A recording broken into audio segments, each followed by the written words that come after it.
studio, it's time for live and local sports talk. It's the Sam Bourquin Show. I'm ready. Give the show a call at 330-821-1310. Good call, meatball. Watch the Sam Bourquin Show on the AM 1310 Facebook page, the Q92 YouTube page, and on X. This is the Sam Bourquin Show on AM 1310 WDPN.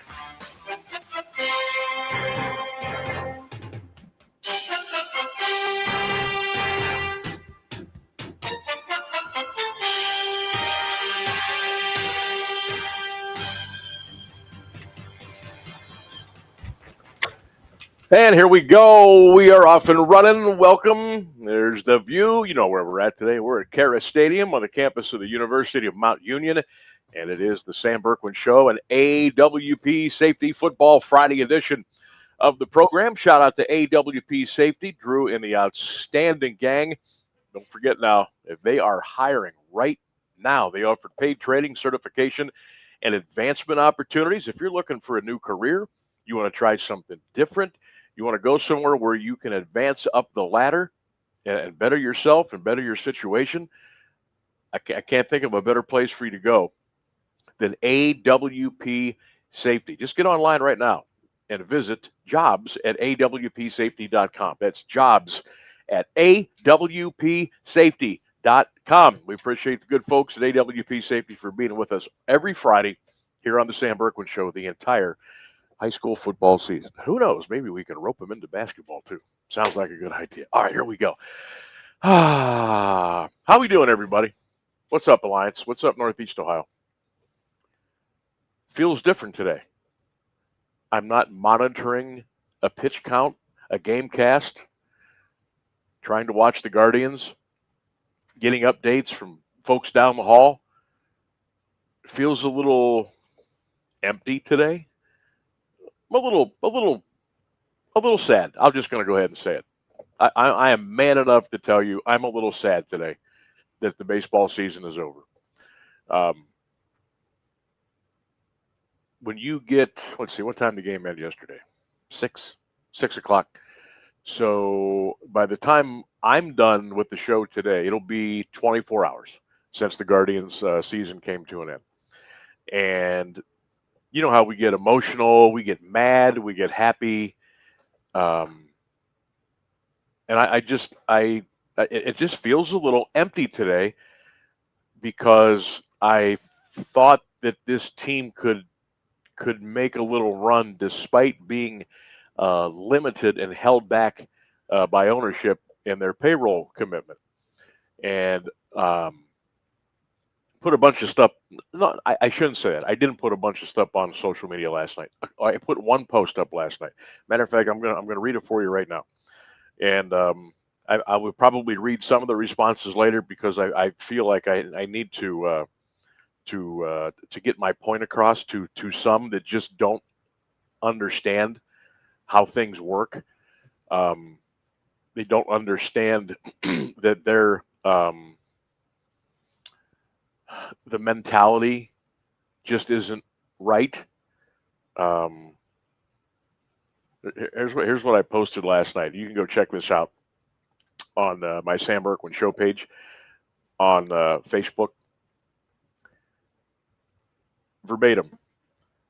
It was an incredible, almost miraculous season. The group never, ever gave up. Love our players, all of our coaches, voter, everybody. They went as far as they could with what they had. Plain and simple, this series loss is on the ownership group. Call it a lazy take, call it an easy shot at low-hanging fruit, call it whatever you want. It's just a fact. You can't argue it, period. You can only go as far as a $100 million payroll will take you. See you in Goodyear. That's all I wrote. And I put that up almost 20 hours ago. About 7:30, 8 o'clock. Right before I left the station last night, I sent this out.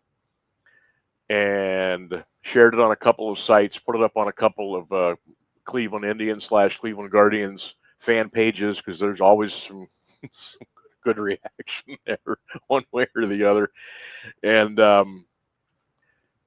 I got to tell you, I'm a little surprised at some of the responses by the fans, by some of the fans. Like right away, I agree, Sam, 100%. Dolans are cheap bleeps. Things will never change until they put more into the product. Got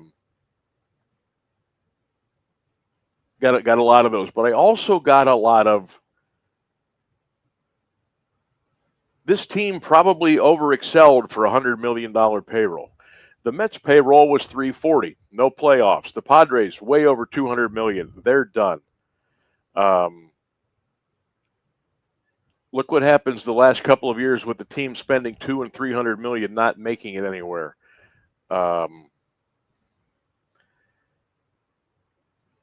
There seems to be this thought process of, well, since team A, B, and C that spent $200, $250, $300 million didn't make it, then it's okay that we didn't. I don't really understand that mentality. I don't give a flip what these other teams did or didn't do.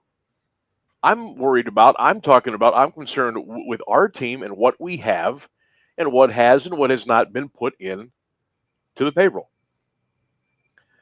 I just don't understand. I don't understand. Well, Sam, here's one here. Well, Sam, Jimmy Haslam spent money, and see where the Browns are every year. Cavs didn't get past the second round of the playoffs last year. Okay, hold on a minute. That's not even comparable. What do the NFL and the NBA have that the Major League Baseball does not? Salary cap. Okay? The Browns haven't made a good decision since 1999. So throw that right out the window. And the Cavs, last time I checked, won a world championship in 2016. Last time I checked.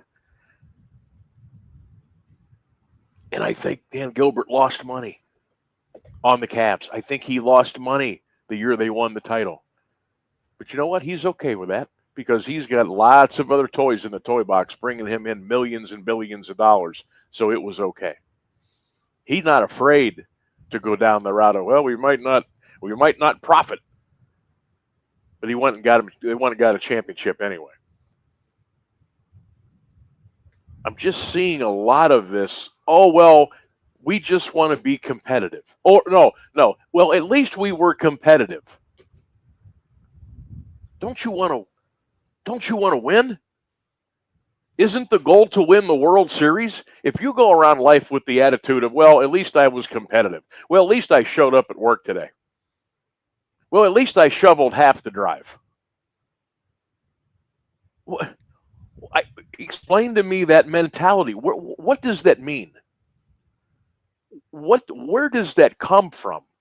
Is that, and I start to think, is that our society today? Oh, well, it's okay, Johnny. At least you got a D. Is this the narrative and the attitude of some of the Guardian fans, the apologists? Well, at least we are competitive.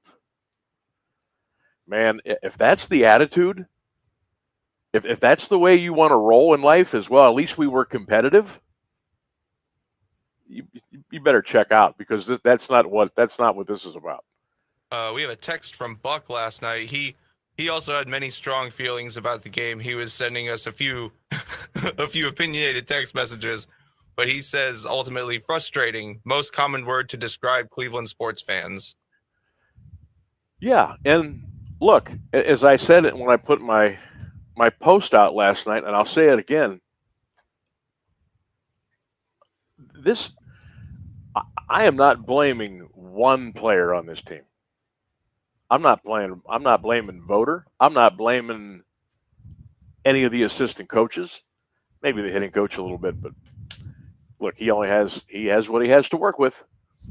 I'm not blaming Chernoff and Antonetti, the guys that have the duty to keep this ship afloat with low-grade gasoline budget. I have respect, and I think the world of everybody in that organization. And Paul Dolan is a great man. I've had lunch with the man before. He is a gentleman. He is very giving within the community. He treats his employees, from what I hear, like gold, lets them do their job. He doesn't micromanage. This is coming from people that actually work for the Guardians. I don't have anything against Paul Dolan in the Dolan ownership group as far as being a human being. He's a great guy. Hell, I've heard nothing but great things about people that work for him. But that's not what this is about. This is about a baseball team in a city, in a fan base, in a franchise, I don't care what you call them, that hasn't won a World Series in 77 years. But some of the fan base, and maybe it's even some of the ownership people, well, at least we're competitive. At least we don't tear it down like the Marlins did after they won the World Series, or like a couple of other teams that just totally go all out because they've exhausted everything and they stink for 5 or 6 years. Well, folks, the Florida/Miami Marlins have 2 World Series. One of them was against us. Arizona Diamondbacks have 2 World Series. We haven't had one since 1948. Would you rather have a World Series championship or 2, and maybe be bad for 2 or 3 years? It's funny that you say that, because Ryan Brayler commented on YouTube to say, I'd rather have 9 losing seasons and 1 championship versus being competitive for 10 years. I just saw that up on the screen, Ryan. See, that's kind of like my point. And I'm not going to get angry today and scream and hoot and holler, because we got a great show for you today. We're going to get into high school football, college football. We'll talk about the Browns. We got our fill in the blank Friday. We've got all our usual cool stuff on Friday. We got Coach Tim Goodman coming up at 4:30. He's going to bring one of his players up today. We'll break down Alliance Carrollton, all the high school games tonight.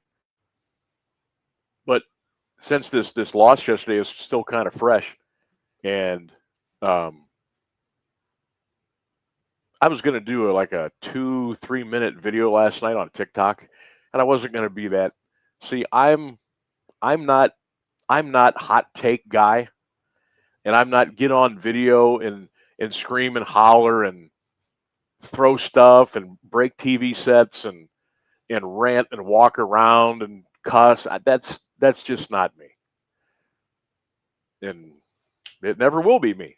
I am this is it. That's my little byline on social media. What you see is what you get. This is who I am. I'm not doing stuff to get clicks, and maybe I should. Maybe I should. But that's not who I am. So I didn't do it. I didn't do it. And I thought about doing maybe a couple of minutes of a thank you for the season and all the fans and no, we're just gonna let it go.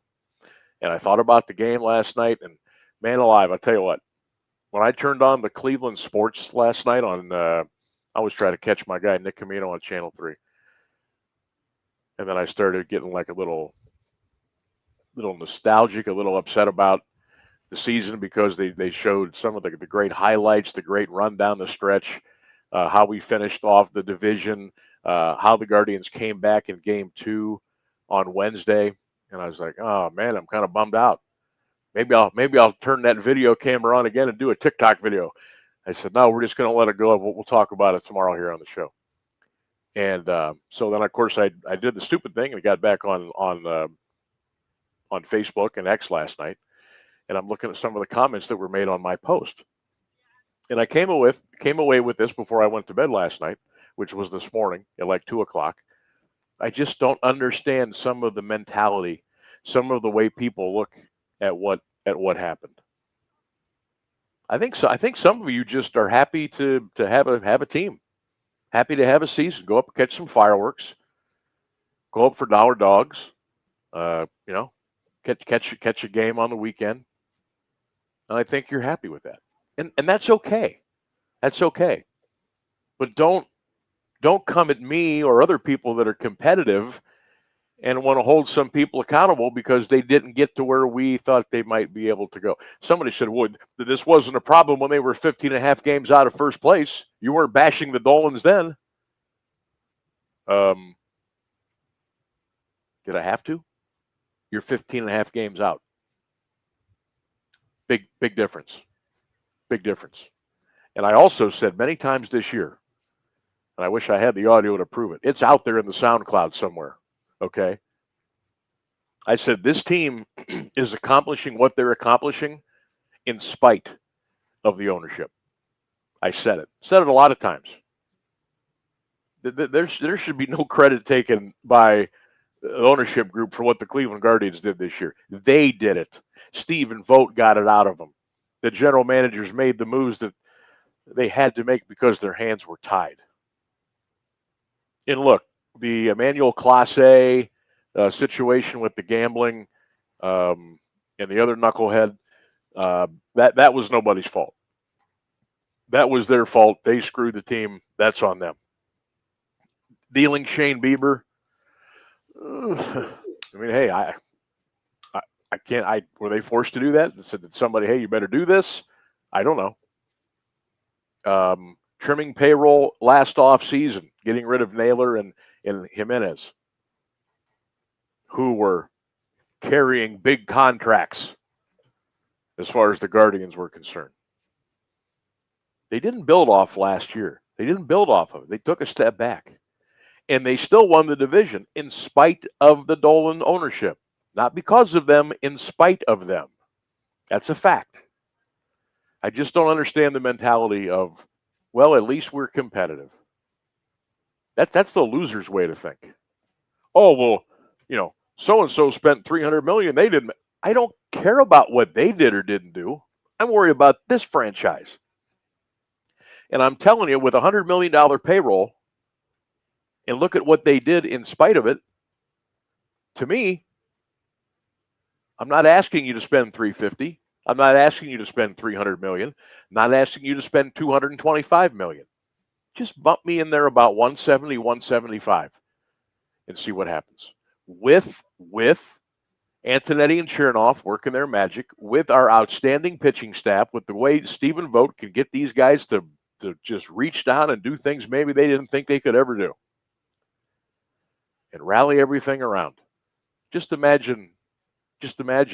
I bet you your bottom, you wouldn't be 15 and a half games out. You would have never had to crawl out of that hole and be out of gas by the time you got to where you were. Regular season and playoffs are a whole different thing. Your weaknesses show up in the playoffs. You can get by with the little engine that could up until the postseason. Then you better be ready to play ball with the big boys. And I'm telling you, if you took that payroll and you bumped it up to 175, something like that, which is not that big of a payroll, by the way, I think this team, with their pitching, I think you could lock them in for a World Series run for the next 5 to 8 years with the pitchers they've got under contract and the way they do everything else in the organization. But if they keep doing what they're doing, this is what you're going to get, and you all can be happy. Some of you that they're just competitive and move on. That's just how I feel. Our friend Mike Voorhees is checking in on Facebook to say, "Hey, Sammy." Mike was at the game last night. He also says we need to figure out why we can't develop hitters, only pitchers. That is another great point, Mike. That is a very good point. Well, we don't draft that many hitters. Like, we draft a lot of arms. We don't draft a lot of hitters. And I'm not sure, I don't want to speak out of school here, but I would say between the last 3 and 5 years, no,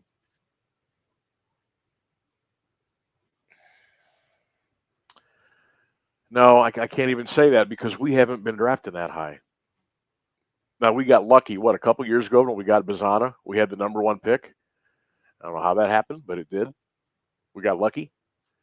But here's the other thing. When you're just competitive, what What does that mean? Just competitive. You know what that means in the NFL and the NBA?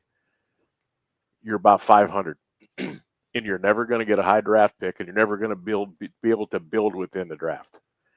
Cleveland has to be their calling card because they can't get free agents to come there. First, they won't pay for them, and B, a lot of guys they've got this thing about Cleveland gets a bad rap, undeserved and unjust. Cleveland's a great city. It's a great town. I'll die on that hill, and I don't even live up there, but I love Cleveland. But yeah, we seem to draft a lot of arms as opposed to a lot of hitters, and I'm not sure why that is, or we just don't develop the ones that we get, and they just we get a couple of them to come through. Like I think Bazana's going to be good. I'm hoping DeLauder and Kafis and Valera are good. They're just pups. They're just kids. And we threw them out there in a wild card because that's all we had. That's a great comment by Mike. Appreciate that. All right. I did not mean to go until 3:30, but I did. We got the news and the weather coming up here. On the other side, we'll take some of your comments on the Guardian season. 330-924-7088. You can text those in. You can drop your comments on the Q92 radio page on X. On YouTube. You can check us out on WDPN X, WDPN on Facebook. And if you want to call in or get in, click that link where it says Talk with Sam. It'll get you right in, just like a couple of folks have been doing here the last couple of weeks, so we can talk to you that way as well. So we got a lot to get to here on an AWP Safety Football Friday. Lots of high school, college, and football talk to come. We'll still we'll hang in with the Guardians here for a little bit. Still kind of the hot story from yesterday. We'll take a look at some of the other Major League Baseball playoff series coming up this weekend. College football. We had a very fishy ending to the 49ers-Rams game last night. I mean, so fishy there needs to be an investigation. All right, we'll get into that and a whole lot more. Stay with us live from Carrollton Stadium on the campus of the University of Mount Union. It's the Sam Bourquin Show on an AWP Safety Football Friday, 1310 WDPN.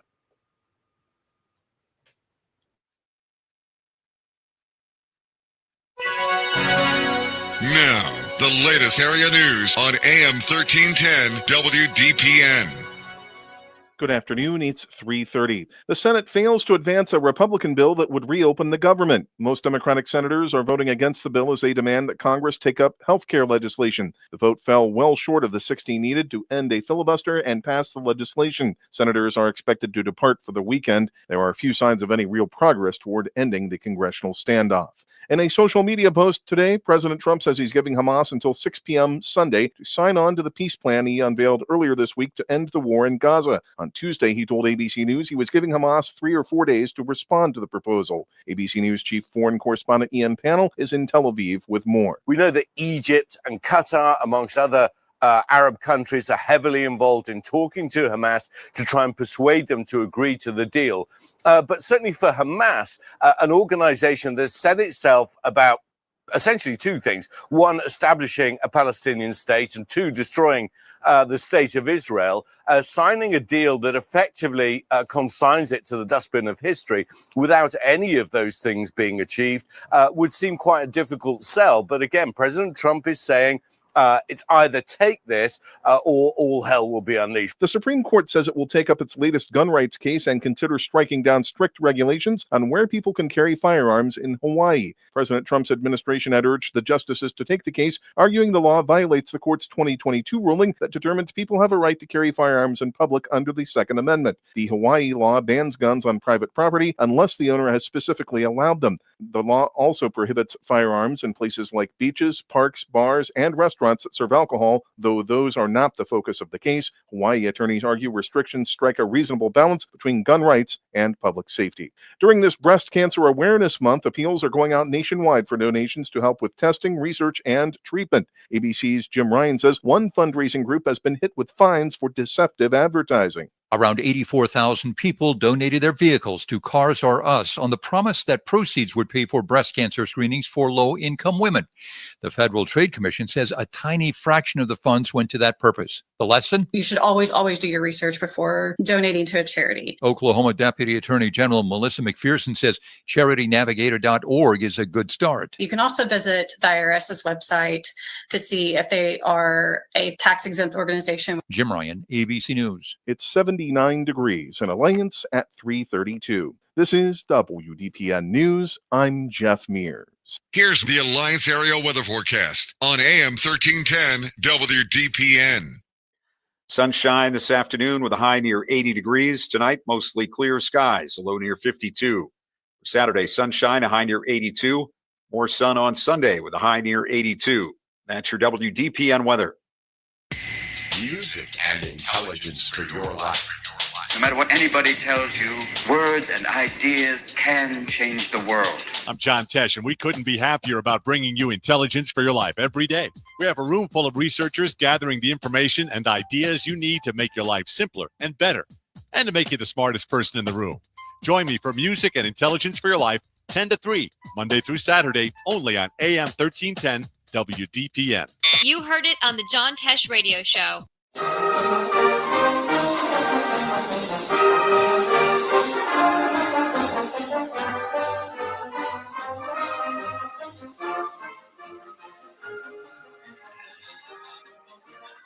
We are back here on the Sam Bourquin Show, AM 1310 WDPN. Don't forget, streaming, AM1310WDPN.com. Also, we are live on the Q92 radio page on X and 1310 WDPN on Facebook and the Q92 radio page on Twitter. You can drop your comments there. You can also text the show at 330-924-7088. We are once again here in beautiful Cara Stadium on the campus of Mount Union. Tonight, the Alliance Aviators will take on the Carrollton Warriors. Caleb Norick will join me. Caleb usually pops up around 5:35, 5:40. We usually get together and chop it up, talk a little football, talk a little baseball, talk a little what have you. And then we'll have the pregame for you at 6:30 tonight, and then the 7 o'clock kickoff between the Warriors and the Aviators. Let's see here. Carrollton comes in 3-3, and the Aviators come in at 5-1. And I believe Carrollton has beaten the Lions the last 2 years. So, and also keep in mind, and I think I have a feeling maybe why this happens. This is what you call the old trap game. Because guess who's lurking around the shed next Friday for Alliance? The West Branch Warriors, right? That is going to be a fun game. We'll have that game for you too, right here on 1310 WDPN. Our first trip to Beloit Clinton Heacock Stadium next Friday. Looking forward to that. Checking out the new digs over at West Branch. I have never done a game at West Branch, and I've been in doing this since 35 years. I have never done a game at West Branch, and I am looking forward to coming over to Beloit next Friday. That is going to be fun. So, yeah, Alliance needs to be careful tonight. They need to be careful tonight. We're going to be talking with head coach Tim Goodman. He'll be coming up around 4:35 today. He's going to bring up one of his players. I always love talking to the young fellas, get their vibe on the team and high school and what life is like for them. So we got that coming up here around 4:35 today here on the Sam Bourquin Show, 1310 WDPN. We'll get into some college football. We'll talk a little Dylan Gabriel, Browns and Vikings. Don't forget, set your alarm clock, some of you, if you go out Saturday night and overdo it. Don't forget the Browns play at 9:30 on Sunday morning. And I'm not even sure what channel that game is on. Fox? Well, it's either on Fox or CBS, or would it be NFL Network? I don't even know. I'll have to look that up. What's in London? You think it's on BBC? I don't. I should know where. I'm sure. I'm sure if I look somewhere, it'll tell me who's carrying it. But I think the Browns are a 4.5-point underdog against the Vikings on Sunday. So we'll see. We'll see how it goes.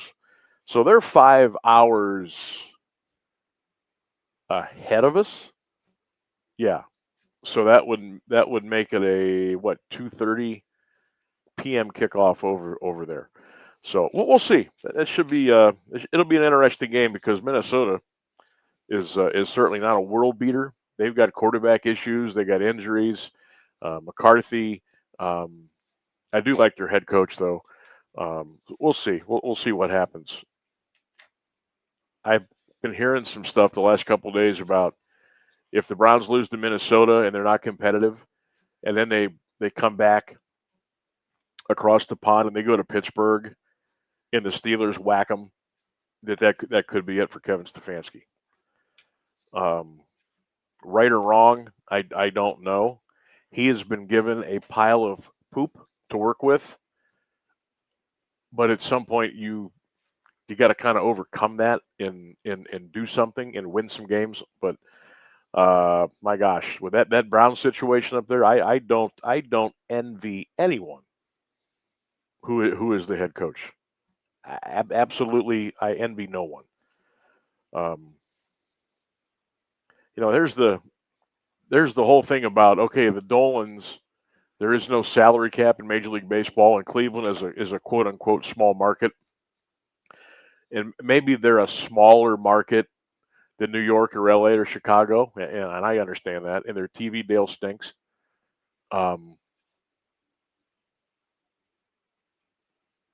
But the Browns, I mean, they spend money like it's water, but they don't do the right thing. They don't make the right decisions. See, there's a big difference. There's a big difference in money that you spend and how and why you spend it. NBA, there's a salary cap, and Dan Gilbert is not afraid to spend. And they won a title in 2016. They've been close. I think they're going to be close this year, maybe next year and the year after. And they've been able to they have created a culture there that guys have, once they've got there, like Donovan and some other free agents, they go, hey, you know what? Cleveland's pretty good. This is pretty cool. I like it here. And things work out. But with the Guardians and the payroll situation, if you are not going to be drafting high in the draft like the Guardians are not, again, like a couple of years ago was a fluke where they got Travis Pisana, and he might not even turn out to be the second coming. You don't know. He's got to stay healthy. I didn't think we would see him this year and we didn't. I'm hoping he comes up next year. And see what you got with him. I'm sure there'll be some moves made, but until they put some resources in there, you're going to get the little engine that could. You're going to get the cute story. You're going to get the competitiveness, but you're not going to win a title. You're not going to win a title. And I always thought that was the goal, was to win a championship, to be the best, to be on top of the mountain and hoist whatever trophy you have. The Larry O'Brien, the Lamar Hunt Trophy, the the World Series. I thought that was the goal. Like when I played, and I know A, a long time ago, B, it was only at the high school level. Had a year of college baseball in, but like when I played and we played, like we just didn't want to go out and, well, hey, you know what? We didn't come together before a game, like 15 or 20 of us, and put our hands in and go, okay, be competitive on three. 1, 2, 3, be competitive. Oh, it was usually like win, dominate, something else, but we never screamed out loud, let's just be competitive. That was never the goal. Even in my high school baseball career, my team, our manager, Doug Miller, shout out coach, brought 7 freshmen up. He brought 7 of us up our freshman year. You think we were just okay? Well, let's just go compete. No, we wanted to win. We wanted to win, and we took our lumps. We took our lumps our freshman year, but we never once got in the huddle and said, "Let's just be competitive." And then things turned around. Sophomore, junior, senior, we were a game away from going to the state tournament. We didn't win it, but you got to have the attitude of you want to go get it. And if you don't have that burning desire, that hunger, that will, and if you don't want to pour some resources into something that might help you get over the hump, I can't speak for that because that's not how I was brought up. I don't understand that way of thinking, and I never will. I think it's simple too, because if you don't have that, the other guy is probably going to have that. Exactly, because guess what? They're out there trying to win. Football, they're out there to take your head off. Exactly. Baseball, they're there to beat you into the ground. Basketball, they're there to blow right by you and throw a slam dunk down right in front of your face. They're there to win, not just show up. Well, we were competitive, and we'll be competitive for 3 or 4 or 5 years, so we're not going to be really bad. I mean, we're always going to field a competitive product, but we're never going to win the big one. I don't understand that way of thinking. And I just looked at a couple of other responses to my post on social media last night about the Guardians, and there's like I don't know. It's okay. That's the great. I mean, people can have their opinions. They can think and live one way, and I can think and live another, and that's okay. I don't get that. I don't get that. If you're not showing up to win, if you're not showing up to get to win the big prize, then kind of question what you're doing in the first place. Text line is open 330-924-7088, 330-924-7088. Those of you that are watching us on social media, you can drop your comments in there, and of course we will read those during the show. Our fill in the blank Friday today, and you can do that on Facebook, again, the usual social media places. Our fill in the blank Friday today is, during the offseason, the Cleveland Guardians need to blank. During the offseason, the Cleveland Guardians need to blank. I need you to fill that in. And I'd love to get your responses here on the show, because we come to you here from the University of Mount Union. Wow, a lot of okay, wow. Okay, I'm going to read some of these now because I don't want to get too much further behind here. Patrick says they need to sign Pete Alonso. Steve says get healthy. Brad says spend about another $100 million. Well, that would be nice. Jim says sign Stephen Kwan long term. Again, fill in the blank Friday. During the offseason, the Cleveland Guardians need to blank. Eric says get new ownership that will spend some money and get Jose some help. Doris, spend a lot of time in batting practice. Nick, he breaks it down here. This is a long one, but this is a good one. He says, get a shortstop. Arias, no, I've seen enough. Get a right-handed power bat to protect Jose. No Manzardo, Fry, or Noel. That is not protection. Get a proven veteran, legit starting pitcher that will win in October. Bybee and Williams are good young talents for a 3-man rotation. They need a veteran to complement them. I'd say a catcher too, but this front office loves catchers who can hit 200. Oh, Nick, that is so good. Larry says, sell the team. Bob says, find hitters. Dougie says, buy 2 decent hitters. Fred down in Florida, the great Fred Chenevy. Hope you're well, Fred. He says, get a new pitching coach. Doug says, get more bats. Mike says, spend more money on a power bat. Find a hitting development coach and plan that actually works. Bo says, sell the team. Joseph says, Sam, they need to find another washed up old quarterback to start the season. Baseball, we don't have quarterbacks there. Cody says, spend money. Kim says, sign Pete Alonso. Eric says, sign Pete Alonso. Clint from the award-winning 1310 WDPN newsroom. He says, not many promising young hitters have come up and made much of an impact for any team in the last few years. They put up good numbers in the minors, but due to insatiable need for pitching at the major league level, anyone who can pitch at all is either on a major league roster or the injured list. The season ended with a total of 8 300 hitters in the majors. Michael says, get Pete Alonso, and I mean it. All right, Pete, you tell him.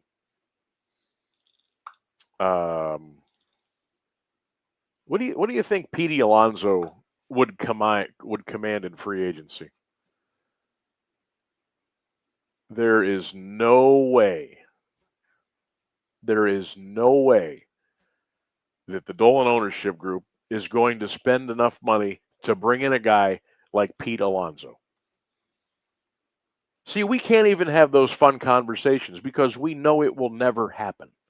And that's another thing. If you can't let fans dream a little bit, like have some kind of realistic dream of, oh my gosh, what if they would do this? Or I know this sounds crazy, but if they could find a way, we can't even have those conversations. So like our hot stove baseball conversations, we can't dream because we know it's not going to happen. That's another thing that really turns people off about the Dolans and the way they do business. I'm sorry. That's just the way it is.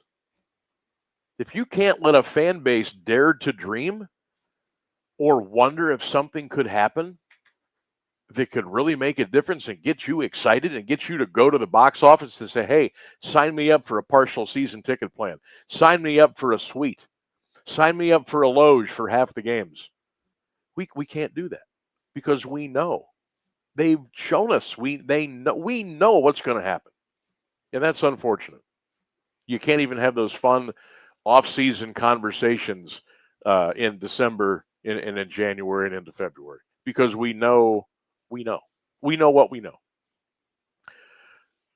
Pete Alonso is 30 years old, 272 this past year, 38 home runs and 126 RBI.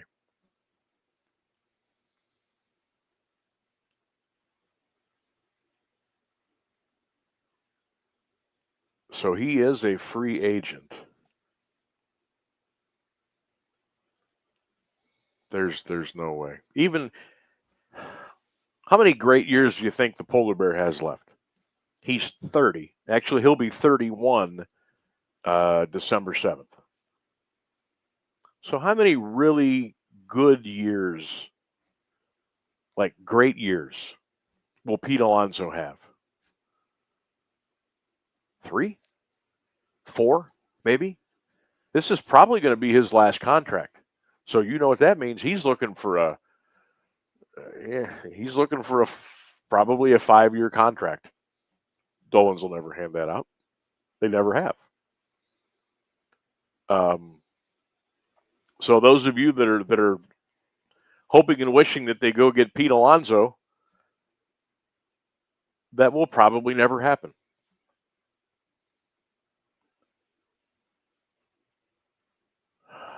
Pete Alonso is probably going to command. Okay, let's just go with a 5-year contract. He is probably going to want. Let's see, Shohei, Judge, money. He's not going to get that. He'll probably want between $28 and $32 million a year. And there's no way the Dolans will do that. And if you multiply that by 5, there's no way. So forget it. We can't even have that fun conversation because we know it won't happen. We got a phone call from our guy, Henry.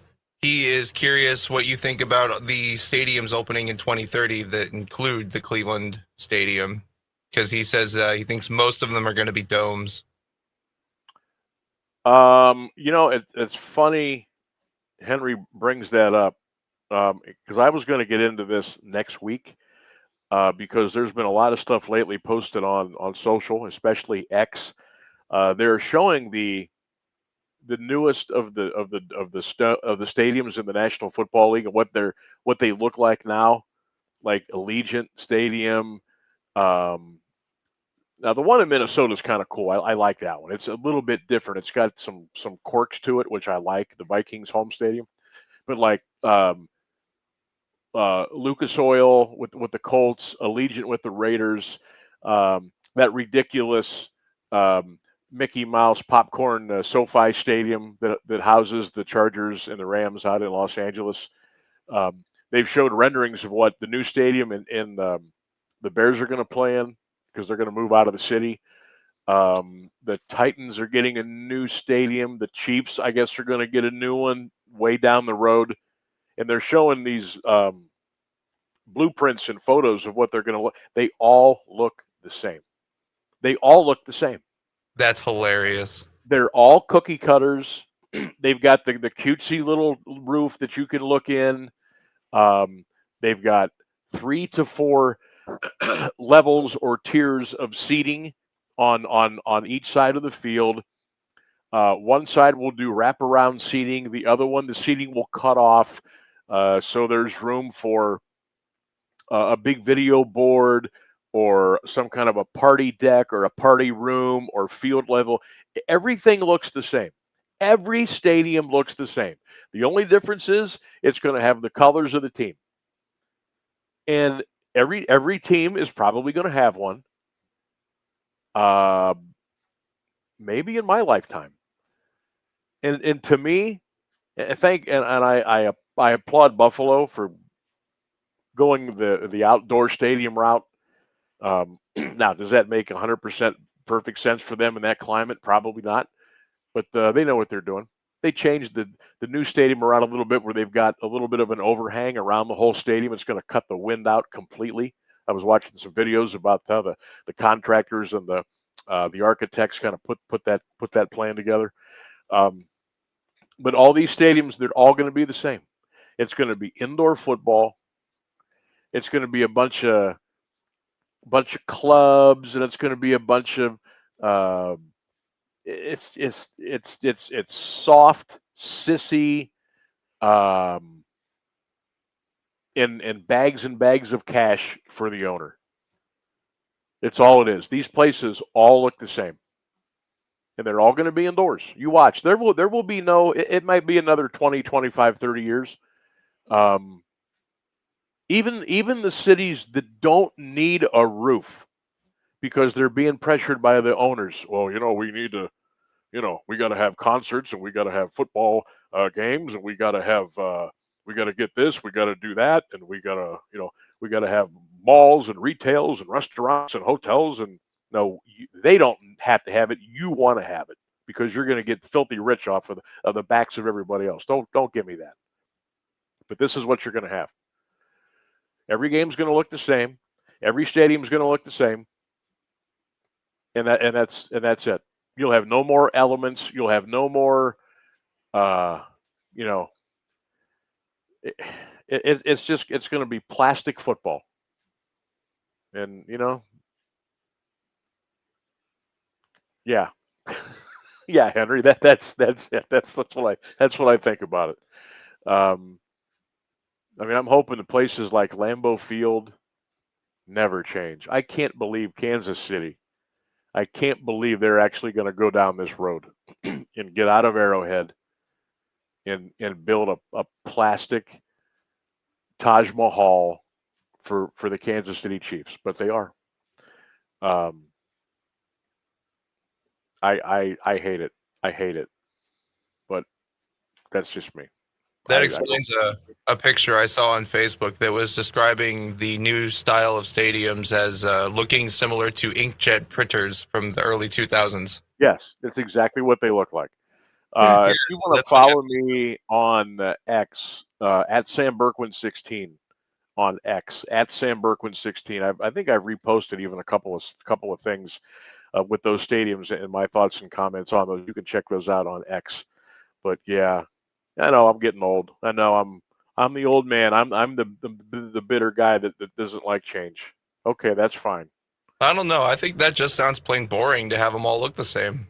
Well, it's just uninteresting. And it is. And look, I don't know the financial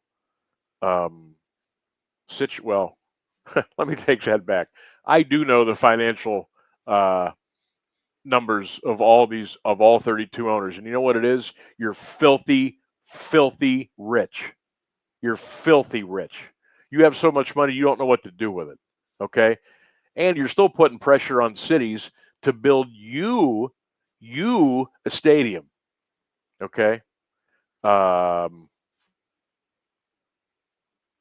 Some teams are doing it differently. They're privately going to put stadiums together. I think Washington, the Commanders, I think that's pretty much all private. Maybe a little bit of public money, but not much.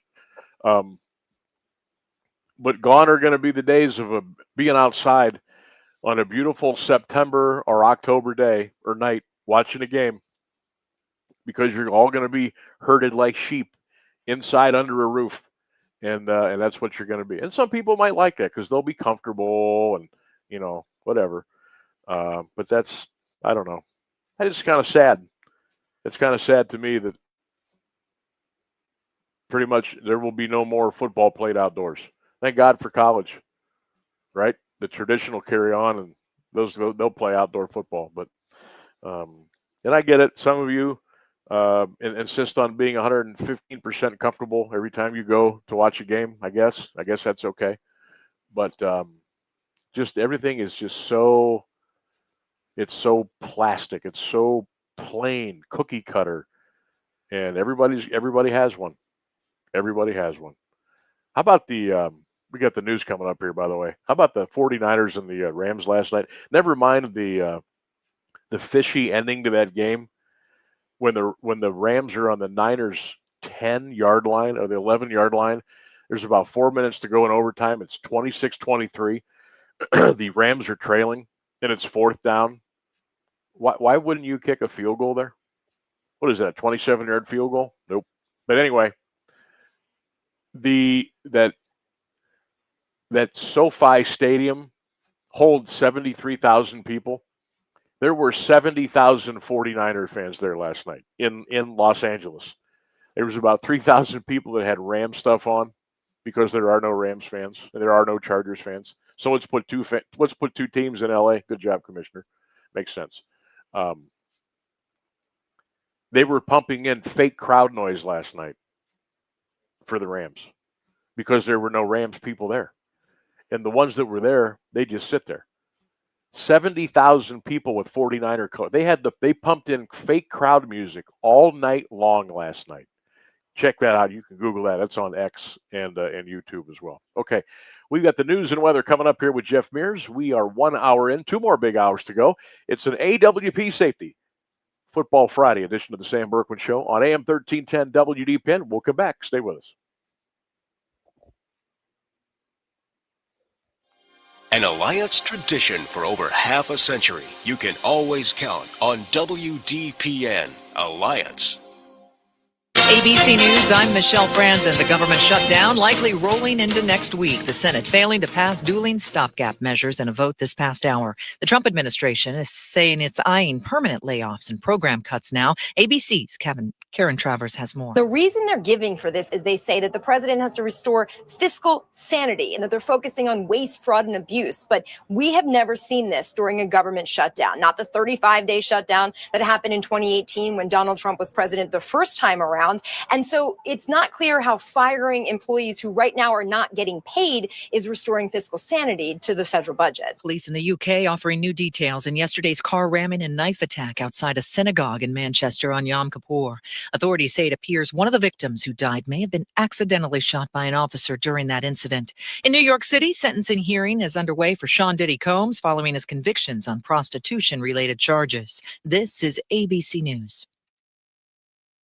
You're on the list for Macy's Fall VIP Sale. That means you're invited to save big on this season's top designer looks at prices you'll love. Like an extra 30% off Calvin Klein, Steve Madden, Hugo Boss, and more. Plus, get 15% off beauty and fragrance from Estee Lauder, Lancome, and so many others. This only happens a few times a year. Don't miss the Fall VIP Sale. Today, only at Macy's. Savings off regular and already reduced prices. Exclusions apply. Confidence is knowing you're ready to handle whatever comes your way. That's what it feels like to take on your workday with Cintas. They make sure your AEDs are up to date, your fire extinguishers are tested and inspected, your floor mats are cleaned and delivered, and your workwear looks good, feels good, and is freshly laundered with a Cintas Apparel Plus program. So are you ready to take on today? Visit Cintas.com. Oh, I'm ready! And get ready for the workday. Now, the latest Alliance area news from Jeff Mears on AM 1310 WDPN. Good afternoon. It's 4:02. This news is a service of Cars Auto Repair. Demolition of the Molly Stark Hospital is set to begin next week. Gary Monterelli Excavating is the contractor, with completion expected by the end of the year. The 96-year-old building in Nimishillen Township has been abandoned since 1995. The property is owned by Stark Parks. Last year, they received a $2.3 million grant from the Ohio Brownfield Remediation Program for asbestos abatement, demolition, and site remediation. That will cover about 75% of the cost. The remainder will be paid by Stark Parks, the County Land Bank, and commissioners. The hospital has been the frequent target of vandals, and park officials have cited safety concerns. A gun was found on a student entering Canton McKinley High School Thursday. The repository reports the 16-year-old had the .38 caliber handgun in a book bag. The weapon had a round in the chamber but no magazine. Principal Sean Stranger says the gun was discovered by an X-ray bag scanner. The firearm did not get into the building. The student reportedly told police the bag belonged to someone else. The 16-year-old is charged with inducing panic and carrying concealed weapons.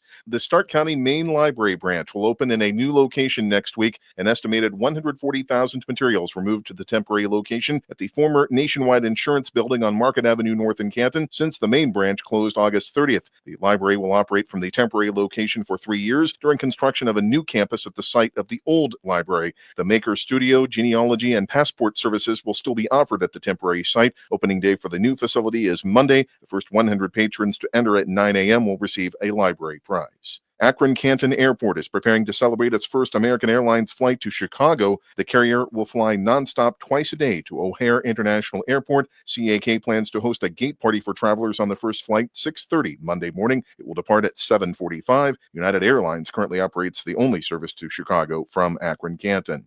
A single vehicle crash in Columbiana County has claimed life. The Highway Patrol says the driver died at the scene of the wreck, which occurred around 8:40 Wednesday night in Franklin Township. The car was southbound on State Route 644. When it failed to negotiate a curve, went off the right side of the roadway and struck a tree south of Lewis Road. The vehicle caught fire. The victim's name has not been released. Authorities closed the road for about 2 hours after the crash, which is under investigation. A federal judge has set an October 10th deadline for victims of the 2023 East Palestine train derailment and Norfolk Southern to respond to allegations of fraud related to the settlement of a class action lawsuit. The move by Judge Benita Pearson follows a filing last week by a group of class members who opted into the personal injury portion of the $600 million settlement, which was approved a year ago. The motion asks for nullification of the settlement. Norfolk Southern has indicated it will oppose it. The motion accuses legal representatives of intentionally hiding crucial information about health risks. It concerns the part of the settlement providing payments to individuals who signed a release of their personal injury claims against the railroad. A Leetonia man will receive treatment at Heartland Behavioral Health Care in Massillon after being found not guilty by reason of insanity. Columbiana County Common Pleas Judge Megan Bickerton issued the decision concerning 47-year-old Randy May Wednesday. She said an evaluation determined he was mentally ill. May was charged with felonious assault and aggravated robbery for the assault of a Latonia police officer during a traffic stop. In October 2024, Officer John Hancock suffered a broken ankle and a head injury when he was hit with a metal bar. May was also found not guilty by reason of insanity for attacking a deputy in April 2024. The final termination of commitment for that case will be in 2027, while a hearing for the others slated for 2036. A legal battle to allow Youngstown Ursuline High School transfer students to play football this season is returning to Mahoning County Common Pleas Court. Attorneys filed an amended injunction Thursday. A hearing is scheduled October 10th. The original injunction was recently denied. Allegations of hazing, sexual assault, and harassment involving some football players led to the cancellation of the 2025 season. The OHSAA ruled last month that any student who transferred from Ursuline to another school would not be able to play this season. The amended injunction makes the same arguments as the original filing, but notes a Trumbull County judge ruled in favor of 3 students who transferred to Girard.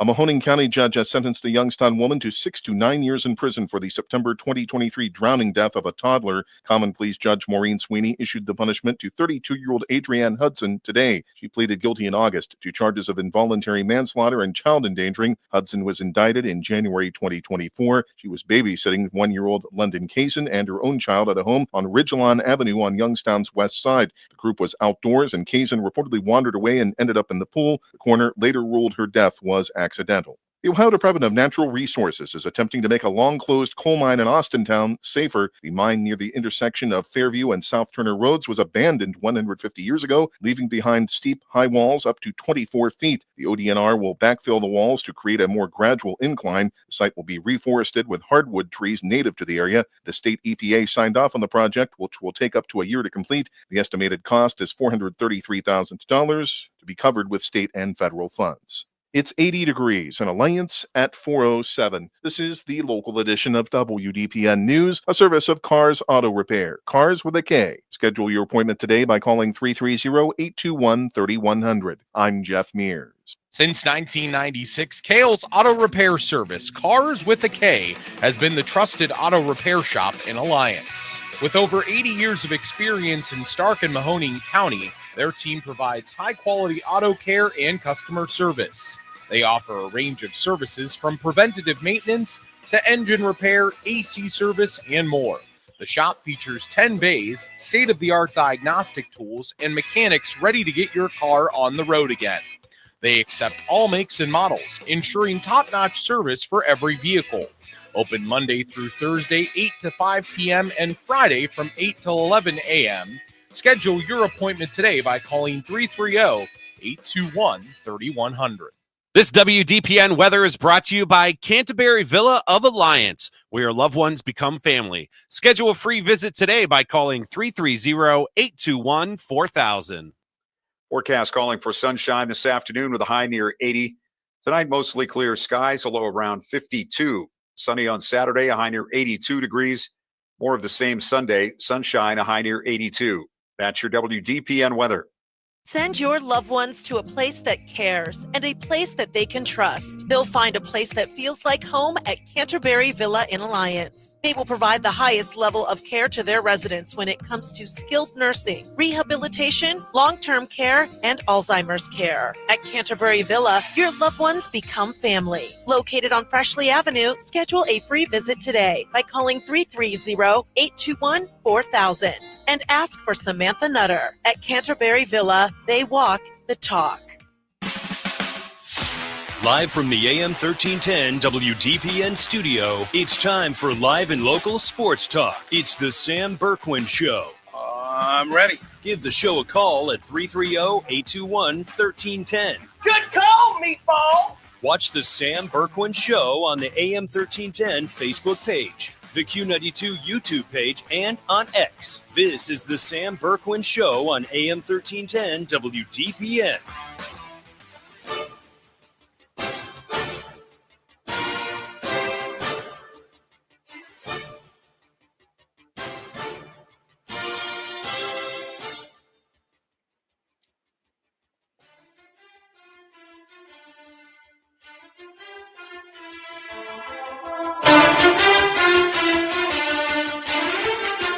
All right, we are back. AM 1310 WDPN, the Sam Bourquin Show. It's an AWP Football Friday, 1 hour in, 2 more big hours to go. Again, our programs on Friday presented by our good friends at AWP Safety, and they are looking to hire you right now.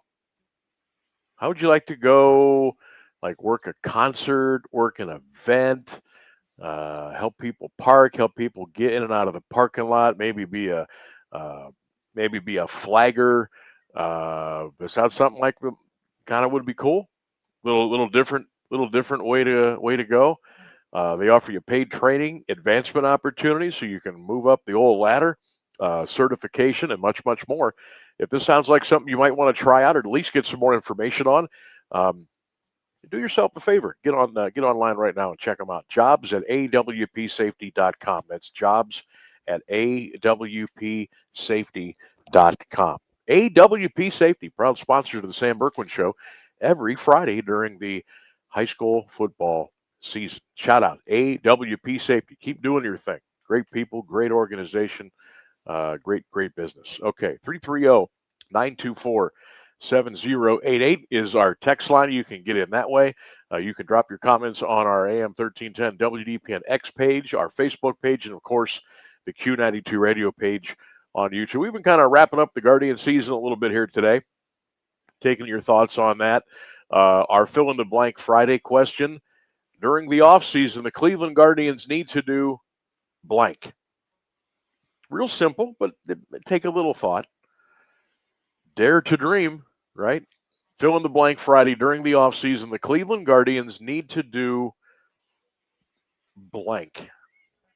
A lot of people want to go out and sign Petey Alonso. And man, would I love to do that. But he's gonna cost you between $25 and $30 million a year. He's probably going to want 5 years because this is probably going to be his last big contract. He's going to be 31 years old coming up here on December the 7th. So he's going to want to cash in. I don't know who his agent is, but they're going to want to take care of Petey for the rest of his career. Ray says, Sam, they need to go get some hitting quick. Georgianne, get an ace pitcher. Help out the young kids a little bit. William, get 2 bats, maybe 3. I know, ha. Dora says, go find a big bat. I agree, Dora, but I say you need to go get 2 big bats. You need to get 2 big bats and maybe a semi-big bat. Sam, what do you think this is, 1995? No, but I mean, if you want to give yourself a chance to win, I mean, I don't know. The pitching's there. The arms are there. They're under contract. We've got guys under contract. Some of our arms through like 2031 and 2032. So this is kind of like, this is a pretty big window. If you would just fortify your offense, you could not only be competitive like some of you are happy with, you could go win the whole thing. Because you're going to have a little group of the young kids you can keep nurturing and they can keep learning and keep playing and getting experience. And I'm talking about DeLauder, Kafis, and Valera, just to name 3. Travis Pizzana, stay healthy, young fella. He'll be up here. They got the arms. Daniel Espino hasn't even pitched, and we've been hearing about him for like the last 4 years. He can't stay healthy. If he can stay healthy, my gosh, throw him into the mix. And you know what you're going to have to do? This is what you're going to have to do. You're going to have to trade off some of these kids. You're going to have to, it's business. You're going to have to trade away some of your prospects, or maybe some of the guys you've got now, to go get some sticks.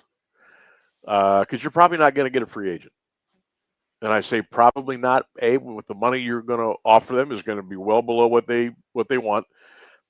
and B, that guys just don't want to come to Cleveland. I don't understand why. I mean, I know some guys love the fun and sun in San Diego and Texas and Houston, and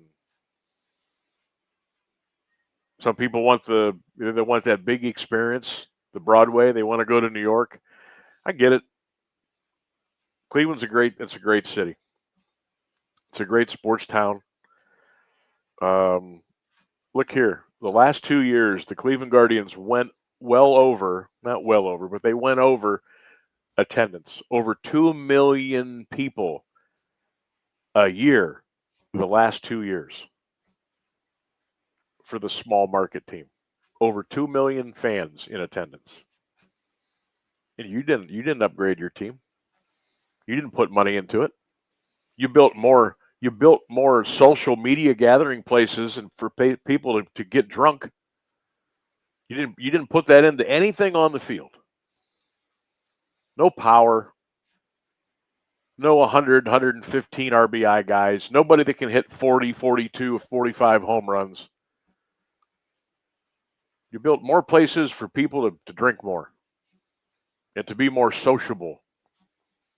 You didn't put it in the team. And look, I love the renovations. We went up there. Remember, we went up there for the Seattle game. The Seattle Mariners came to town. I forget when it was now. Was it August, September? It was in September. I love what they've done to the place. But after a while, people are like, okay, we got blue seats. We got more places to get alcohol. A couple more food offerings. Okay, standing room. Ooh, look at the views. How's my baseball team doing, by the way? After a while, all that stuff just doesn't matter. It doesn't matter. You put a winner on there, you'll fill that place up. Now, a lot of people asked me yesterday, and even a couple of friends today. They said, "Why do you think that they couldn't sell out one single playoff game?" Guardians didn't sell out one game. They had 26,000 plus for game one, 26,000 plus for game two, and they had 29,000 plus for the deciding game yesterday. And I looked. I'm trying to be as fair as I can here.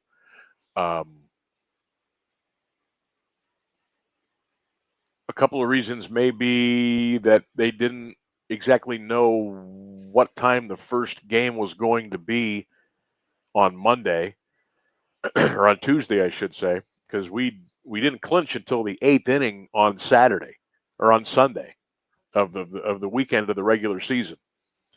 We clinched in the 8th inning on Sunday, and remember that game was at 3:00, so it was about 5:00 when we finally found out that you were going to win the division. So you knew you were going to be hosting.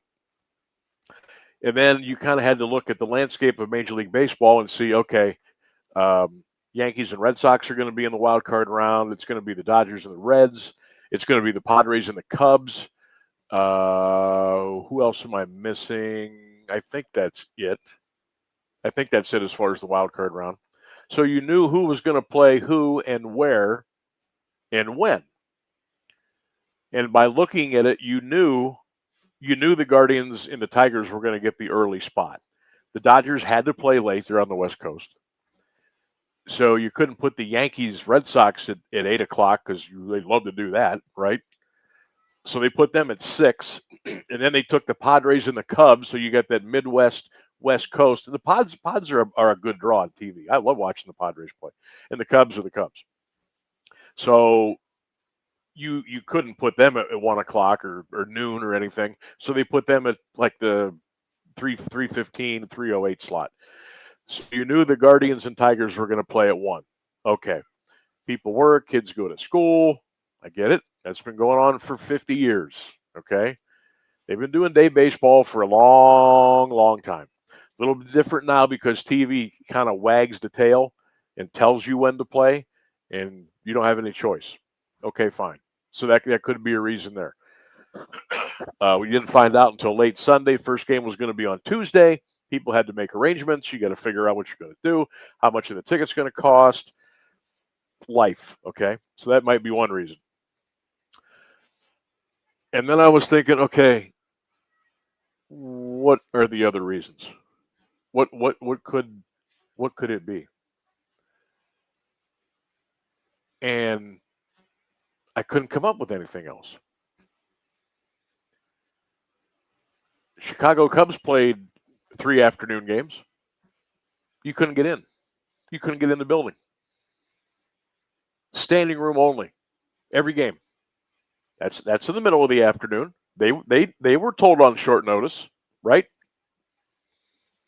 Red Sox and the Dodgers, or Red Sox and the Yankees. Those were 6 o'clock starts. They sold out every game. Dodgers Reds.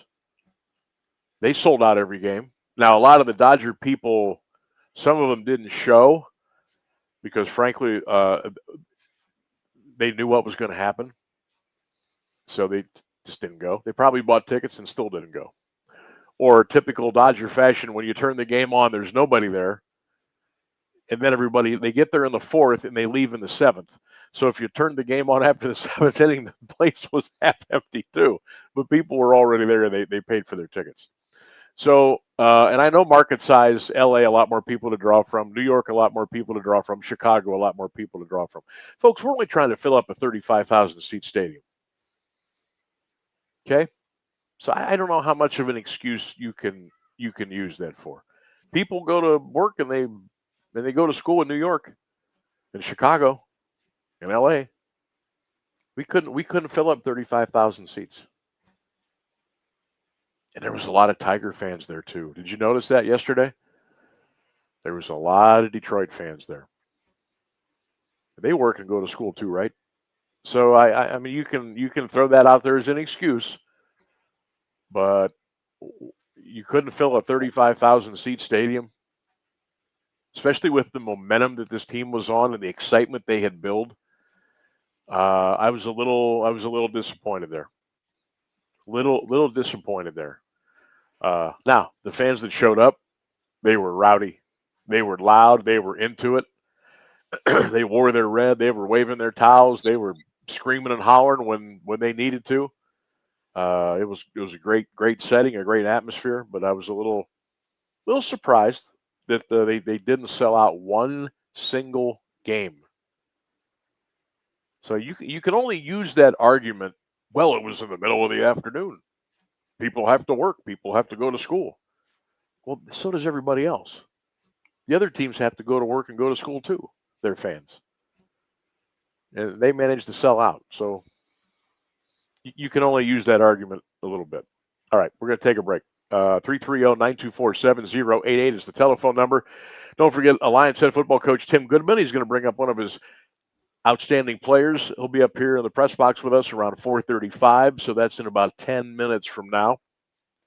We will get into the NFL schedule this weekend, the Browns and the Vikings, London, Sunday at 9:30. We'll talk a little Buckeye football, lots more high school football talk to come your way, and we'll take a look a little bit here at some predictions maybe we'll throw to you. We didn't get a chance to do it yesterday. Maybe we'll do some of those here today. But let's take a quick break. We'll come back with more. It's the Sam Bourquin Show and AWP Safety Football Friday here on AM 1310 WDPN. Stay with us.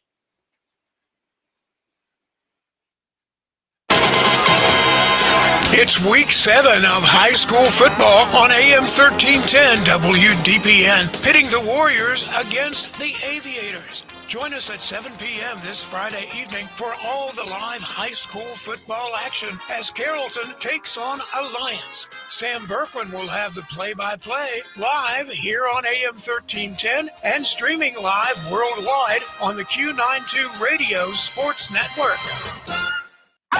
This isn't a haunted house. It's a haunted factory. The Factory of Terror in Canton is now open.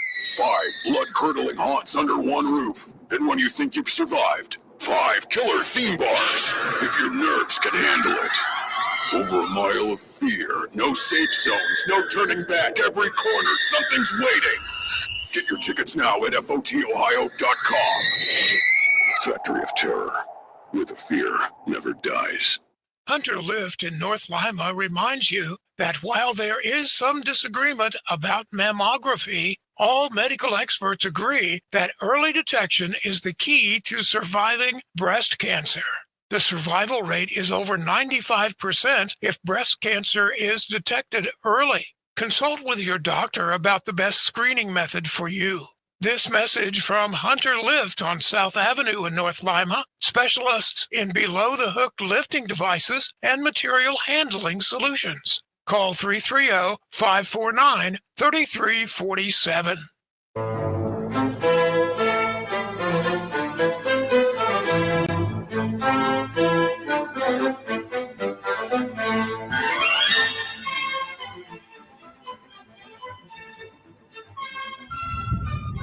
Welcome back, everybody. AM 1310 WDPN, the Sam Bourquin Show, live from Cara Stadium today on another beautiful day. You know, we're going to get to 80 degrees today, plenty of sunshine. It's going to be awesome weather tonight for high school football. So if you are coming out to Alliance tonight, if you're going to go check out Hoover, McKinley, you're going to check Jackson Lake, Louisville Canfield, Perry Fitch. There is going to be some just incredible football weather tonight. So if you get a chance, and you got the means to do so, get out and check out some games. Now, watch this. Now, I'm going to do this on camera.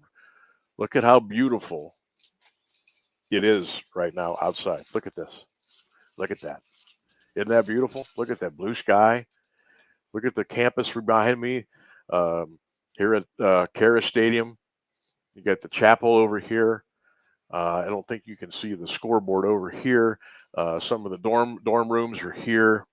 It is just absolutely beautiful. So that's what it's looking like here. Now I gotta put the blind back down because I don't want to look like that shadowy figure, like that's going out the trick or treat. So we have to do that. So Yeah, Sam, that really is a rare view in the state of Ohio. That's almost a completely cloudless sky. Oh, it's beautiful. It's like you could not get that around here. It's like pristine blue. It's like aviator blue. Almost. It is actually. It's that same kind of sky blue. It is absolutely beautiful.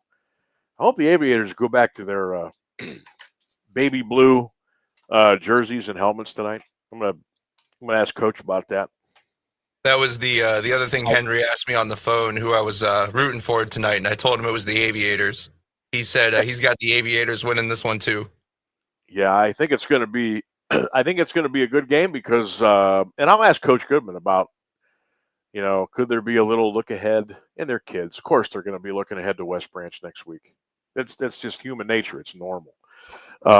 Also today, we're asking you which high school football games you are attending. You can answer those on my Facebook page as well. Just search Sam Bourquin there on Facebook and tell us where you're going tonight. Rick is going to go check out the Tigers of Massillon. Jerry is going to hit up Talmadge and Revere tonight. Frank is going to go to McKinley Hoover. Pat is going to check out Perry Fitch. Sean, McKinley Hoover. John is going to check out East Palestine and United Local. The United Local Golden Eagles. The big guy is going to go check that out. Daniel says, I'm going to go to Hoover McKinley. Winner tonight should be the new number one team in the county. Maybe. Joseph says, I'm going to go see Perry to watch my nephew play tonight. Brian is going to go check out Louisville. Daniel's going to see Glen Oak tonight. Who is Glen Oak playing tonight? I know I should know this. Well, dummy, look at your schedule. You got it right here in front of you. Glen Oak is at Green tonight. I'm not calling for an upset here, but I think Green needs to be on high alert. Put it that way. I think Glen Oak might get that one tonight. We'll see. Ray is going to go check out Perry and Fitch. Let me do two more here. We got to get to the news. David Zahler. Hey, David. He's going to watch Louisville and Canfield tonight. And Matthew is going to check out the Bulldogs and the Vikings. Keep those coming in. Where are you going? Where are you going tonight? Which high school football game are you going to check out? Would love to hear. Also, our fill in the blank Friday during the offseason, the Cleveland Guardians need to blank. I need you to fill that blank in for us here on the show. News and weather next. On the other side, we're going to talk Alliance football with head coach Tim Goodman and one of his players on the way here on 1310 WDPN.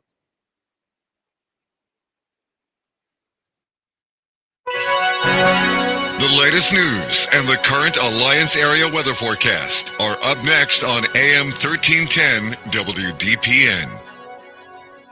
Good afternoon. It's 4:30. It's day 3 of the government shutdown, and lawmakers in the Senate failed to approve the bill that would fund the government. Republicans and Democrats are still at odds over health care. Democrats say they want assurances from Republicans that health care tax credits from the Affordable Care Act, which are set to expire soon, will be reinstated. They also want negotiations on rolling back the Medicaid cuts implemented in the Republican-backed Big Beautiful Bill. The White House says layoffs are likely soon, but the timing is unclear. More from ABC's Karen Travers. The timing of the firings is still unclear. The White House was asked that today, and the press secretary, Caroline Leavitt, said that the budget office and the director, Russ Vought, are meeting with cabinet secretaries and talking to departments and agencies about what could come next in terms of cuts. That's a different message, though, than what we heard from her just 2 days ago when she said these federal firings could be imminent and would happen within the next couple of days. Meanwhile, House Speaker Mike Johnson is canceling House votes for next week as Republicans pressure the Senate to accept a funding bill and end the shutdown.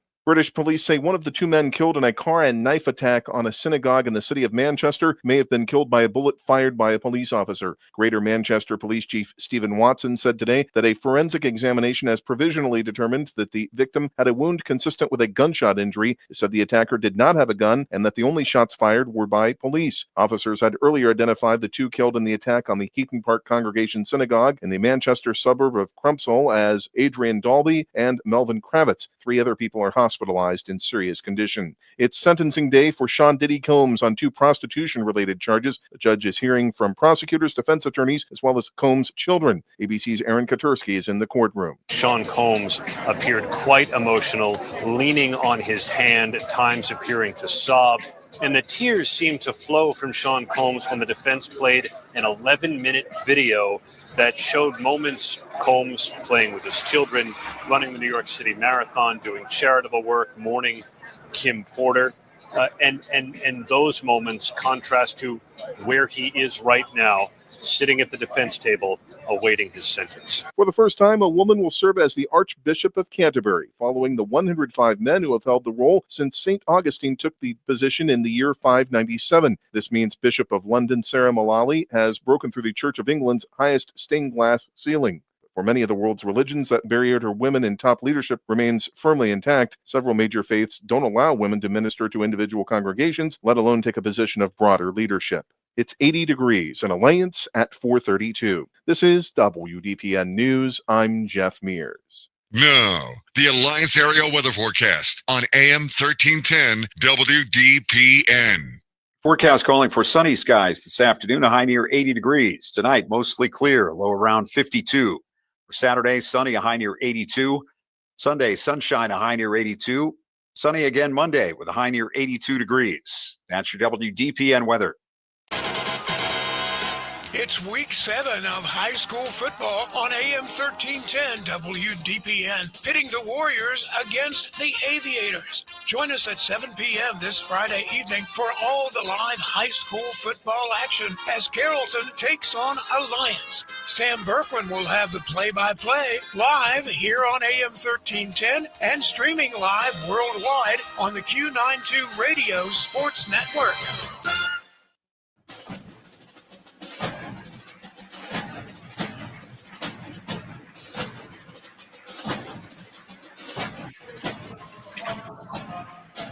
All right, welcome back here, the Sam Bourquin Show. It's an AWP Safety Football Friday here on AM 1310 WDPN, streaming live all over the world, AM 1310 WDPN.com, on X, on Facebook, on YouTube. Join in, drop your comments. We'll interact with you here today on another beautiful sun-splashed Friday in the Carnation City. I mean, holy cow, bottle this up and let's keep it through January. What do you say? Let's bring in the head football coach of the Alliance Aviators, Tim Goodman, kind enough to come up with the 3rd week in a row. He's got a young man with him. A little bit later on, you'll get a chance to meet him and hear from him as we get ready for the game against Carrollton tonight, Coach. Thanks for coming up. And before we go any further, upset, angry, annoyed, relieved, happy, ready to Guardians yesterday. Yeah. How you doing with that? Yeah, we're a little upset they lost, but I was saying we made it there. I mean, heck of a story to even be there. to begin with. But you like to keep going. But what a heck of a season! What a heck of a run there to even get in the conversation, and can't be nothing but proud of them. A lot to cheer for this past month. Yeah, they did make it exciting. When you're down 15 and a half games, I don't know how I still don't know how they made it back in, but they did, and they gave us a good ride. A little disappointing yesterday, but we move on. So here we are. What is this, week 7 now? Holy cow. And we have seen a lot of Alliance football, and I keep coming up with new things to ask you because the more games we watch, the more things I start to think about. And your offense, how, not to give anything away, but so on a scale of 1 to 100, how deep into the playbook bag have you gone with this group with all the talent that you've got? Yeah, we do a lot on offense, and we put a lot on our quarterback, put a lot on our skill guys, and we try and make it easy on the big guys up front. So we do it quite a bit, try and keep teams on their toes, and it's nice when you have a lot of weapons because you want a defense to try and have to cover all that. They're taking one guy away, well, this guy can hurt you. You take those 2 guys away, now this guy can hurt you. I think we had 7 guys catch the ball last week, 2 guys run for over 100 yards. So when you're doing that, you're giving the defensive coordinator a lot to worry about, and it makes a lot of fun to call plays. How does this work in practice during the week? Because you've got guys playing scout, and I mean they've been in the program long enough. They may know what's coming, or they know certain calls or switches or cadence or whatever. But what kind of a challenge do you want your guys on the defensive side of the ball to present during the week to get the A team ready to go on Friday night? That's the challenge for them, and sometimes I'm not always nice to the scout team because you want them to give a look of your opponent, and so sometimes your opponent does things defensively. It's a little bit different than their coach to do, and they're so used to when they're on defense of doing it this way because defensive coordinator or defensive line coach tells them to do this, and hey, I want you to do it like this. This is how Carrollton does it. We're not playing Alliance this week. We're playing Carrollton. But our scout team does a heck of a job for us, and our defensive coordinators are super creative too, and to try and mimic what the opposing team does, our defense scout team gets us ready each and every week. Yeah, that can't be easy. No, because I'm picturing myself saying, "Come on, coach, look, this is the way we do it. This is what we want to do, right, Johnny, Jimmy?" Yeah. And you're like, "No, fellas, this is what we have to do." Is there some tricks to the trade to get them to 100% buy in all the time? Yeah, and I think when you have success like this, they know that their role is vital, and it's good to hear it from me. It's good to hear it from our other coaches. But I think the guys that they really hear it from the most is, they hear it from their buddy. They hear it from the starting offensive lineman says, "Hey, you got me ready for this week," or the opposing receiver, "Hey, you got me ready that when I went in the game was easy because of you." So when you have that kind of sense with the team and everyone's having success, it gets those guys to practice harder each and every day. Tim Goodman is our guest, standing head football coach of Alliance, the Aviators and the Warriors tonight, 13-10 WDPN. Carrollton comes in 3-3. Alliance 5-1. Both teams are 1-0 in the EBC. Before we talk about Carrollton and Levi Kiko and some of the great stuff that they've been doing, you talked about all the weapons you guys have, and we've seen it front and center. And JR has been doing his thing, and we talk about guys like Brody and Ravon, who we had on the show last week. Jackson, 106 of 144 for 1,459 yards, 12 touchdowns, only 1 interception. To me, that's as impressive as anything. The young man takes care of the ball, and, I mean, how comfortable is that for you? You've got like another coach on the field almost. Yeah, absolutely. It makes you very comfortable when you call an offense that you'll call some stuff that might not be there, or it's a little dicey in this situation, but you trust JR, and he's earned that trust not only over the course of this year, but last year and into this year. There's a lot of times where we'll call a play and I'll just yell, "Hey, just be smart here," and he always is. And, the one interception really wasn't him; it went through a receiver's hands for Louisville, and they picked us off. So he's playing as good as football as you can play. He doesn't force anything. I always say his basketball background shows up because he's about as good as I've ever coached, of knowing where every receiver is on every play. So there'll be stuff that, there's a blitz coming right away and he gets it out hot, or they'll take away his first couple of reads. He knows where his third and fourth read are. And then when they take away all 4, he can scramble, make something happen with his legs. So he's about as good as it gets right now. Almost 1,500 yards throwing, 420 on the ground on 71 carries. How do you like this? First of all, do you like to strike a balance with JR, running and throwing, and how how do you like to work that game plan out going in? Okay, here's what we want to do. This percentage of the time, if we see this, let's run this. How do you go with that? Yeah, I think we want to stay balanced overall when it comes to run pass, keep people on their toes. And then even more so with JR and Ravon back there, you don't want them to key on just Ravon. So every now and then you fake it to Ravon, JR keeps it. You don't want to have him take too many hits because, you got to keep him healthy. But again, he's a smart runner. So we trust him in those situations. So, I'd say we want to keep a balance with all our guys, especially with JR running and throwing. How has practice gone? Well, heck, it's Friday. So how did practice go this week? We were here against the Salem. A lot of points. Again, there seemed to be a little chippiness after the whistle a couple times late in the game. I know you guys are trying to work through that and curtail that. But what were your thoughts, maybe even in the film room, after you took care of your opponent last Friday, getting ready for tonight? Yeah, that's the big theme this week. Is every week and all season long is a learning lesson. So what did we do well? Obviously, we did a lot of things well, but then what are those little things that can bite us in the butt when we get to big games like tonight and into the future? There's some things that we got to fix. We had a couple PATs blocked. We, like you said, we had a couple penalties after the play. So that stuff has to be eliminated as we move forward. And with having a veteran group like that, I think when you go in and watch a film on Saturday, they're very, very receptive to that. It's not in there like, hey, look at me, look at my highlights, look how cool I am. It's more so, okay, we gotta get that fixed. We gotta get that fixed. All right, let's work on that this week. What's the focus been on as far as your defense here this last week in preparation, not only for tonight, but West Branch, Minerva, Marlington, and on down the road? Yeah, I think our defense has been playing really well. I don't think they get enough credit. Everybody looks at the offensive stats, and that's what sells tickets. But we're only giving up like 14 points a game. We gave up 34 last week, but that was a little deceiving. We gave them one with the roughing the passer call, and then at the end of the game, they punched one in late where we kicked off from our own whatever, and then we had a late hit out of bounds. So we kind of gave them one there too. And Salem was averaging 50 points per game coming into the game. So they have a dynamic offense, and we held them down for the most part, first a turnover when we needed to. So we're happy with our defense side of the ball. Just got to keep flying around and making plays. That's the big thing. That effort, I think we've had outstanding effort defensively all year long, and we have really good athletes on that side. So just run down, make plays, force the ball out, take turnovers, and with our offense, if you guys do that a few times a game, our offense will take care of the rest. So it's really good complementary football. No doubt. Complementary football is key on every level. Yeah, it really is. Coach Tim Goodman of Alliance is joining us here on the Sam Bourquin Show, 1310 WDPN live here from Carrollton Stadium. Okay, let's talk about Carrollton. 3-3. They've kind of given you some fits the last couple of years. And their running back, Levi Kiko, he's about almost 650 yards on the ground and 5 touchdowns. Talk about his talents and what he brings. Oh, yeah. Carrollton, they're a hard-nosed football team. Like you said, we lost them the last 5 years, and our kids know that. I made sure they know that because they're not going to come down here and bow down to the Aviators. They're coming down here to make it 5 of the last 6. And they want to run the football. With Coach Slamos, there was no bones about that. And Coach Hills kind of ran with that as well. Yeah. Levi's a returning starter. He was a really good running back from last year, and they want to give him the ball some more. So we know that offensive line's going to come right at us. We know Levi's going to run downhill, and we got to stop the run. I think if we can do that, we have a good chance to win this game tonight. Do you guys do a conference rotation as far as schedule?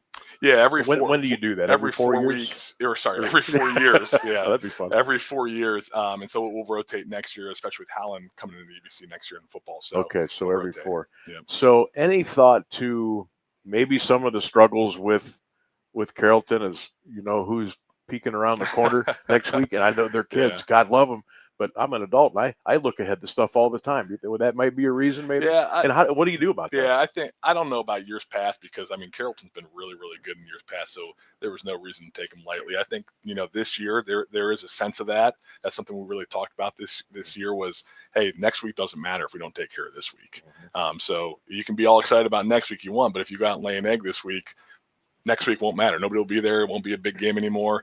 So we got to keep focused on these guys and make sure we take care of business tonight if you want a big game next week. No doubt. All right, Coach, who did you bring with you today? We got Alex Hartman joining us today. Alex has been great for us on both sides of the football.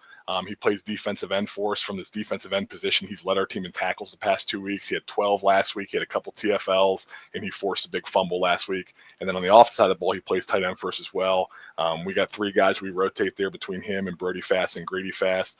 And Grady got hurt last week, so he's going to have to step up a little bit more tonight and be a good blocking tight end and receiving tight end for us. And he's done a great job of that this year. Alex is a big dude. Alex is a big dude. I mean, Yes, he's he is. big without his uniform. Yeah.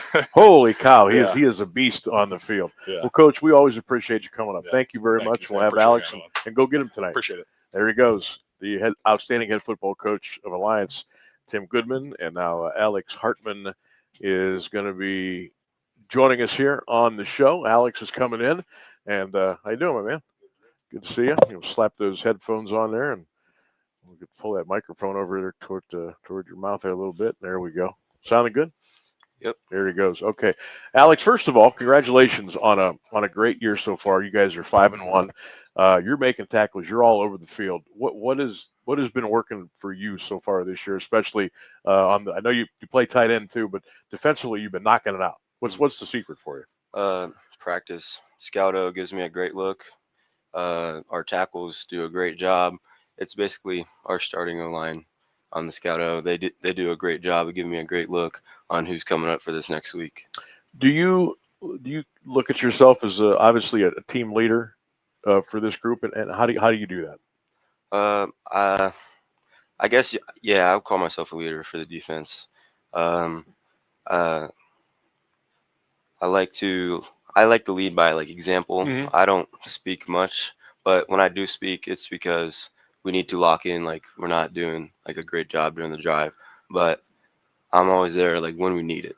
Yeah. So you're one of those guys. If you do speak up and say something, that means you better knuckle down. You're angry. Yeah. Right? You're angry. Oh, that's good because every team needs that. What's your favorite thing? A couple of things. What's your favorite thing about going to Alliance High School? What's your favorite thing about playing football? My favorite thing about going to Alliance is I like the people at Alliance. I like the crowd that comes. They show out every game, whether it's home or away. I like going to a school at Alliance. The teachers are great. The kids are great. It's just a great environment. And football-wise, coaches have changed my life here. They've been a big impact on my life. You mentioned the school part of it. What's your favorite subject in school right now? I'm a big math guy. I love math. Okay, all right. Future plans. Is it too early to start thinking about those, or where do you think you might go and study and play football, or what's that looking like for you? I definitely want to play college ball, no matter JUCO, D3. Depends on how this season turns out. I definitely want to play college ball. Good. I know you'll do great if you take that path. As far as just being, what are you, 17? 17. Just being in high school and you're going through your teenage years, and you got football, you got practice, you got film, you got weight room, you got class, you got obviously social life, hanging around the guys, going out and doing things. Has it gone as fast as you thought it would once you started your freshman year? I didn't think it was honestly gonna go this fast. I wish it wasn't. But yet again, I'm having a great time. I'm just enjoying it as it goes on. When did you start playing football, serious level? How old were you? Probably second grade. Second grade? Yeah. I didn't go to Alliance when I was younger, but I always played up with my older brother. Okay. He was 4 years older than me, so I played up with him, and that taught me that I need to play good because I'm playing with the older kids. Right. What is your favorite thing about football? Is it just being around the team? Is it the sport itself? You mentioned about coming out here on Friday nights and all the people are here and it's under the bright lights and you're doing what you love to do. Everybody has a favorite thing about what they do. What is it about football? I would say practice leading up to the game week. I love going to practice throughout the week because I just want to enjoy every minute of it. And the coaches make practice great. There is some rough times during practice, but I love when there's rough times during practice because it gets me prepared for the game. Yeah. Alex Hartman is our guest, outstanding two-way player for the Alliance Aviators here on the Sam Bourquin Show, AM 1310, WDPN, and streaming live at all of our social media platforms. One more quick couple before you go. I've asked all the guys that have come up. We had Ravon last week. We had JR the week before. What's your favorite song right now? I can't think of. I'd probably say Wonderwall by Oasis. Okay. Me and JR have been banging it for this whole week. It can't get out of our heads. All right, that's good. And favorite place to go eat, whether it's your family, the fellows on the team, you're going out somewhere. Where do you like to go? I like Taco Bell and Chipotle. I had you for Chipotle. I just said this guy's a Chipotle guy. I just kind of figured that. Chipotle is like my game day ritual. That's my go-to for every Friday. Yeah. Do you know when to stop eating Chipotle, or you just keep shoveling it in? Depends how much. It's hard sometimes. Yeah, it is very hard. Yeah. But maybe 3 times a week. Oh my God. Okay, well, at least you're eating healthy. Okay, before we let you go, what's your game day like on Friday when you get up in the morning, go to school? Take us through that, and then 7 o'clock kickoff. I wake up a little earlier than I do on normal days. Okay. Just to watch a little bit more film, maybe see if I can find a couple more things about them. And then I go to school from about 8:30 to 12:16. I get out of school early, and then I go home, take a nap, and I come back and get my Chipotle.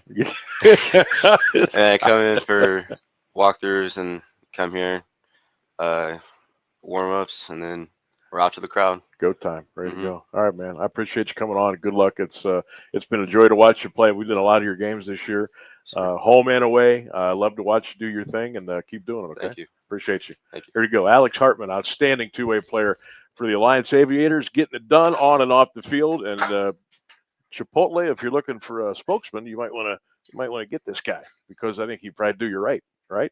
All right. Let's take a break. We're going to step out. We are live here at Carrollton Stadium on AM 1310 WDPN. We'll come back and get you up toward the top of the hour. It's the Sam Bourquin Show on an AWP Safety Football Friday here on AM 1310 WDPN. This fall, the fear returns. Enter the Akron Haunted Schoolhouse and Laboratory. 2 terrifying attractions. 1 horrifying night. Face your deepest fears across 3 haunted floors of spine-chilling terror. Are you brave enough to make it out alive? Open now. Get tickets at hauntedschoolhouse.com.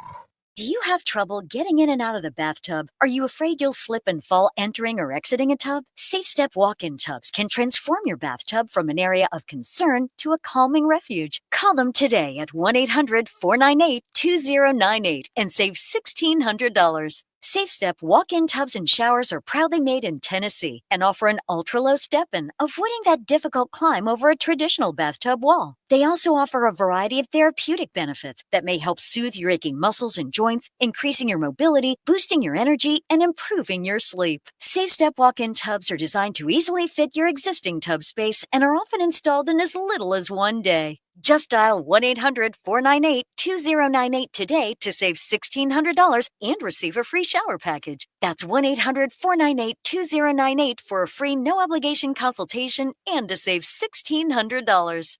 Safe Step walk-in tubs. Safety never felt so good. University of Mount Union football this Saturday here on AM 1310 as the Otterbein Cardinals take on our Mount Union Purple Raiders. Kickoff at 1:30 Saturday afternoon. The play-by-play from Sam Bourquin. Join us for all the live action here on AM 1310 and streaming live worldwide on the Q92 Radio Sports Network. Saturday at 1:30, Otterbein and Mount Union.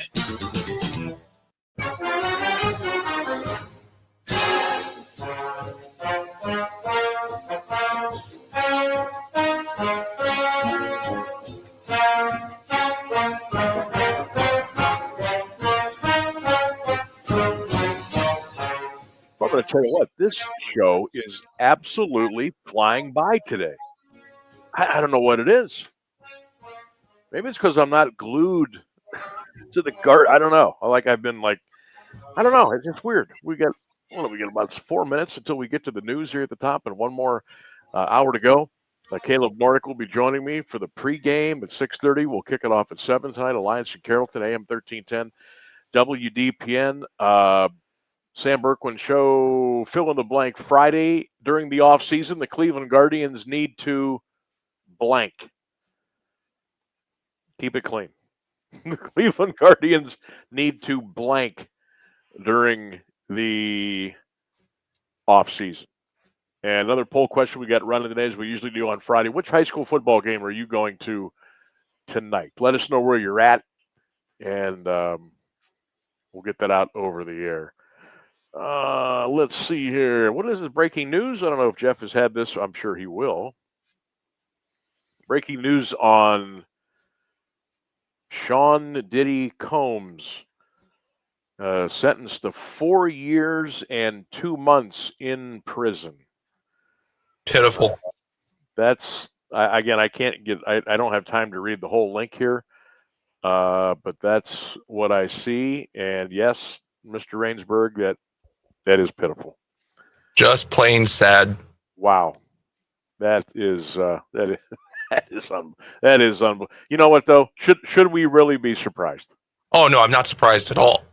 Should we really be surprised? Wow. Well, money, fame, and power will do lots for you, whether it is right or wrong. And there you go. Okay. 2 minutes till we get to the top of the hour. Just want to run down the schedule tonight, just for all of the games in the area. McKinley, Hoover, Glen Oak, Green, Jackson, Lake, Fitch, Perry. Tonight, Massillon is hosting another out-of-state team. Cardinal Ritter College Prep out of Missouri.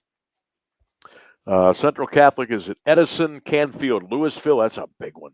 Northwest Orville, Canton South Triway, Manchester Fairless. Tuslaw is taking on Toronto. Of course, we've got Alliance and Carrollton here. Marlington West Branch, Salem Minerva, Tusky Valley Ridgewood, Strasburg East Canton, Malvern Buckeye, Tusky Valley Claymont. Tomorrow, St. Thomas will be at Crestline. Those are all the games. And of course, we've got 7 games covered for you tonight between AM 1310, WDPN, and Q92radiosports.com. So hang out with us on a beautiful Friday, week 7.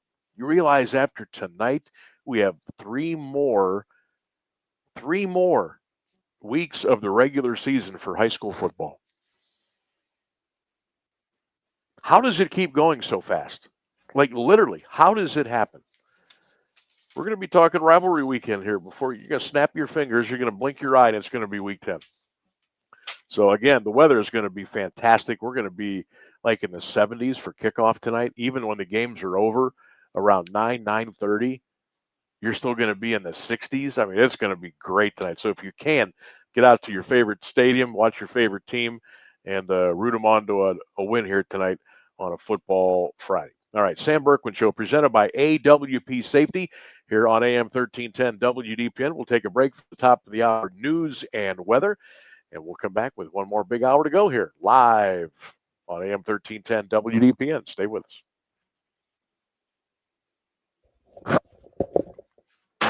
Keeping Alliance entertained and informed for over a half a century. AM 1310 WDPN Alliance. This is a special report from ABC News. I'm Michelle Franzen. Hamas has responded to the U.S. proposal of a Gaza ceasefire deal laid out last week when President Trump hosted Israel's prime minister at the White House. Hamas reportedly agreeing to parts of the 20-point ceasefire plan, including the release of hostages, but with conditions, and that would require negotiations.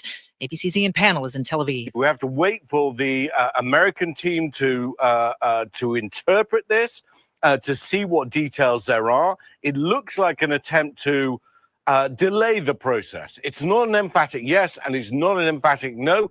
Overall, it appears positive, but frankly, there's more that we don't know than we do know. Hamas's political leader telling news outlet Al Jazeera that getting all the hostages exchanged in 72 hours will be hard to do. That proposal also requires Hamas to disarm. In a social media post earlier, President Trump gave a Sunday deadline for Hamas to agree or all hell would break loose. This is ABC News.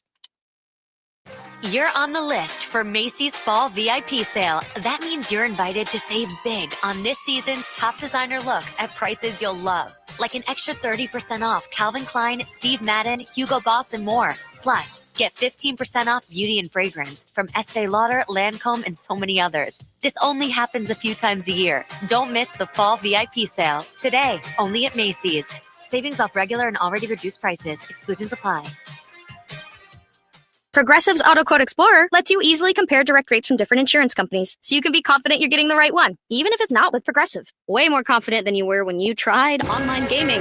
Who knew 12-year-old boys could be so mean? And where did they learn to swear like that? 2 hours of losing to these underage trash talkers, and you're starting to question if maybe you really should stick to pickleball and other boomer stuff. So use Progressive's Auto Quote Explorer and be confident you're getting insurance that's right for you. Progressive Casualty Insurance Company and affiliates. Not available in all states or situations. Prices vary based on how you buy. Now, the latest Alliance area news from Jeff Mears on AM 1310 WDPN. Good afternoon. It's 5:02. A special prosecutor is being sought for the case of 2 Canton police officers charged in the death of a man in their custody. Prosecutors made the request today in Stark County Common Pleas Court during a pretrial hearing for Bo Shoneggy and Camden Birch. They are charged with reckless homicide. Prosecutors cite a conflict of interest. Retired Medina County Common Pleas Judge James Kimbler is overseeing the case after Stark County judges recused themselves. He gave prosecutors 2 weeks to file a motion. A final pretrial hearing is set for January 21st. In April 2024, Frank Tyson of Canton Township crashed his vehicle near the AmVets building on Sherrick Road Southeast. People inside called police to have Tyson removed due to erratic behavior. He stopped breathing after being handcuffed and put on the floor. A 16-year-old Canton McKinley High School student is charged with inducing panic and carrying concealed weapons after being found with a handgun. According to the repository, Principal Sean Stranger said the .38 caliber gun was found by an X-ray bag scanner Thursday morning and did not make it inside the building. The student reportedly told police the bag belonged to someone else. The weapon had a round in the chamber but no magazine. Molly Stark Hospital will soon come down. Crews are set to begin demolition of the 96-year-old facility next week. The contractor is Gary Matarelli Excavating. Stark Parks owns the property in Nimishillen Township, which has been abandoned since 1995. Park officials have cited safety concerns. The hospital has also been the frequent target of vandals. Stark Parks received a $2.3 million grant from the Ohio Brownfield Remediation Program last year. It will cover about 75% of the cost of asbestos abatement, demolition, and site remediation. Stark Parks, the county land bank, and commissioners will pay the remainder. Completion is expected by the end of the year. The city of Louisville opened its new fire station this afternoon. WDPN's David Schur reports. The $8.6 million, 15,000 square foot facility houses 3 fire trucks and 3 EMS vehicles, along with training facilities, a day room, sleeping dorms, and a decompression area in which the air pressure is elevated to keep out the contaminants from the vehicle emissions. On hand for the ceremonies, which included dedication of the building to the late city manager, Dr. Larry Collins, whose efforts resulted in this facility, were members of his family and officials from fire departments all over the county and beyond. For WDPN News, I'm David Schur. Monday is the opening day for the new Stark County Main Library branch. An estimated 140,000 materials have been moved to the new location since August 30th when the main library closed. The first 100 patrons to enter at 9 a.m. Monday will receive a library prize. The new building previously housed Nationwide Insurance. The library will operate from the temporary location on Market Avenue North in downtown Canton for 3 years during construction of a new campus at the site of the old library. The Maker Studio, genealogy, and passport services will still be offered at the temporary site. You'll soon have another option for flying to the Windy City from Akron Canton Airport. The first American Airlines flight to Chicago's O'Hare International Airport is set for departure Monday morning at 7:45. United Airlines currently operates the only service to Chicago from CAK. Akron Canton will host a gate party for travelers on the American flight at 6:30. Victims of the 2023 East Palestine train derailment and Norfolk Southern have until October 10th to respond to fraud allegations concerning the $600 million settlement of a class action lawsuit. Federal Judge Benita Pearson issued the deadline following a filing last week by a group of class members who opted into the personal injury portion of the settlement. They allege their legal representatives intentionally hid crucial information about health risks. At issue is the portion of the settlement providing payments to individuals who signed a release of their personal injury claims against the railroad. The motion requests that the settlement, which was approved a year ago, should be nullified. Norfolk Southern has indicated it will oppose the motion. The Highway Patrol is investigating a fatal single-vehicle crash in Columbiana County. It happened around 8:40 Wednesday night. A car was southbound on State Route 644 in Franklin Township when it failed to negotiate a curve, went off the right side of the road, and struck a tree south of Lewis Road. The vehicle caught fire and the driver died at the scene. Their name has not been released. The crash forced authorities to close the roadway for about 2 hours. A man accused of attacking a Latonia police officer will undergo treatment at Heartland Behavioral Health Care in Massillon. The commitment of 47-year-old Randy May of Latonia was issued Wednesday by Columbiana County Common Pleas Judge Megan Bickerton. He was recently found not guilty by reason of insanity, a felonious assault, and aggravated robbery. Bickerton said an evaluation determined May was mentally ill. Officer John Hancock suffered a broken ankle and a head injury when he was hit with a metal bar during an October 2024 traffic stop. May was also found not guilty by reason of insanity for assaulting a deputy in April of 2024. The final termination of commitment for the Latonia case will be in 2036. The hearing for the other will be in 2027. Attorneys have filed an amended injunction in Mahoning County Common Pleas Court asking a magistrate to allow Youngstown Ursuline High School transfer students to play football this season. It was filed Thursday. The amended injunction notes a Trumbull County judge ruled in favor of 3 students who transferred to Girard and seeks the same decision in Mahoning County. The OHSAA ruled last month that any student who transferred from Ursuline to another school would not be able to play for the 2025 season. The season was canceled following allegations of hazing, sexual assault, and harassment involving some players. The original injunction in Mahoning County was recently denied. A hearing is scheduled for October 10th. A woman is headed to prison for the drowning death of a 1-year-old girl in Youngstown. 32-year-old Adrienne Hudson of Youngstown was sentenced today by Mahoning County Common Pleas Judge Maureen Sweeney to 6 to 9 years behind bars. She pleaded guilty in August to charges of involuntary manslaughter and child endangering. Hudson was indicted in January 2024 for the September 2023 incident. London Kazan was found in a pool at a home on Ridgelawn Avenue. Hudson was babysitting the girl and her own child at the West Side address. The group was outside and the girl reportedly wandered away and ended up in the pool. The child's death was later ruled accidental. A man is charged with aggravated vehicular homicide and hit skip after his arrest Thursday. U.S. Marshals picked up 42-year-old Laird Bruner without incident Thursday in the 1300 block of Albert Street. WFMJ-TV reports he was suspected as the driver who struck and killed 53-year-old Joseph Novicic on Loveland Road Monday. Security cameras captured the incident. The Ohio EPA has approved a project to fill in areas of an abandoned mine in Austintown. The Ohio Department of Natural Resources is preparing to send the project out for bid. The estimated cost is $433,000 to be covered with state and federal funds. The work is scheduled to take up to a year. The mine left behind steep walls up to 24 feet. It will be backfilled to create a more gradual incline. Hardwood trees native to the area will be planted. Coal mine near the intersection of Fairview and South Turner Roads was abandoned 150 years ago. Taking a look at Wall Street, the Dow Jones Industrial Average closed today at 46,758, up 239 points. The Nasdaq Composite lost 64 points, ending at 22,780, and the S&P 500 closed at 6,715, up a fraction of a point. It's 80 degrees in Alliance at 5:09. This is the local edition of WDPN News. I'm Jeff Mears. Here's the latest forecast on AM 1310 WDPN. Sunshine this afternoon with a high near 80 degrees. Tonight, mostly clear skies, a low near 52. Saturday, sunshine, a high near 82. More sun on Sunday with a high near 82. That's your WDPN weather. Live from the AM 1310 WDPN studio, it's time for live and local sports talk. It's the Sam Bourquin Show. I'm ready. Give the show a call at 330-821-1310. Good call, Meatball. Watch the Sam Bourquin Show on the AM 1310 Facebook page, the Q92 YouTube page, and on X. This is the Sam Bourquin Show on AM 1310 WDPN.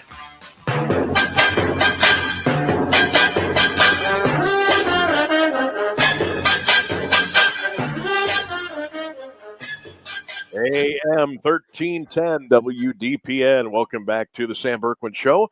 It is an AWP Safety Football Friday. Appreciate Drew and the crew and everybody associated with AWP Safety for presenting our program every Friday during the high school football season. We certainly do appreciate that, and a lot of the great folks at AWP Safety will be out working today, tomorrow, all weekend long. So. Keep up the good work, and we appreciate the AWP Safety for coming on board. Thank you, sir. There it is. We got the Official rosters hot off the press for the Aviators and the Warriors tonight. All right, this looks good. Ready to roll. Where's the camera at? There it is, right there. See that there? Just got those dropped off. Now, truth be told, we already have our rosters in two deeps and stuff as we prepare for the game. But it's nice that they still bring these up here, and just in case there's a last-minute switch or something. I did want to look at something here on the Carrollton. Okay, Storm Hill is the new head coach. I was looking for a couple of guys on their coaching staff. Cameron Clapper, Zayd Dietz, Doug Renninger. There's a couple other guys I was looking for. I don't see them. Adam Shipley, Butch Wood are on the freshman staff. This is going to be a good game tonight. I'm telling you. I knew Carrollton had beaten Alliance the last 2 years. I did not know. I was not aware until Coach Goodman said that Alliance has lost to Carrollton 4 out of the last 5 years.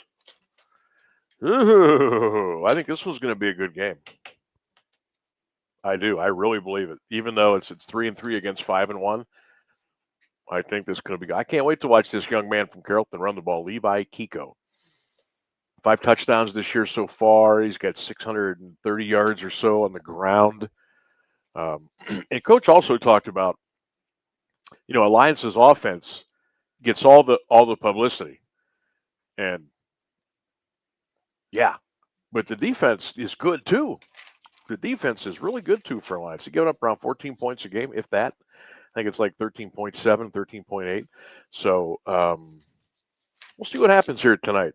We both, Caleb and I both predicted, a lot of people predicted last week that the Alliance Salem game was going to be high scoring. And was it?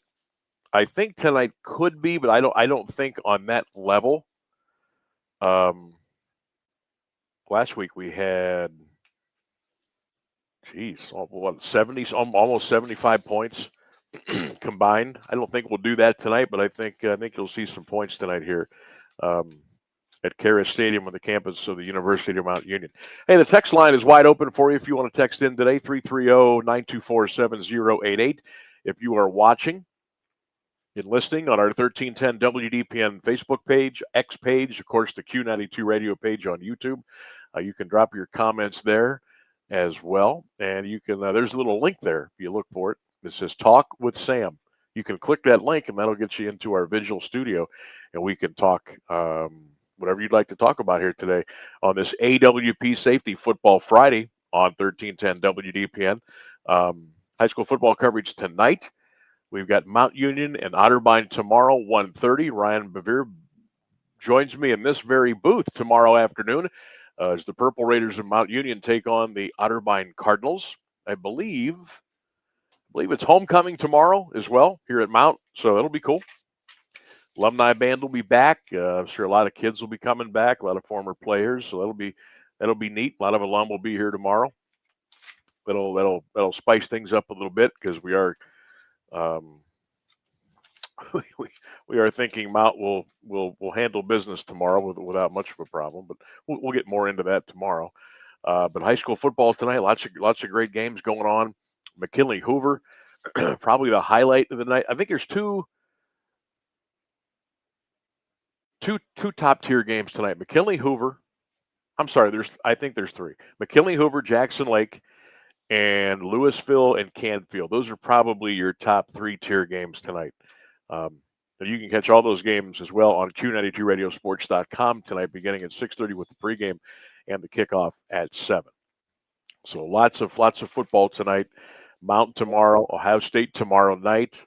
You got the Browns in London against the Vikings Sunday morning at 9:30. So you have to get up night and early to watch Dylan Gabriel. Did you see where Dylan Gabriel's parents can't go to the game? They didn't have a passport. For some reason, they didn't have a passport.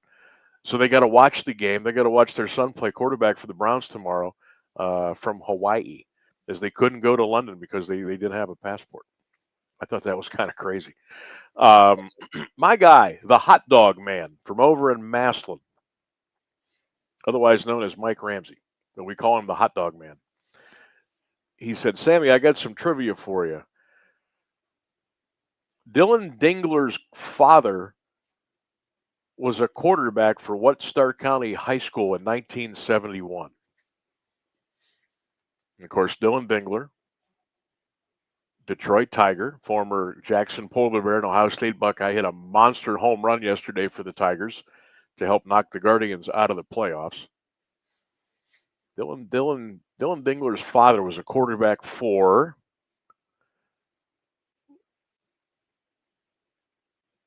Massillon. Scotty Dingler, 1971, Massillon Tiger quarterback for head coach Bob Cummings. I did not know that. That's a nice nugget there, hot dog man. Appreciate that. We got one on the text line. Go ahead. I'm reading. I got a couple more I want to fire off, but go ahead and throw that one in there. We got hit. We know exactly who this is. He says, "My radio brother, Buckeyes smashed Minnesota 35-6. Last time Minnesota won in Columbus in 2000, 29-17. He also said, "Go West Branch." Yeah, I think that's our guy Tom from Salem, and I believe Tom is going to the Salem. No, he's going to the West Branch Marlington game tonight. So we'll be getting some updates from Tom during our broadcast tonight. Let's see here, Sam. Need the Guardians to bring their payroll up at the very minimum to $150 million. That might get them another bat, maybe another bat in an arm. We'll see, but I have my doubts about the Dolans. Let's see here.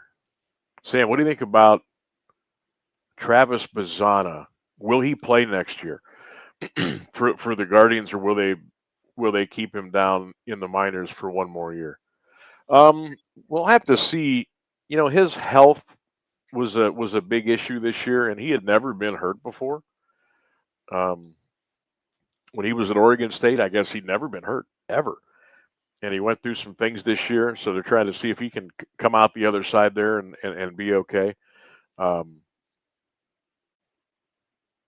I think I've heard enough about Travis Bazzana and the way he handles adversity and the way he works out and studies and wants to be a winner. I'm expecting him to be up with the Guardians next year. Maybe not when they break camp, but maybe later on. Maybe later on in the year. They got a nice little core, but I'm telling you, they need to go out and get two bats, and maybe a third, maybe 2.5 bats. You know what I mean? They need to go get a couple of guys that are batting like 275, 280, maybe 285. They can hit 30, 35 home runs, drive in 90 to 100. And then they need to go get somebody who's like a 250, 255 hitter, hit you about 20, 22 home runs, drive in 75 or 80, something like that. And maybe an arm. I don't know if I'm sold yet on the back end of our pen yet, like who's going to close. I mean, we all thought we were going to have Emmanuel Clase for the next several years. Obviously, that's not going to happen now, and that's nobody's fault in Cleveland. That's on Emmanuel Clase and Luis Ortiz. That's on them. So you might want to think about getting maybe somebody else for the pen, maybe as a closer. I'm not sure. Our fill in the blank Friday during the offseason, the Cleveland Guardians need to blank. I want you to fill that in for me. During the offseason, the Cleveland Guardians need to blank. Our other question today is, which high school football game are you going to tonight? Such a beautiful night. I will tell you this: if I wasn't in the broadcasting business and doing a show and doing play-by-play and all that stuff, I would be out to a game tonight just because of the weather, and it's still the best. It's still the best bang for your buck as far as pure entertainment. It just is. I'm 55 years old now. There's nothing like a high school football Friday at any of the stadiums in our area. And it doesn't necessarily just have to be in our area. It could be up at Summit, Cuyahoga County, Wayne County, Tuscarawas County, Cincinnati, Toledo. There's nothing like it. There really isn't. Let me see here. Fill in the blank Friday. The Guardians need to do blank during the offseason. John T. They need to improve their offense in a meaningful way. Jim K. Find somebody to hit for average and home runs behind Jose. William C. Get a couple of bats. Dwayne. Hope you're well, Dwayne. Sign hitters. Yep. David Thomas, bats. I'm getting, this is perfect for the fill in the blank Friday. They need to bats. I love that. They need to sign hitters. Jim V says, find a new hitting coach.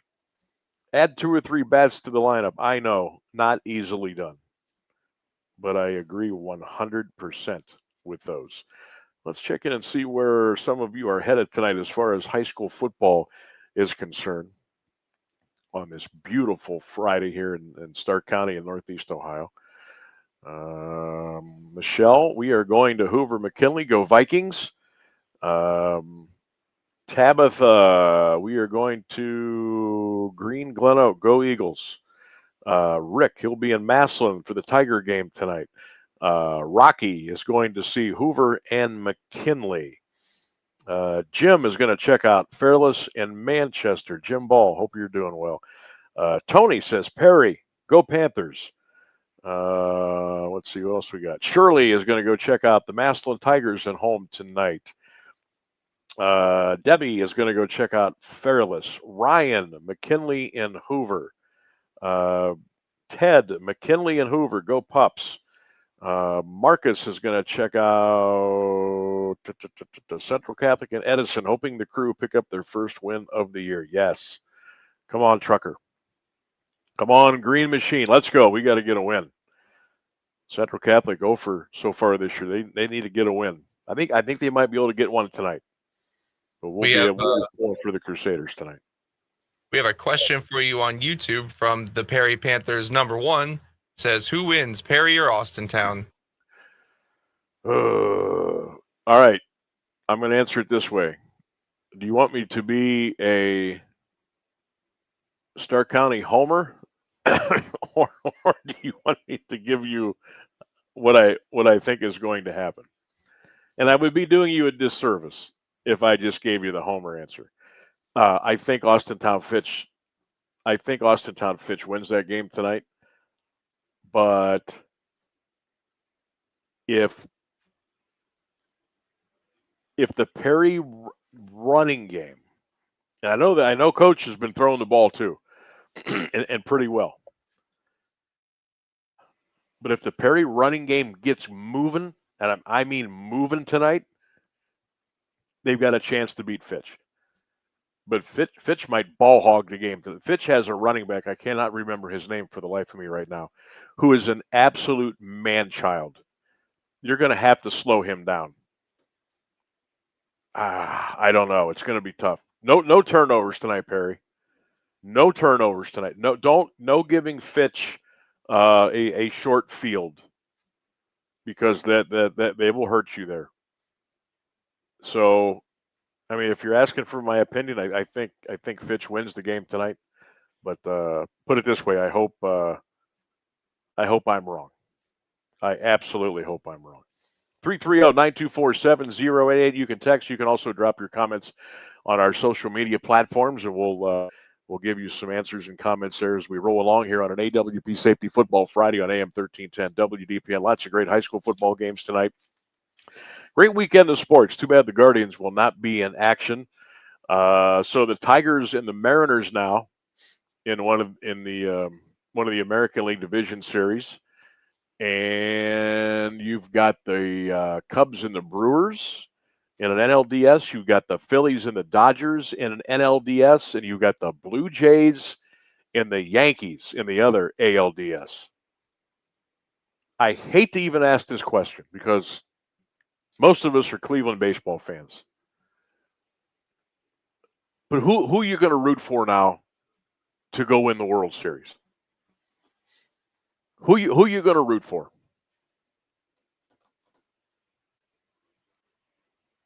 I got to go with Detroit. I got to go with Dylan Dingler, and I got to go with Detroit, even though they knocked us out. Oh, I should have said that. That's who I'm going to pull for. Yeah, that's who I'm going to pull for. I'm going to pull for Dylan, and I'm going to pull for the Tigers to go win it all. If they don't, then my backup team. I'm not rooting for New York. I'm not rooting for the Dodgers. I'm not rooting for Philly. I'm not rooting for the Cubs. Man alive. I probably pull for Toronto. I like Mark Shapiro. I'll pull for the Blue Jays. But I'm hoping the Tigers can go get it. So good luck to Dylan Dingler in Detroit. See if they can get it done. All right. What do you say? We take a break. We'll come back with a very quick On This Day in Sports History next here on the Sam Bourquin Show, AM 1310 WDPN. The caring professionals at Black's Radiator Service in New Waterford take time to remind everyone to keep our American war veterans in our thoughts and prayers. Remember, we owe today's achievements to those who fought to secure the safety of this country for the future generations. Let's remember the troops overseas with a letter or care package this holiday season. That's courtesy of our good friends at Black's Radiator Service, 46469 Beaver Lake Road in New Waterford. They're always working to keep our community moving in a positive direction. Do you have trouble getting in and out of the bathtub? Are you afraid you'll slip and fall entering or exiting a tub? Safe Step walk-in tubs can transform your bathtub from an area of concern to a calming refuge. Call them today at 1-800-498-2098 and save $1,600. Safe Step walk-in tubs and showers are proudly made in Tennessee and offer an ultra-low step-in, avoiding that difficult climb over a traditional bathtub wall. They also offer a variety of therapeutic benefits that may help soothe your aching muscles and joints, increasing your mobility, boosting your energy, and improving your sleep. Safe Step walk-in tubs are designed to easily fit your existing tub space and are often installed in as little as one day. Just dial 1-800-498-2098 today to save $1,600 and receive a free shower package. That's 1-800-498-2098 for a free no-obligation consultation and to save $1,600. Safe Step walk-in tubs. Safety never felt so good.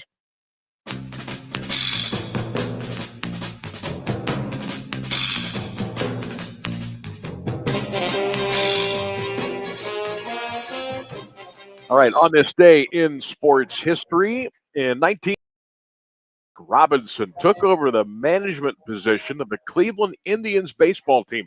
He was the first black manager in Major League Baseball. On this day in 2001, ESPN began its 10th season of the National League coverage.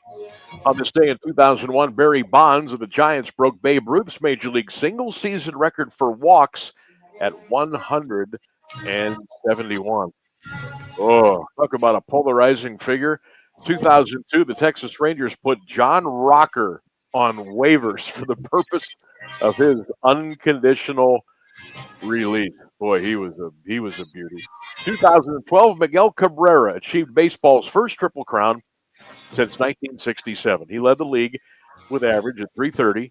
He had 44 home runs and knocked in 139 in the regular season. That is on this day in sports history.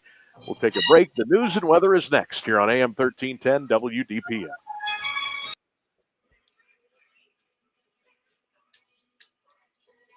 On AM 1310 WDPN. Good afternoon. It's 5:30. Sean Diddy Combs has been sentenced to 4 years and 2 months in prison in a case involving sex workers, violence, and so-called takeoffs. The judge says a lengthy sentence is needed for deterrence, and he is unconvinced that if Combs is released, these crimes won't happen again. The 55-year-old hip-hop mogul was convicted in July of flying people across state lines for drug-fueled marathon sexual encounters, violations of the Mann Act. Jurors acquitted him of racketeering, conspiracy, and sex trafficking charges that could have carried a life sentence. The Senate fails to advance a Republican bill that would reopen the government. Most Democratic senators are voting against the bill as they demand that Congress take up health care legislation. The vote fell well short of the 60 needed to end a filibuster and pass the legislation. Senators are expected to depart for the weekend. There are few signs of any real progress toward ending the congressional standoff. In a social media post today, President Trump says he's giving Hamas until 6 p.m. Sunday to sign on to the peace plan he unveiled earlier this week to end the war in Gaza. On Tuesday, he told ABC News he was giving Hamas 3 or 4 days to respond to the proposal. ABC News chief foreign correspondent Ian Pannell is in Tel Aviv with more. We know that Egypt and Qatar, amongst other Arab countries, are heavily involved in talking to Hamas to try and persuade them to agree to the deal. But certainly for Hamas, an organization that set itself about essentially two things. One, establishing a Palestinian state, and two, destroying the state of Israel, signing a deal that effectively consigns it to the dustbin of history without any of those things being achieved would seem quite a difficult sell. But again, President Trump is saying it's either take this or all hell will be unleashed. Hamas said today that it has accepted some elements of Trump's plan to end the war, including giving up power and releasing all remaining hostages, but that others require further consultations among Palestinians.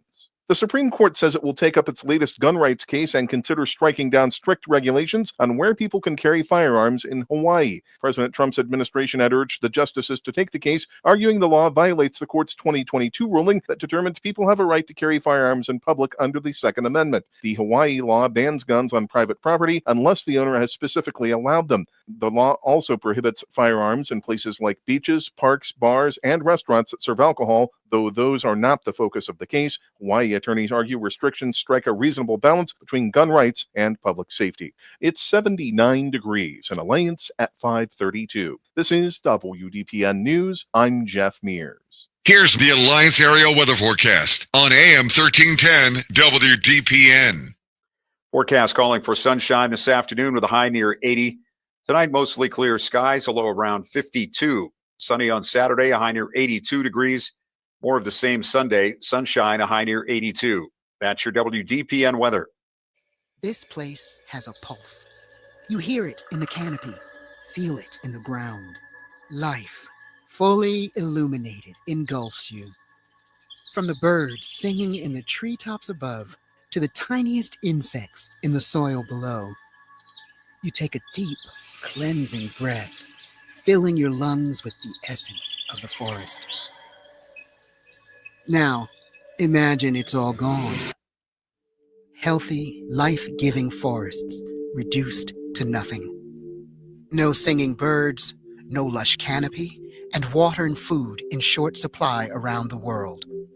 Time is running out to protect our forests, and without our love, they can and will disappear. It's our choice. Love it or lose it. Help protect our forests. Visit World Wildlife Fund at wwf.org/love.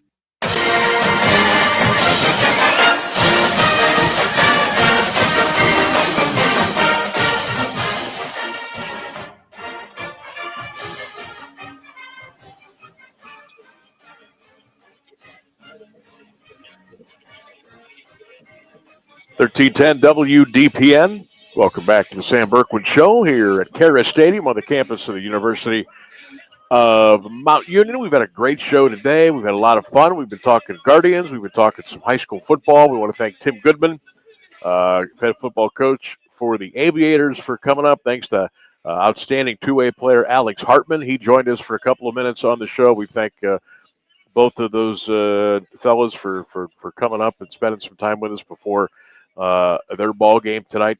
Always appreciate that. Gosh, next Friday is going to be weird. I'm not going to be in this press box next Friday. It'll be the first time in a month.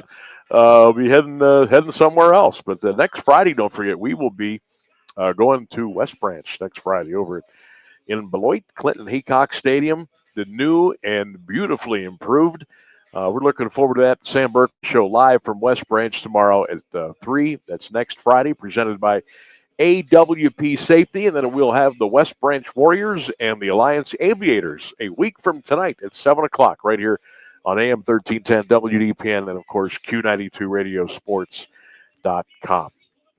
I will be back in this very room tomorrow, getting you ready for Mount Union and Otterbein. Ryan Bevere will join me for the 1:30 kick tomorrow on 1310 WDPN as the Purple Raiders take on the Otterbein Cardinals. It is a fill-in-the-blank Friday. Your fill-in-the-blank Friday today is the Cleveland Guardians need to do blank during the offseason, which actually began yesterday. Okay. During the offseason, the Cleveland Guardians need to blank. Let us know on our social media platforms. A lot of people want to go out and they want to sign Petey Alonso to a free agent contract. In theory, that's great. I would love that. I would be over the moon. But there's no way that the Dolphins are going to do that. Mikey just checked in. Mike Lincoln, get a big bat. Go get the polar bear. I wish. Not going to happen, though. Charles says go get 2 bats and 1 more arm. Window is wide open. Let's go. Mary, I love my Guards. Great season. Disappointed yesterday. Feeling better about things today. Michael R. says, Sam, the Dolphins will never come up with enough money to make this team more than just competitive year in and year out. It is what it is. Sometimes we are going to have to just get lucky. Yep, I would agree with that. Payroll's at $100 million right now. In my opinion, I think you need to get it to about 165, 175 million. And with our front office, with Chernoff and Antonetti, in the way our scouts just keep coming up with arms, we don't have enough. Like, we need to do a better job scouting for bats. Just my opinion. We got some good, talented guys coming up. Some good, talented guys were in the game yesterday that probably shouldn't have been thrown in there, but that's all they had. Stephen Vogt had to do what he had to do. But the Guardians are going to need they're going to have to invest in the payroll. That's all there is to it. And history has shown us that they won't do that. It's not that they can't. They won't. Don't get that twisted. Don't let them keep sprinkling that small market media fodder. There's plenty in the tank. There's plenty in the till. But the ownership group does not want to go that route. And that's okay. It's their team. They can do what they want. I'm just telling you. If you want to do more than just compete, you're going to have to invest.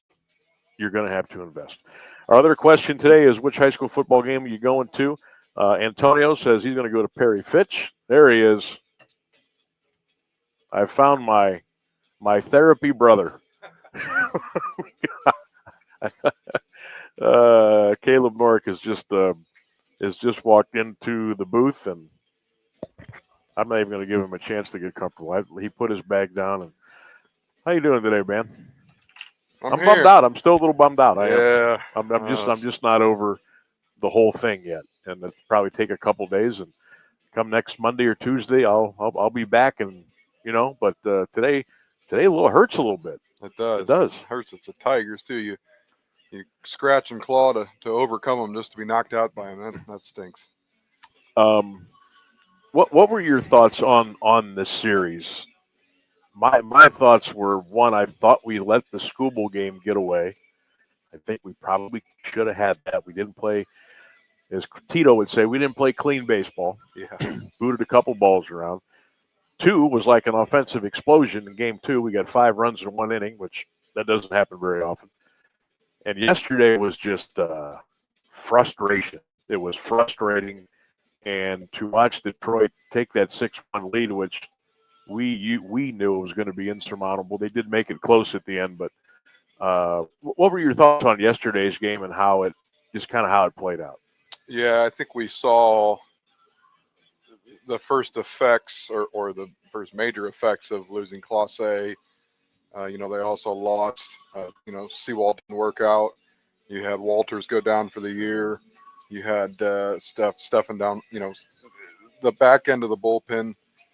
Gaddis was gassed, but I think Voter knew there was nowhere else to go. That was his best option. You're not going to bring Kate Smith in that situation. And offensively, just too many missed opportunities. They just don't have enough bats. They don't, and I know everyone's saying that, but they just, you got 5 guys taking a lot of at-bats that should be playing AAA right now. See? He knows it. Caleb knows. You know. I mean, I think Kafis is going to be good. I think Valero is going to be good. I think DeLauder is going to be good, but they should be playing for the Clippers right now, not for the Guardians. Right. And not taking, I mean, George Valera, he had a great home run in game 2, but they're taking pressure-packed at-bats. And I mean, DeLauder hasn't seen an MLB pitcher all year, and his first game is, hey, by the way, if we lose, we're done. Yeah. So good luck. No pressure on you. Yeah. I mean, and that's what I've been trying to pound home to some that just I can't get it through there, but fine. They need to go out and increase the payroll. You've got to go get some sticks. Look, these guys might be good. We don't know. They might be, but it's unfair. And look, the experience they got was tremendous. That's great. But nobody's interested in guys getting experience. We want to win. Yeah. And first of all, you got in a 15.5 game hole because you didn't increase the payroll from last year. You shed payroll. You didn't build on your momentum.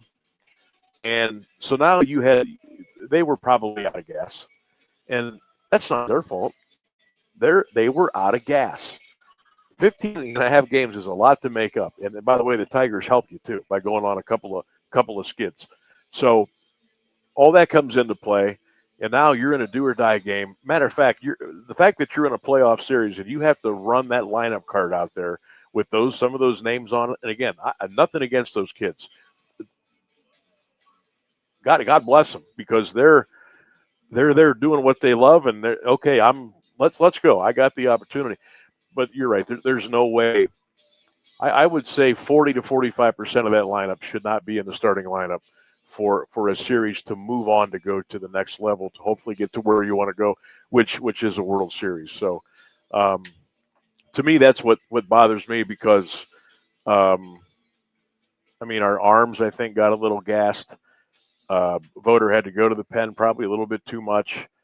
And you know how much energy you have to exude to make up a deficit like that. And at the end of the day, where it's just they went to the tank and the needle was way over there on the left, and that's just how it shook out. The arms will be back. They could use a back end bullpen guy. I agree. Ben Lively will be back. He's going to get healthy. Walters will be back. They'll lose John Means, but he didn't work out for him anyways. He never pitched for him. I think they'll let Lane Thomas walk. I hope they let Lane Thomas walk. That grand slam we'll always remember, but yeah, they're paying him a lot of money to be a below average hitter and not stay healthy. And we'll see what Nolan Jones can do. There was flashes of potential there, and there was a whole lot of disappointment there. Yeah. Kafis is a guy that, he'd be a great backup first baseman. They don't have a first baseman. Nope. They let Carlos walk, which was good for Carlos. Didn't really work out. I mean, well, maybe it will, but it might. But they don't. I mean, you're starting Jarkinsey Noel in a playoff game at first base. He can't even field a ball over at first, and he's not hitting the ball. So, it just. Where are you at with him? Is it time to move on, or do you give it one more college try? I think he's not worth a lot of money right now. So why not let him ride one more year? Probably. I think he's got a year or two left in his contract, and it's not very much. So you move him back to that platooning DH right field, type thing. Martinez played well. I think he can be a bench guy that comes in. These guys they're not only starting, they're putting him in high pressure situations, expecting them to get driving runs, and that's just not. George Valera's not ready. DeLauder's not ready. What about Brian Rocchio? He's he's a backup. He is. Nice kid, great competitor. He helped his stock this year by showing how well he can play second base. He did. If you get a team, if you had Schneemann and Rocchio on the bench, knowing, I think back of the early mid 2000 Cardinals, that's they had Eckstein and they had Skip Schumacher. They had these guys that they got in the lineup almost every day because they could play almost every position. So LaRusso would just kind of rotate who got a day off. And those guys weren't technically starters, but they played. And Schneemann and Rocchio could be that. I would like to see him maybe put Rocchio in the outfield a little bit. Just find ways. He's 2 postseasons in a row. He delivered. He can hit. It really helped him to get sent down to AAA. He's a good defensive second baseman. He's never going to be, Jimenez, but no one is. What do you do? Do you sign Quan long term? Will they be able to sign Quan long term? The track record in Cleveland is no. Okay. I mean, when was the last time we signed 2 guys to big contracts? It's been a while. Yeah. Heck, they didn't even sign Tommy. They let him walk. So yeah. Just imagine. Just imagine if Jose didn't give him the hometown discount. Oh, where would this team be now? Yeah, I mean it's. I was looking on the way up here. The free agents. They got Thomas, Junis, and Hedges. I'm done with Hedges. I mean, he's let him be a coach. Nice guy, good guy, great clubhouse guy. But yeah, just make him a coach. And is Bo ready to be 162, 150 a year game catcher and hitter? Or he's not ready defensively. how much more time has do you wait? Been there at times. It's not been there at times. Yeah. It's streaky for sure. We need to right fielder, need a first baseman, a full-time catcher that can hit. And I don't need him to hit 330, but I mean 265 would be nice. Okay, we have to quit running people up there that are batting $180, $194, 201. I mean, you're just at the end of the day, it's cute the story, but if you're in it to win it, that's not going to get it done. If you're happy just being competitive, like some out there are, then that's fine. If that's the way you look at things, that's your opinion. I don't agree with it, but I play to win. I want to win. John Kenzie's making about $700,000, which is they'll keep him next to nothing. Zabrowski's right around there, and Logan Allen, and yeah, I mean it's be interesting. Clause's got a huge contract, and what happens with that is I think it's like $20 million. So what happens there? I don't. I'm not a legal guy.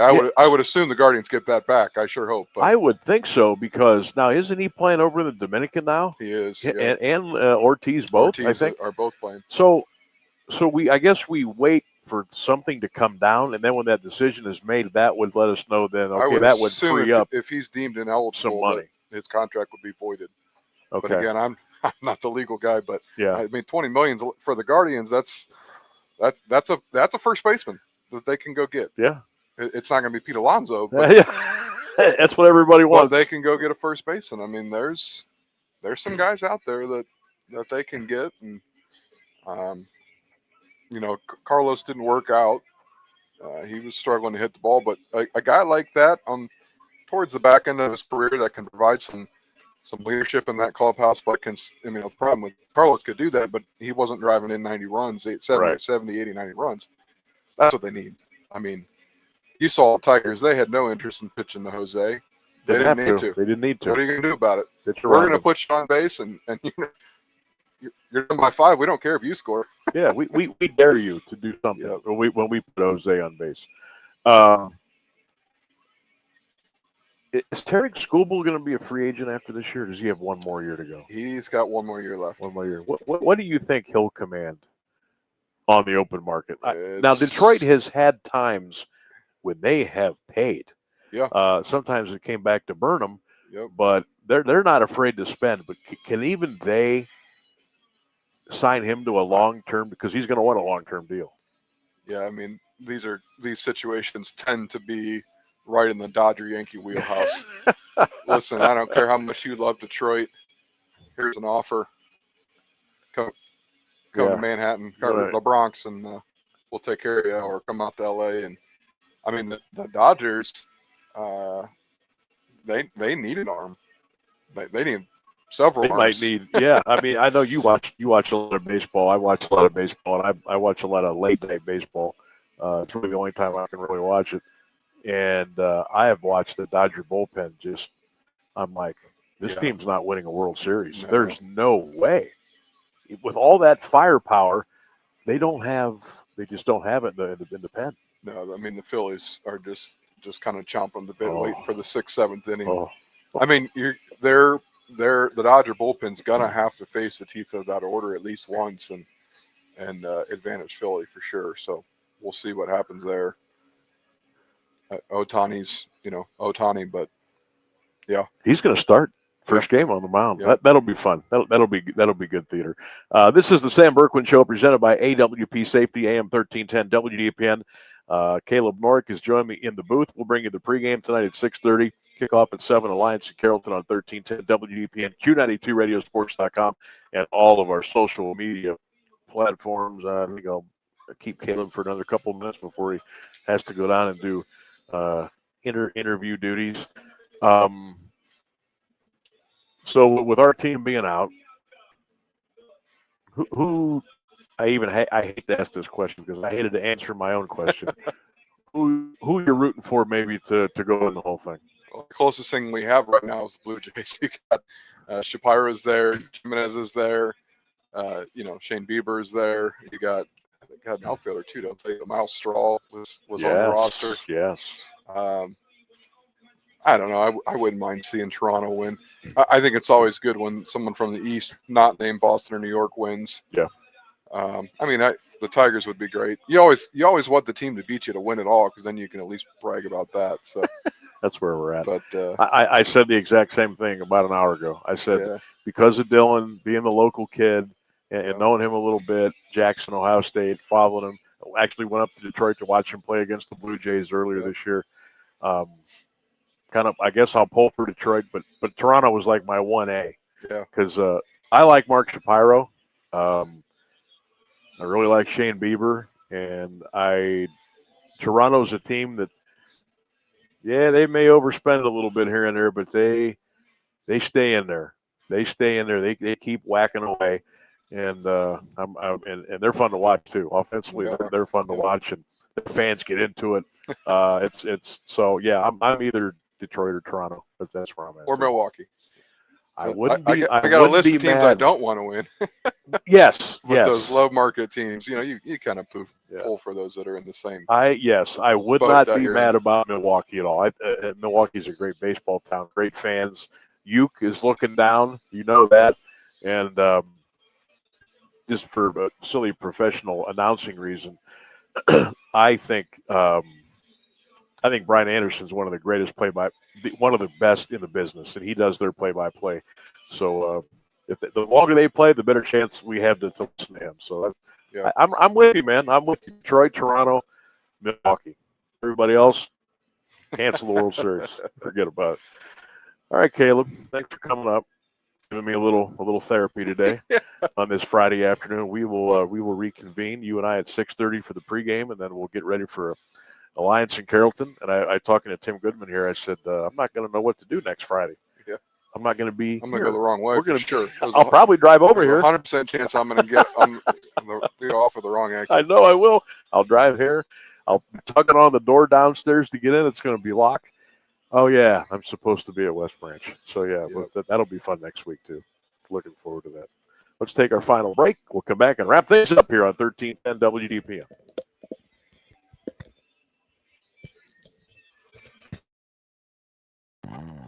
University of Mount Union football this Saturday here on AM 1310 as the Otterbein Cardinals take on our Mount Union Purple Raiders. Kickoff at 1:30 Saturday afternoon. The play-by-play from Sam Bourquin. Join us for all the live action here on AM 1310 and streaming live worldwide on the Q92 Radio Sports Network. Saturday at 1:30, Otterbein and Mount Union. This place has a pulse. You hear it in the canopy, feel it in the ground. Life, fully illuminated, engulfs you. From the birds singing in the treetops above to the tiniest insects in the soil below, you take a deep, cleansing breath, filling your lungs with the essence of the forest. Now, imagine it's all gone. Healthy, life-giving forests reduced to nothing. No singing birds, no lush canopy, and water and food in short supply around the world. Time is running out to protect our forests, and without our love, they can and will disappear. It's our choice. Love it or lose it. Help protect our forests. Visit World Wildlife Fund at wwf.org/love. How's Tommy doing now? Much better. You said it was asthma? Yeah, he started with this cough and then he was wheezing. That's terrifying. Doctor said hidden triggers can make it worse. Things like dust, mold, even pests. Pests? Yeah, droppings and allergens from cockroaches and rodents can seriously impact children with asthma or allergies. I had no idea. We're making sure our home stays pest-free. Don't let pests put your family's health at risk. Visit pestworld.org to learn more. A public service message from the National Pest Management Association.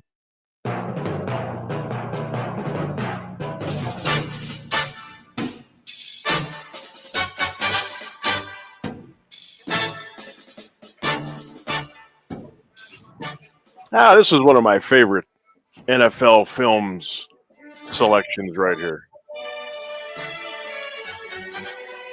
Especially this part right here. I don't know, something about it. There's nothing like Sam Spence in NFL films music. There is nothing like it. Welcome back to the Sam Bourquin Show, everybody. We are broadcasting live today. It's an AWP Safety Football Friday, as we are at the Carrollton Stadium at the campus of the University of Mount Union. Tonight, the Alliance Aviators and the Carrollton Warriors. Pregame at 6:30, the kick at 7. Also tonight on the Q92 Radio Sports Network.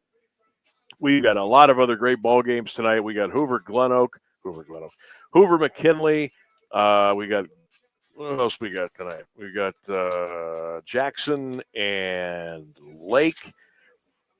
We've got Perry against Fitch. I mean, there is just so many great games tonight, all along Q92radiosports.com. Caleb just went down to talk to both head coaches. We'll have excuse me, need a drink of water here. Those interviews during our pregame show tonight, getting you ready for the 7 o'clock kick here on the 1310 WDPN. I'm going to, if you're watching on X or YouTube or Facebook, I'm going to open up the blind here again, give you this nice view. Look at that. See there? Outside our press box here. Beautiful blue sky and the Mount Union campus there in the background. Man, what a beautiful day and what a beautiful night it's going to be. Okay, you hear Phil in the background. So it's time for me to go. We'll be back at 6:30 with the pregame, the kick at 7. Alliance and Carrollton right here on 1310 WDPN. For my partner back in the studio on Smith Avenue, Ryan Rainsberg, great job as always, and thanks to all of you for participating in the program today. We'll be back here in a little bit, but don't forget, go Guards, go Bucks, go Cavs, go Browns. Have a great night, everybody. Show-wise, we'll talk to you Monday at 3. High school football-wise, we'll talk to you in about a half an hour here on 1310. Stay with us. Enjoy the weekend. I can't see, but I feel it.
It's time for high school football on AM 1310 WDPN and streaming on the AM 1310 WDPN Facebook page, X, and the Q92 YouTube channel. The best Stark County football is heard right here all season long. Whether you're in a car, at home, or on the go, the action is live on AM 1310 WDPN. This is high school football on AM 1310 WDPN and streaming live on Facebook, X, and YouTube. Here they go! Touchdown!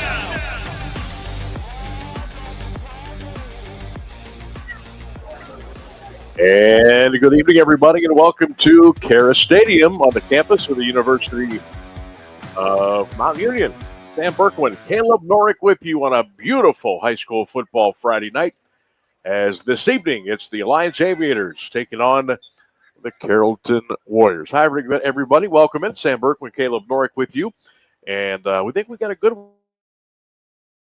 one here tonight. The Warriors come in 3-3, 1-0 in the EBC. The Aviators are flying high, riding high, whatever you want to call it, 5-1 and 1-0 in the Eastern Buckeye Conference. Stick around here during the pregame show. We will have live game previews from 6 other ball games tonight we've got covered here on the Q92 Radio Sports Network. We'll also get interviews from both head coaches for tonight's game. And we'll break this one down and look ahead to a big Friday night of football here on 1310 WDPN and, of course, Q92radiosports.com. And the Aviators, look, nobody's seen them more than us, and we know what they can do, especially offensively. But talking to Coach Tim Goodman earlier today on the show, he says, well, I'll tell you what, our defense is really good. Kind of gets overlooked because of all the numbers that the Alliance offense is putting up. But their defense has given up just a little bit under 14 points a game. And they're bringing it. You will recognize the names. You'll hear Hartman. You'll hear Fast. You'll hear J.R. Jackson. You'll hear Hawkins. You'll hear a lot of guys that do a lot on offense. You'll hear some of those names as well on the defensive side of the ball. And, guys like Sanders and Edwards. We told you about Hartman and King and Burton and Brisker and Belts and Williams. They just keep coming and coming and coming. And this is a very good football team. Now they have to do a little bit of rising up as far as the computer is concerned in their region and division. They're going to get their chance tonight. Carrollton's got 3 wins. That'll give you some points in the computer. You've got West Branch next week, who is, I believe, only has 1 loss on the season. And you look ahead to the Minerva game and say, well, Minerva's already got 4 wins. That's going to help you. Then you finish up with your rival Marlington, a game we'll have on 1310 WDPN. So big ball game here tonight. And Caleb, we've been lucky to watch J.R. Jackson, the young man for Alliance, and he's thrown for almost 1,500 yards, 12 touchdowns. How about the TD to interception ratio? 12 TDs, 1 pick. Oh, he can run the ball for 420 and 7 touchdowns, 71 carries. Plays defense. He does everything. And I think the more snaps that he takes, Caleb, the better he gets, because it looks like he is just as fresh in the fourth quarter as he is on the opening drive of the game. Yeah, he's fun to watch, and he certainly, at the very least, seems to be getting more and more confident with every game and every snap. And coach has been adding more things to the playbook as they are building more of a rapport across the offense, and that's going to help them in these coming weeks. We talked pregame with them about trying not to look ahead next week to West Branch. I mean, Carrollton's had their number, and so they're trying to control what they can control, including this week.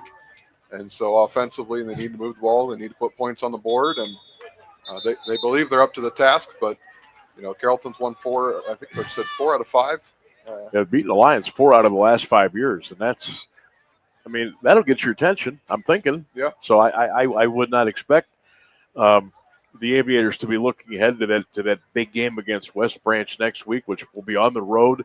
It'll be their first road game in a month because they've been here for the last 3 weekends. But Carrollton, obviously, because of where they're situated, they don't get a lot of talk and a lot of run in our area. They're primarily a Carroll County team, but they get after it. I mean, their football program, all their sports programs are very, very competitive, and you see Carrollton on the schedule, and you don't just go, okay, we'll check that in the win column. You absolutely cannot. You better not do that, or they'll bite you. Yeah, I was down on the field pregame, and Carrollton's got some size, especially compared to who we've seen the last couple weeks against the Aviators. They had quite a few players that have some size, and they have only been scoring. I think the most points they've scored this year is 24 last week at Marlington, but they put 31 on Alliance a year ago, and so that's I know that's the message from Coach Goodman. Defensively, we cannot let our guard down. We can't just look ahead or think, oh, this is Carrollton. I mean, they scored 31 on you last year. You got to take that personal. That's right. And you got to make some stops and force some turnovers and, get the ball back to your offense. I think they'll be ready. I know both teams are going to be. Now I'm looking out at the 50-yard line, and the captains are getting ready for the coin toss, and I see Grady Fast in a walking boot for Alliance number 32, so he obviously is not going to play tonight. How many times have we called his name this year? The outstanding senior, 6'2", 255-pounder tight end in lineman, and that's a big loss. Yeah, he got hurt in third quarter. I think it was third quarter last week, and needed help off the field. And when I saw him on the sideline, very clearly not going to participate tonight. And so that's a loss for the defense. And his brother and the J.R. Jackson and Hawkins and those other guys are going to have to step up defensively and make plays. Hartman on the D-line there. And I'm interested to see how this game starts. Obviously, we haven't seen Carrollton this year, but we do know that running back Levi Kiko, he is the guy that we need to keep our eyes on. He's got 630 yards on the ground. He's got 5 touchdowns. They're going to feed him as much as they can. We'll see if Carrollton's passing game comes into effect or not. But if it's a game plan that Carrollton has, and they just want to feed Levi Kiko, I mean, I've got a feeling they're going to give him the ball 25, 30 times tonight and say, "Go get him, young fella." Yeah. It'll be up to the Aviator linebackers and D linemen to plug gaps and to keep Kiko contained. He's the type of back that you're probably not going to stop, but if you can keep it to 5-6 yard runs, and then maybe get a TFL or get a penalty or something, and that's how you're going to stall out drives. That's what they're looking to do tonight.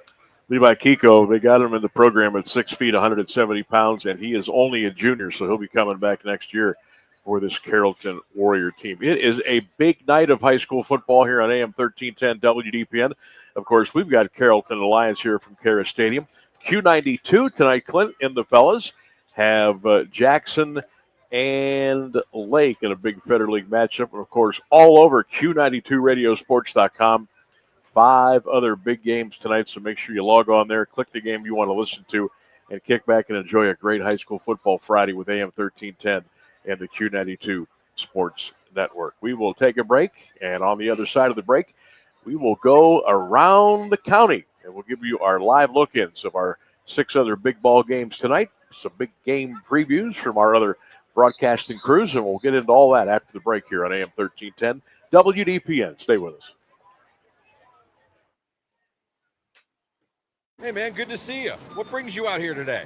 Need to pick up a few tools. You? I need new kitchen cabinets, countertops, maybe even a whole new kitchen, but I can't get any help or find what I need in this place. You need to go to Robertson's for that. Robertson's Kitchen and Bath Gallery is an American Standard plumbing registered showroom, and their knowledgeable consultants have the training and expertise to actually help you get what you need without breaking your budget. Visit Robertson Kitchen and Bath at 2155 West Main Street in the Alliance Industrial Park, or visit them online at robertsonkitchenandbath.com, where amazing meets affordable.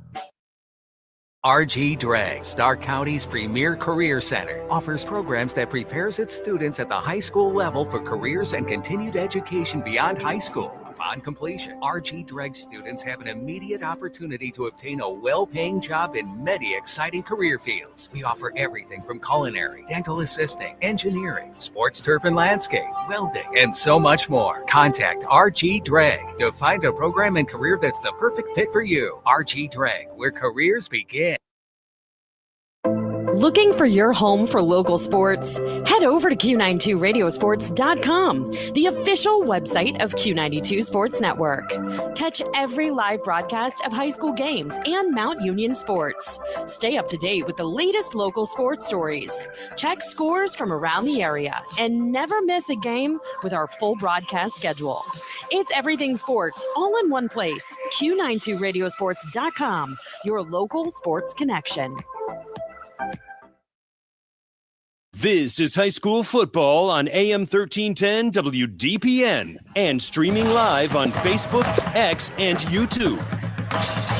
Welcome back to AM 1310 WDPN, Q92radiosports.com, the Q92 radio page on YouTube and X and Facebook. Sam Bourquin, Caleb Norick back on a 79-degree Friday night here in Alliance on, October the 3rd.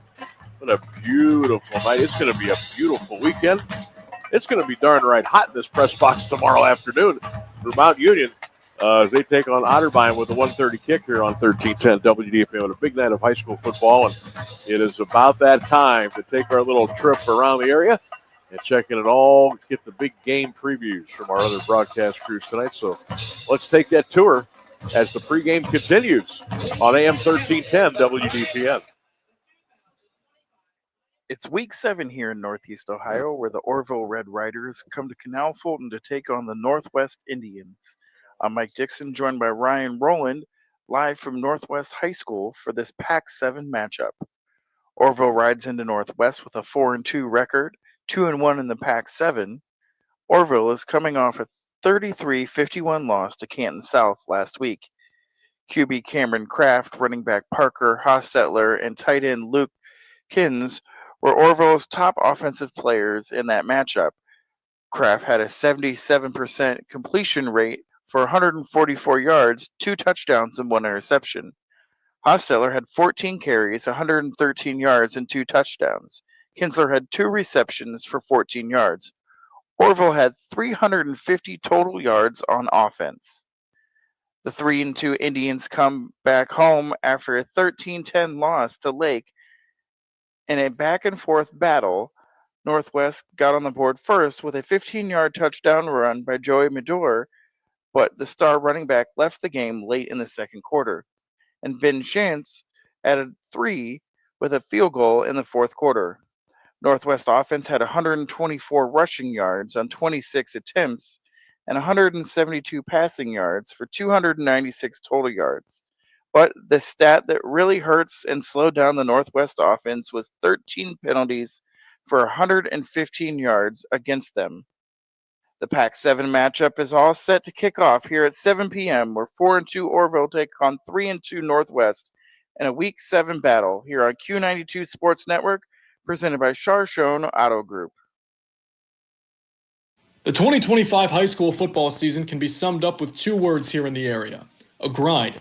The Federal League and Eastern Buckeye Conference have teams jumbled at the top of the standings vying for the title. But don't forget about the Pac-7 as well. That's been the case in the conference through the first 6 weeks, and we have a great battle between 2 conference foes tonight on hand. The Fairless Falcons are 500 through the first 6 games, with the last 5 of them being on the road. AJ Sarbaugh's team is off a 41-14 loss at the hands of the Titans of Triway, and conference play hasn't been that kind to the Sons of Navarre so far. They're 0-2 and have allowed 89 combined points in those games after allowing just 27 in the first 4. But Coach Sarbaugh said back in the summer that all they need is a chance after that 5-game road trip in order to take the Pac-7 title. They have it.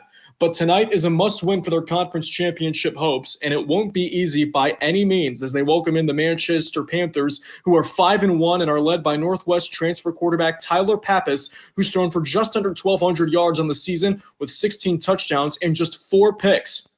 Combined with the return of a first-team All-Ohioan running back and Phil Parton, who's coming off a knee injury, and 3 players defensively who led the area in tackles for loss, things could be tough for the Falcons at home. You won't want to miss how it all goes down, as you can join Robert Coleman and I for all of the action with kickoff set for 7 o'clock. From Fred Broadweser Stadium in Navarre, Matt Carrollton, the Q92 Sports Network. We're live out here at Green Memorial Stadium in Uniontown, where tonight a battle of 1 and 5 teams will take place as the Glen Oak Eagles take on the Green Bulldogs. The Glen Oak Eagles come into tonight's game on a 3-game losing streak, dropping their first 3 Federal League matchups to Lake, Hoover, and Canton McKinley, who have a combined record of 17-1. Glen Oak's been led on the ground this season by their running back, Jevion McClendon, who's rushed for almost 500 yards on 78 carries and 3 touchdowns. And quarterback, Evan Chrissy, who's thrown for 477 yards with 4 touchdowns this year, but unfortunately 7 interceptions. Glen Oak gave Hoover all they could handle at home last week, losing 28-21. As for the Green Bulldogs, they're also on a 3-game losing streak and have also lost to Hoover, Jackson, and McKinley. They're, of course, led by their quarterback, Tyson Hunka, who's thrown for over 1,000 yards already this season with 8 touchdowns to only 3 interceptions. He's also rushed for 486 yards, with Evan Reed running for 753 and Anthony McMichael III also rushing for 567 yards so far this season. Both teams want to establish the run tonight if they're going to get the victory. It's a Federal League rivalry matchup tonight as Glen Oak takes on Green. And you can hear it all right here on the Q92 Sports Network, Q92radiosports.com, and the Q92 YouTube page. From Green High School, I'm Christian Bigglesworth for Q92 Sports. Good evening, everyone. Welcome to Week 7 of the 2025 Ohio High School football season on the Q92 Sports Network, brought to you by the Sarshone Auto Group. I'm Jay Wilhelm, live inside Wakefield Stadium in Perry Township as the Perry Panthers play host to the Austintown Fitch Falcons. This game has the potential to be a big one. Fitch comes in on a 4-game winning streak. After dropping their season opener to Hudson, they now sit at 4-1 and are looking to extend that streak as they start positioning themselves for a playoff run. The Perry Panthers enter tonight having lost 2 of their last 3, but defeated Jackson over at Robert Fife Stadium last week in a tough-fought Federal League matchup by a final of 21-19. The Panthers are now 4-2, 1-2 in conference play. Perry is having a very good season thus far under first-year head coach Spencer Leno. Coach Leno has brought a rejuvenation to this program, and it has showed, as even during losses, the opponents have had to work hard to win. They'll look to continue their winning ways here tonight as they are back in front of their home crowd. You can catch the game on Q92radiosports.com as myself and my broadcast partner, Mike Voorhees, will have the call here tonight. Kickoff is currently scheduled for 7 p.m. Panthers, Falcons, live from Wakefield Stadium in Perry. I'm Jay Wilhelm, Q92 Sports Network. Week 7 of the high school football season brings us to Memorial Stadium in North Canton for a battle of Federal League unbeatens. The 5-1, 3-0 McKinley Bulldogs and the 6-0, 2-0 North Canton Hoover Vikings. A matchup that pins the highest scoring offense in the county, the Hoover Vikings, with 222 points on the season against the McKinley defense, allowing only 8.3 points per game during their 4-game winning streak. And twice in those 4 games, holding opponents to under 100 total yards of offense. Some good news for the Vikings this week. Senior quarterback John Collins is expected to return after an ankle injury, allowing Jack Andes to return to his normal role at receiver. Andes had stepped in at the quarterback position the last 2 weeks, rushing for 103 yards, and then last week, 260 yards. He leads Hoover with 17 receptions for 303 yards and 6 touchdowns on the season, and has scored 12 TDs overall. McKinley sophomore running back Kylan West enters this week as the county's leading rusher with 730 yards on the season, and he will face the county's leading tackler for loss in Hoover senior linebacker Carter Lukens with 14.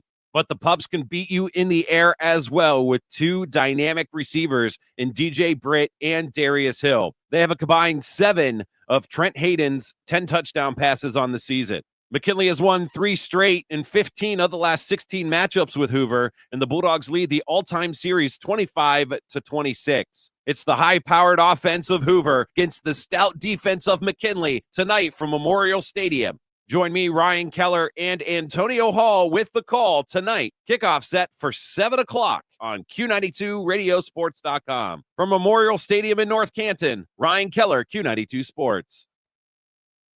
3-3 Jackson visits 6-0 Lake in a must-win game for the Polar Bears. Jackson coming off a 21-19 home loss to Perry, in which it lost 3 interceptions, missed a field goal, and gave up 225 yards rushing. Junior quarterback Carter Mulman replaced the injured Lucas Eckerman and threw for 129 yards. Eckerman will miss this week's game with a concussion suffered against the Panthers. Jackson twice was down by 2 scores and rallied to get within 2 points. The second time came with 5:19 left. Perry held the ball the rest of the way. Senior running back Corey Jacobs had more than 100 yards rushing in each of his 4 starts and has scored 9 touchdowns since moving from receiver for the injured Chase Maurer. D lineman Reese Myers leads the team with 64 tackles. Lake was also uneven in last week's 13-10 win over Division IV Northwest. The Blue Streaks had 13 penalties in the win, which was highlighted offensively by wide receiver Zach Novak's 130 total yards and 2 touchdowns. He caught 2 passes for 80 yards and ran 6 times for 50. Quarterback Alex Squire was 8 of 15 for 137 yards and a score. The winning drive in the fourth quarter started with 10 minutes left, featured a 4th and 2 conversion at midfield, benefited from a 4th down interference call, and ended with Novak's 25-yard run. A later TD was erased by penalty. Davis Matson, the leading rusher for the Blue Streaks, he had 81 yards on 23 carries last week. Jackson's 24-14 win last season gave the Polar Bears a 19-18 lead in the all-time series. Huge playoff implications tonight as Lake hosts Jackson. I'm Clint Scroggs for the Q92 Sports Network. At Dodd's Funeral Home in Carrollton, the caring staff members will guide your family in creating a meaningful ceremony to honor the life and memory of a loved one. A ceremony can be anything you wish it to be, simple or elaborate, traditional or unique. And Dodd's Funeral Home can help you pre-plan your service in a calm and rational atmosphere.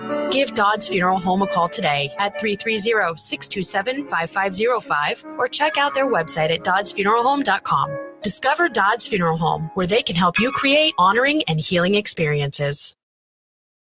Dreaming of your next getaway? Lisa's Dream Getaways Travel Agency is a locally woman-owned travel agency helping you see the world. Lisa books any and all types of travel, honeymoons, all-inclusive, cruises, Disney, along with bachelor and bachelorette trips and destination weddings with low deposit, and you set your monthly payments. Mention Q92 to get $50 on board cruise, credit, cabin, or $150 off your non-canceled vacation or honeymoon. Call 330-428-0610. Lisa's Dream Getaways Travel Agency. If you don't go, you won't know. Craving something fresh in Alliance? Head to Pulp, where every day starts with in-house fresh squeezed juices, packed with real fruits and veggies. Need a boost? Try our wheatgrass or ginger shots. Small shots, big energy. Hungry? We've got you covered with crave-worthy bowls and wraps, loaded with flavor and made fresh just for you. Come visit us on 450 West State Street in Alliance. Healthy never tasted this good. Fresh flavors made just for you. This is your head coach, Tim Goodman from the Alliance Aviators. You're listening to high school football on AM 1310 WDPN and the Q92 Sports Network.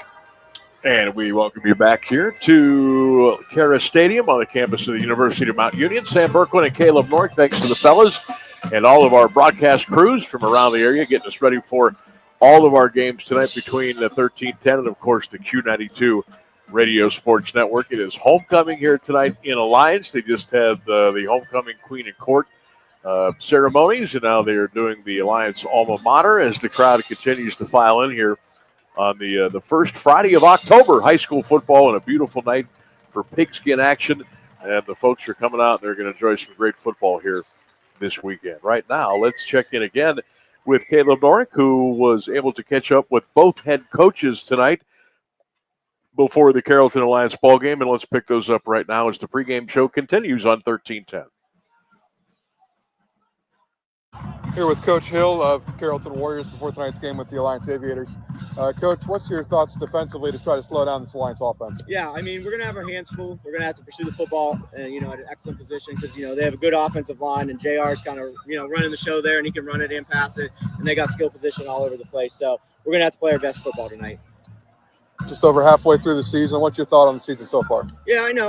We're, right at that 500 mark. We wish I had a couple back there, but our biggest thing is we've grown, and, we've talked about recently, we're in a race to get better, and we've done that this week, and our kids have had an excellent week of practice, so they're ready for tonight. Last thing, Coach, Beatty Sports recognizing the unsung hero of the week, maybe a practice team player that helped to get ready for the Aviators. Who comes to mind? I'm gonna say Brody Gond. He had a very good practice for us on offense and defense, so he did a good job this week as practice player. All right, best of luck tonight, Coach. All right, thank you. Here with Coach Goodman, the Alliance Aviators, before tonight's contest with Carrollton. Coach, this team's had your number of late in the last couple of years. What's your message to your team tonight? Yeah, they've beaten us for the last 5 years, so that helps us keep our focus going into this week. They're not going to come in here and bow down to us. They're going to come in here and play hard to try and get us again. So our guys will be up for the challenge. Along that same vein, maybe defensively, how do you keep your team from looking ahead next week to West Branch? Yeah, I kept telling the guys if they want a big game next week, they got to take care of this week. If we don't take care of business this week, next week won't matter. So we got to live in the present, take care of today. And like we just talked about, they've had our number of late, so there's no reason to look past them at all. Last thing, Coach, Beatty Sports is recognizing the Scout Team Player of the Week. Who's a guy that maybe helped you prepare for the Warriors this week? Yeah, with how well they run the ball, Levi Kiko's a really good running back. We had to get a good look from our running back and our scout offensive line. So, our scout running back was Marquell Williams. He did a good job hitting the holes hard and making sure our defense was getting where they need to be. So, Marquell Williams did a good job preparing us. All right, thanks, Coach. Best of luck tonight. Appreciate it. All right, there you go. Caleb catching up with Coach Storm and Coach Tim Goodman before tonight's game between Carrollton and the Alliance. We are about 5 minutes away before tonight's ball game. Carrollton is on the field with the white jerseys, white pants, black numbers and letters with the white and black trim. The big Carrollton C on the helmet and the white stripes down the helmet and the black stripes at the bottom of the pants on each side. And my prayers have been answered tonight.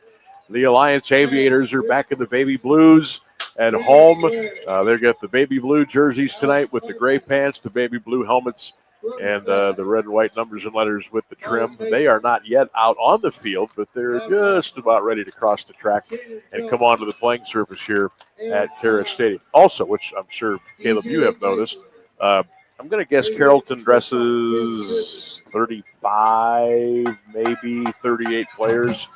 It looks like more than half of them are wearing those protective Guardian caps. Yeah, on over their helmets. And I have not seen a team ever since those were a thing that many kids on the team were wearing them. But Carrollton is. I mean, mostly linemen it looks like, but there's a lot of them out there. Some skill guys. Yeah, I saw it down on the field.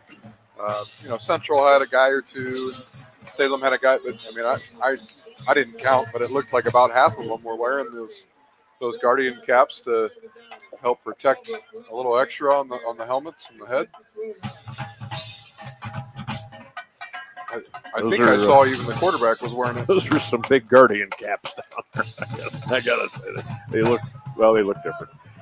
Aviators are on the field with those baby blues, and we're getting ready to go. Our officiating crew, our 7-man officiating crew is ready to break their huddle at the 50-yard line and get ready to go. And we're a couple of minutes away from kickoff here tonight with Alliance and Carrollton. Tonight's game on 1310 WDPN brought to you in part by Dodd's Funeral Home, by Pulp on West State Street, Lisa's Dream Getaway, Friends and Family Credit Union, and Robertson. We appreciate our great sponsors being with it all season long here for high school football.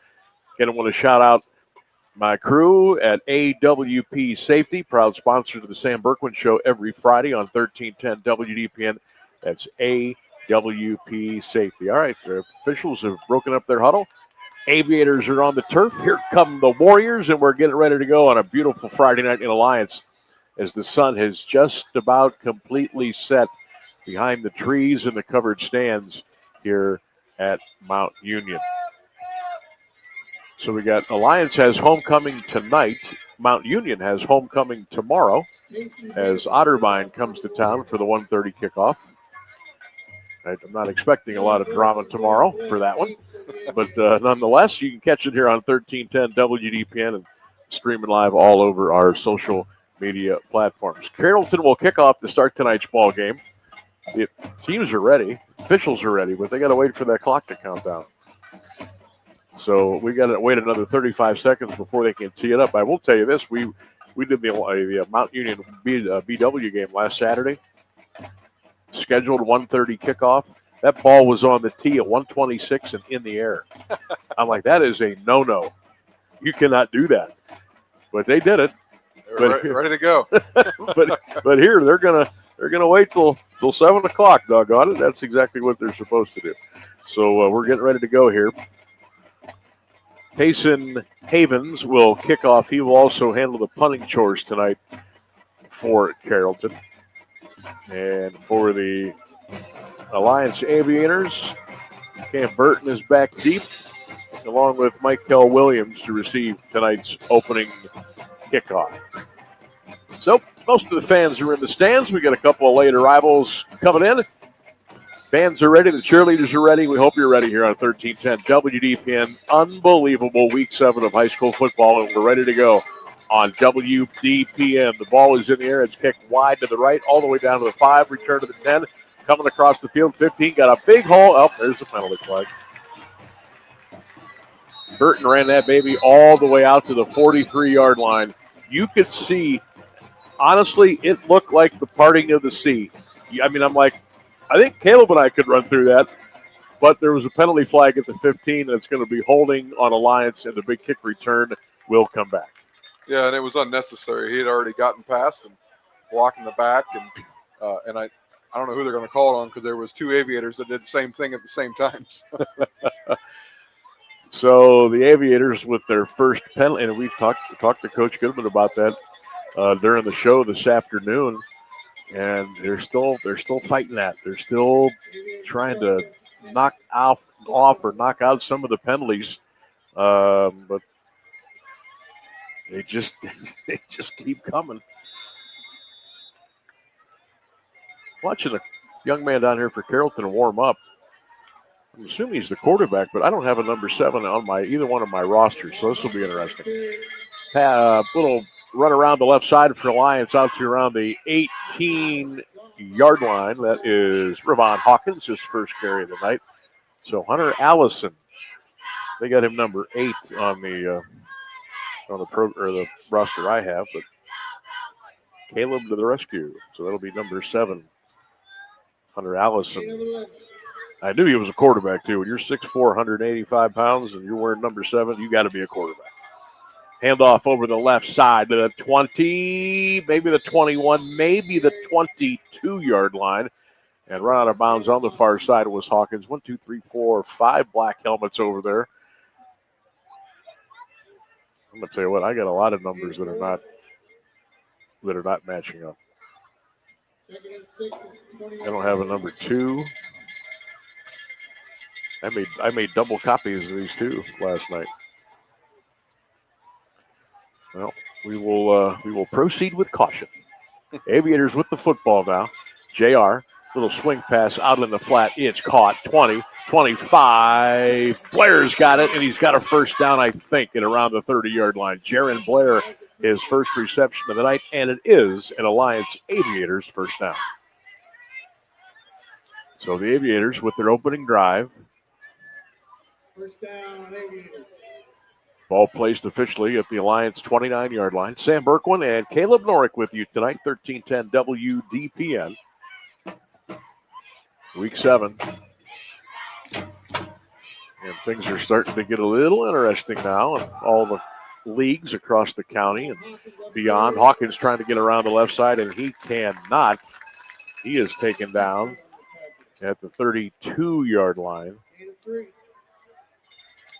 It'll be interesting to see. This is the first game. It kind of feels like that Alliance is kind of banged up, especially at the offensive line, defensive line. And so we'll see how they can do running the ball today. I mentioned Carrollton's a little bit bigger than teams they've faced the last couple weeks. Mm-hmm.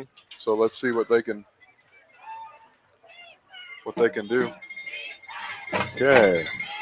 Do a little Little roster work on the fly here. Here we go. Aviators going to go 3 to the right, and a false start is called even before everybody got set. So that'll be a pre-snap penalty on Alliance, so that'll make it 2nd down and 12 now. The ball will go back to their 27-yard line. 10-10 to go in the opening quarter. Aviators and Warriors, no score here at Mount Union. In addition to talking to Coach Tim Goodman today, Coach also brought up his outstanding two-way player, Alex Hartman, today. And Alex is such a nice kid. And he's a big kid, even without his shoulder pads and helmets. And I just looked down there, and I watched big number 15 go off the field, and I thought, oh, my goodness. That is a big young man right there. They're going to get the 5 yards right back. Carrollton just jumped. Gave it right back.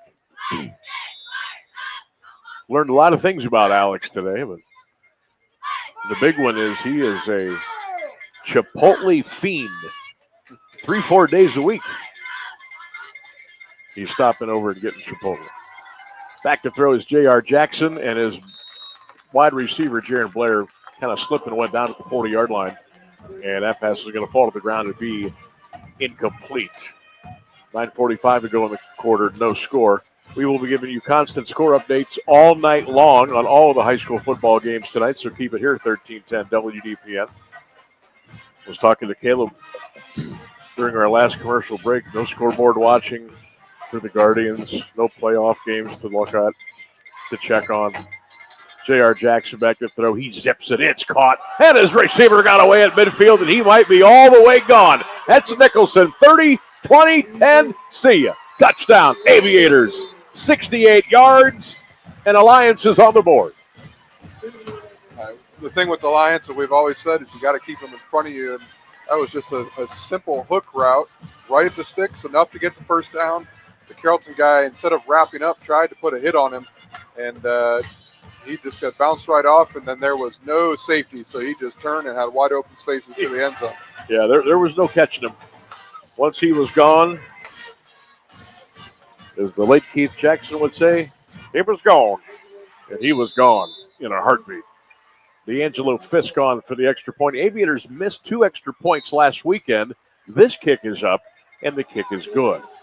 And with 9:33 to go in the opening quarter of play, we will keep it here. Alliance has jumped out to a 7-0 lead. And that's the thing about this offense. If you don't keep your head up and keep your feet square and make the tackle that's in front of you, it might be 10, it might be 80 yards later. Somebody is going into the end zone.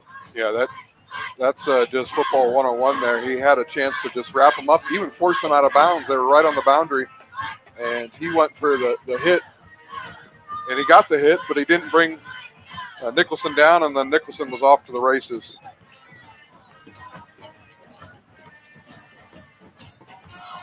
$7-0 early for the Aviators, and now we'll see how the Warriors respond on offense. Yeah, we'll know right away if this Carrollton team looks to be a team that can come from behind. 1 touchdown or even 10 points is not bad early, but if they would happen to fall behind, I don't know. The way they run the ball with old number 32 back there, maybe this is just not an offense cut out to come from behind 2 or 3 touchdowns in a ball game. Glen Oak has jumped on green 7-0 in the first quarter of play, where the Eagles need a win. Oh. Yeah, they've been in it several games, they but haven't been able to pull it out. They're close. There's the kickoff by Nicholson. Here is the return by Jaden Murphy. 15, 20, 25, 28 to the 29-yard line. And that's where Murphy is taken down. Trevin Wilkes on the tackle, number 16 for Alliance. And the Carrollton Warriors with the ball for the first time tonight, 1st and 10. With 9:29 to go in the opening quarter of play, Alliance with the lead by the score of 7-0. All right, here. Hunter Allison, number 7. And, yes, he wears a Guardian cap, too. Yeah, all 5 of the linemen and the quarterback. Allison goes 6'4", 205 pounds. Levi Kiko is the running back. You'll hear his name a lot tonight. He wears number 32. And there he goes, right up the middle. 30, 31, 32. And going to be taken down at the 32-yard line. Cash Brisker was there for the Aviators. And he got some help from big number 15, Alex Hartman for Alliance on the defensive side. Yeah, be a big game for the 3 men up front for the Aviators, 75, 78, and you mentioned Alex Hartman, 15. They got to be able to plug these gaps and let the linebackers come free and make tackles. Warriors going to go 4 wide. Allison to throw pump fake. Allison's got all day, and now he's going to tuck it, and the Aviators are going to get him, and guess who? Hartman was there first, and Brody Fast cleaned up as Allison was taken down at the 32-yard line for no gain on the play. That was a kind of an interesting concept there. They had a wheel route, but there wasn't really a lot of other routes, at least it didn't look like it. And so when Allison's first target wasn't available, he didn't really have anywhere to go, and they kind of abandoned the wheel route and just said, we're going to get to you before you can throw it. And 3 Aviators were there to get a hit. Again, same formation. Aviators are up, showing blitz. Here they come. Allison's in trouble. He's going to throw it in the flat, caught. Johnson, 30, 35, breaks the tackle, 40 to the 41-yard line. That's going to be enough for a first down. That is Javan Johnson, 23, 6'2", 195. Outside backer, plays a little offense for the Warriors as the tight end, little split wide receiver. And first down, Carrollton. They're going to mark him just short of the 42-yard line. 8 minutes.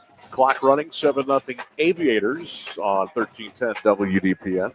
That one seemed like it was something the coaches saw on film where they knew the Aviators were going to blitz, and they threw the screen right into it. Allison back to throw, fires it in there. It is caught. That's Isaac Husted at the 40, and he's inside the 38-yard line. And that's the first down for the Carrollton Warriors. Isaac Husted, 6 feet, 175 pounds, a senior, number 10. First target of the night. He catches it and runs with it and picks up a first down. Yeah, we just talked about on the Carrollton drive, or on the Alliance drive, the Carrollton defender trying to make a hit, not wrapping up there. Again, Brody Fast had a chance to make the tackle after a gain of about 10, missed it, and so they get an extra 7 to 8 yards on that. Warriors going to go trips right now. Slot to the left is Drew Garrow. Little dump out of the flat, caught again. Husted got away again at the 30, the 25, to the 20-15. Husted inside the 10 and down around the 8-yard line. First and goal for the Carrollton Warriors. How about that young man? Isaac Husted, second reception. Big yak. Yards after the catch and another first down, and it's first and goal. Got a little help from his friends there. The receiver trying to see the replay here. Number 11 out there. Drew Garrow blocking and allowing him to get more and more yards after the catch there. Well, here we go. Aviators score first. Here come the Warriors inside the RG Drag red zone. RG Drag, learn, earn, and succeed. High snap. Give to the tailback to the 10, to the 5, to the 1-yard line for Levi Kiko. And he is going to be marked down. Yeah, the ball came out. The officials say it's down. And then Kiko comes up limping. Yeah, he come right off the field. Kind of got folded up fast underneath, and like Nicholson on top. He's being looked at right away down here, and he's trying to just walk it off. So the Carrollton Warriors taking that kickoff, and they are headed right down the field. Hayden Thomas, number 25, is checked in. He'll be to the left of his quarterback, Hunter Allison. Hunter fakes it. Allison keeps it, and the Aviators are going to bring him down at around the 3-yard line. A loss of almost 2 yards on the play. And a great penetration there by the Alliance. Up front, number 7, Brisker was able to get in the C-gap there and force him towards the sideline, and then his buddies came and helped him out. Well, I'm looking to see if Levi Kiko is going to come back in. He is not. Again, kind of got rolled up on a couple plays ago. He's the man that stirs the drink for this Carrollton offense, especially on the ground. And now it's Hayden Thomas back in. And running back, Allison, we're going to keep it himself. He burrows his way to the 1. Did he get in? No, he did not. So Allison is down just short of the Alliance goal line. Aviators 7, Warriors nothing. 5:30 to go in the opening quarter of play. Yeah, he did not get in. Hartman wrapped him up at about the half-yard line. So 4th and 1.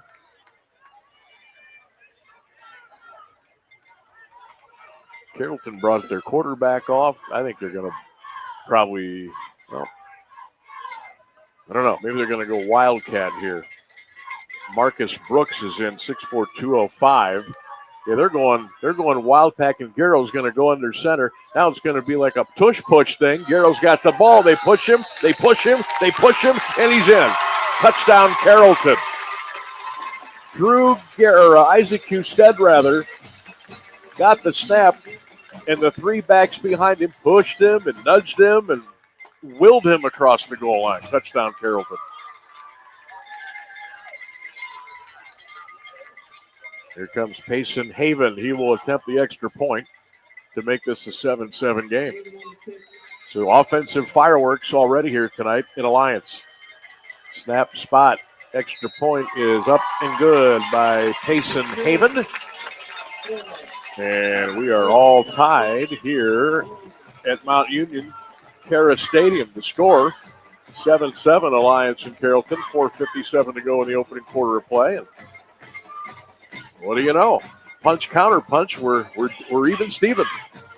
Yeah, all the talk about how strong of a runner Kiko is, and the two big plays there on that drive were a wheel route and then a kind of a crossing route with a broken tackle, and just like that, Carrollton got down in the red zone and was able to punch it in for the score. It's all tied up. Check our scoreboard here. Hoover has taken a 7-0 lead over McKinley. Jack Andes a 60-yard touchdown run as the Vikings take the early lead. Glen Oak leads Green by the score of 7-0. Here it's 7-7. How many points we had last week? 70 something? Yeah, it was a lot. It was it 42, 20? I can't remember. 49-34. 40. Oh my gosh, almost 100. So yeah, we're at it again. 7-7 here at Alliance as Haven will kick it off at the 40-yard line. What a beautiful night. Another beautiful, gorgeous sunset here at the stadium. There's a return, Williams. That's not Williams. That's probably coming across the 30, 35, and going to be hog-tied, and there's a flag. Did they get one of the Aviators on a block or a hold? I think they did. I think they might have gotten Wilkes, number 16, but I'm not 100% sure. That was Cam Burton on the return.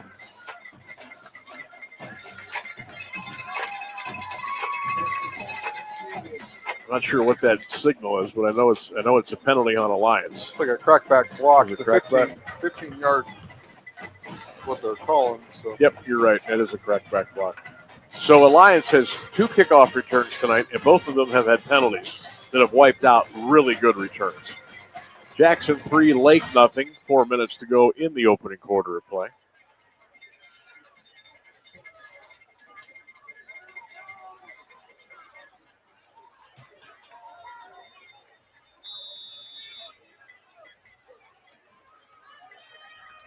So here come the Flyers. 1st and 10 now. They're going to go from their own 15. JR gets the snap. He's going to run it around the left side. 10, 15. Breaks the tackle to the 20. He got a block in the 25. Little stutter step. Stop and go. And J.R. Jackson is all the way out to the 28-yard line. That's a 13-yard pickup and another Alliance first down. Yeah, he's just so talented as a quarterback, and he has a strong arm, and so they have to respect it, and so the DB has to stay home. And so he's got one-on-one with the linebacker on the outside and is able to get 13 yards there on that run.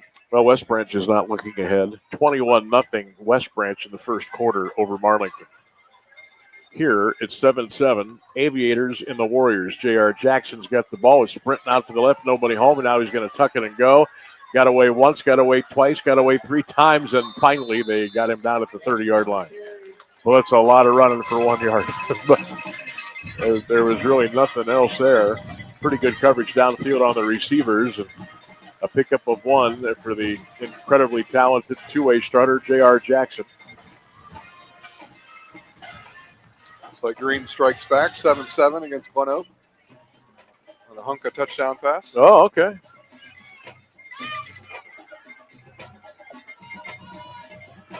Aviators trips right, slot left. JR is going to get that snap and run. Here he goes, 35. He's to the 39, lunging to the 39-yard line. And that is just enough for another Alliance first down. Well, what do you know? We were thinking Carrollton. You think of Klein as a running back, a couple big passes. Yep. Alliance, you think of Hawkins on the passing game, and here you got J.R. Jackson running around making plays. Yeah, I'll be interested to see what happens with Levi Kiko, the running back for Carrollton. Had to come out. Maybe an injury. Jackson goes back, just got hammered, got the ball away, completed it, and out of bounds at around the 44 for Jaron Blair. Boy, JR got popped. He got right back up. That's a gain of around 6 yards on the play. 7-7 our score. 3:26 to go in the opening quarter of play. Sam Bourquin and Caleb Norick with you tonight here on AM 1310 WDPN. Kiko's still down with the medical staff. Couldn't evaluate. Yeah, so we'll see what look at happens his there. ankle there. Out to the 49-yard line. That's another first down for the Aviators. That's Nicholson on the other end of a pass from J.R. Jackson and another Alliance first down.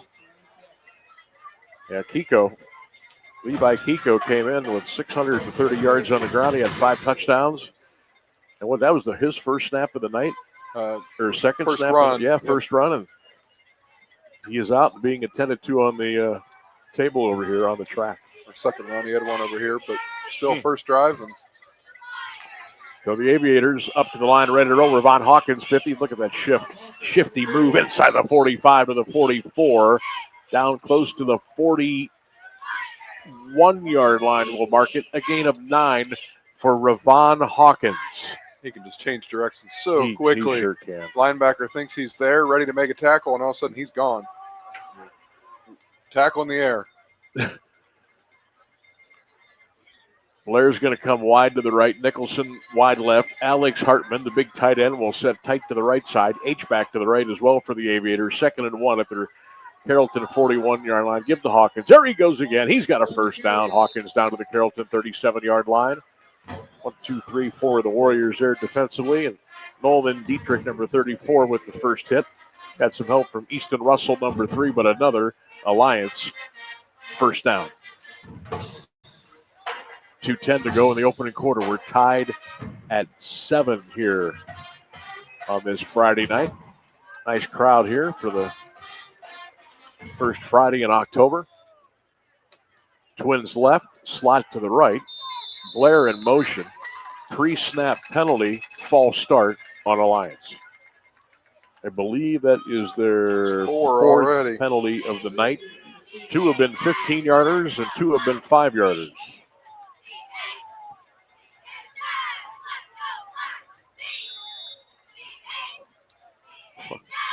My son is sending me pictures of dinner he is having over at the grandparents' house tonight. He says, eating like a king once again. Yeah, I guess so. Kid eats better than anybody I know. Bubble screen over on the left side. Caught Hawkins, 40-35 to the 31-yard line. That's a gain of around 7 yards on the play. That's not Hawkins. That's number 7, beg your pardon. That's Cam Brisker. Cash Brisker, I should say. Did the trick. Either way, officially, we're going to go with a gain of, we'll go 7. We'll call it 2nd down and 3. $1:10 to go in the opening quarter. It's a 7-7 tie here. Alliance and Carrollton, week 7. Tight right, H-back right. JR in the gun. Fakes it. JR is going to run it, and the Warriors bring him down at the 32-yard line. Not a whole lot of room there. That's one of the smallest guys on the field. Made that tackle.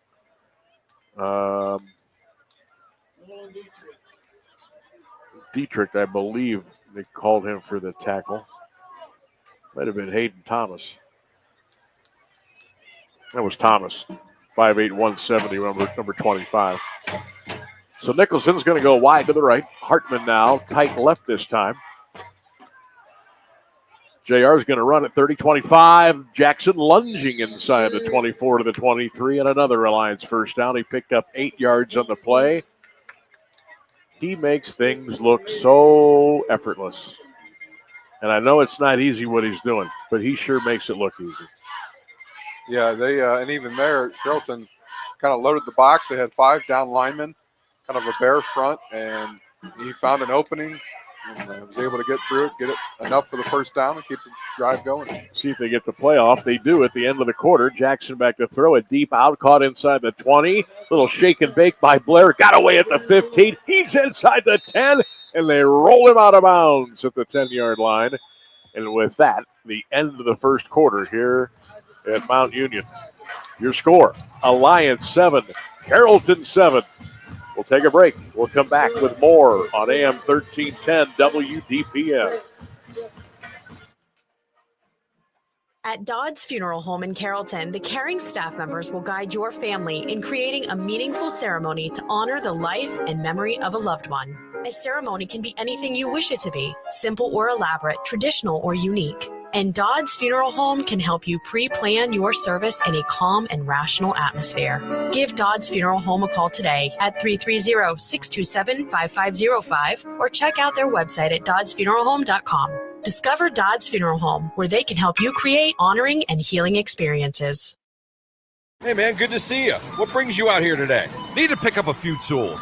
You? I need new kitchen cabinets, countertops, maybe even a whole new kitchen, but I can't get any help or find what I need in this place. You need to go to Robertson's for that. Robertson's Kitchen and Bath Gallery is an American Standard plumbing registered showroom, and their knowledgeable consultants have the training and expertise to actually help you get what you need without breaking your budget. Visit Robertson Kitchen and Bath at 2155 West Main Street in the Alliance Industrial Park, or visit them online at robertsonkitchenandbath.com, where amazing meets affordable.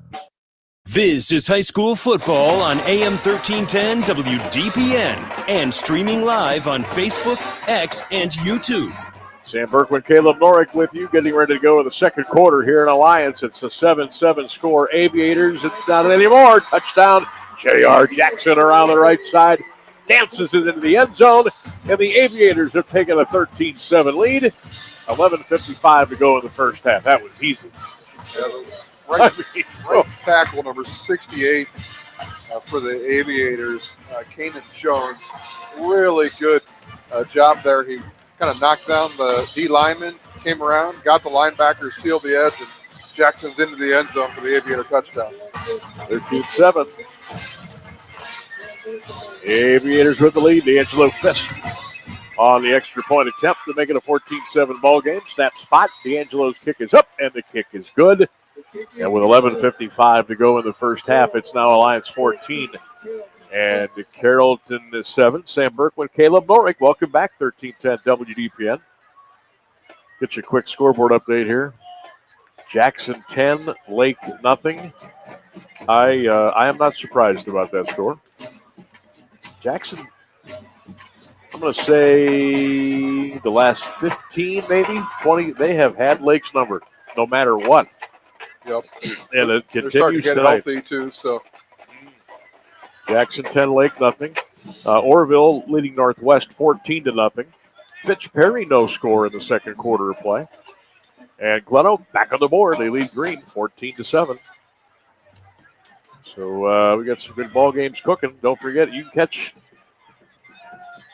a lot of those games right now on Q92radiosports.com. Just log on and pick the game you want to listen to. Of course, we invite you to hang out with us. We got a good one here, too. That should be 14, right? I thought it was good. I thought it was good, too.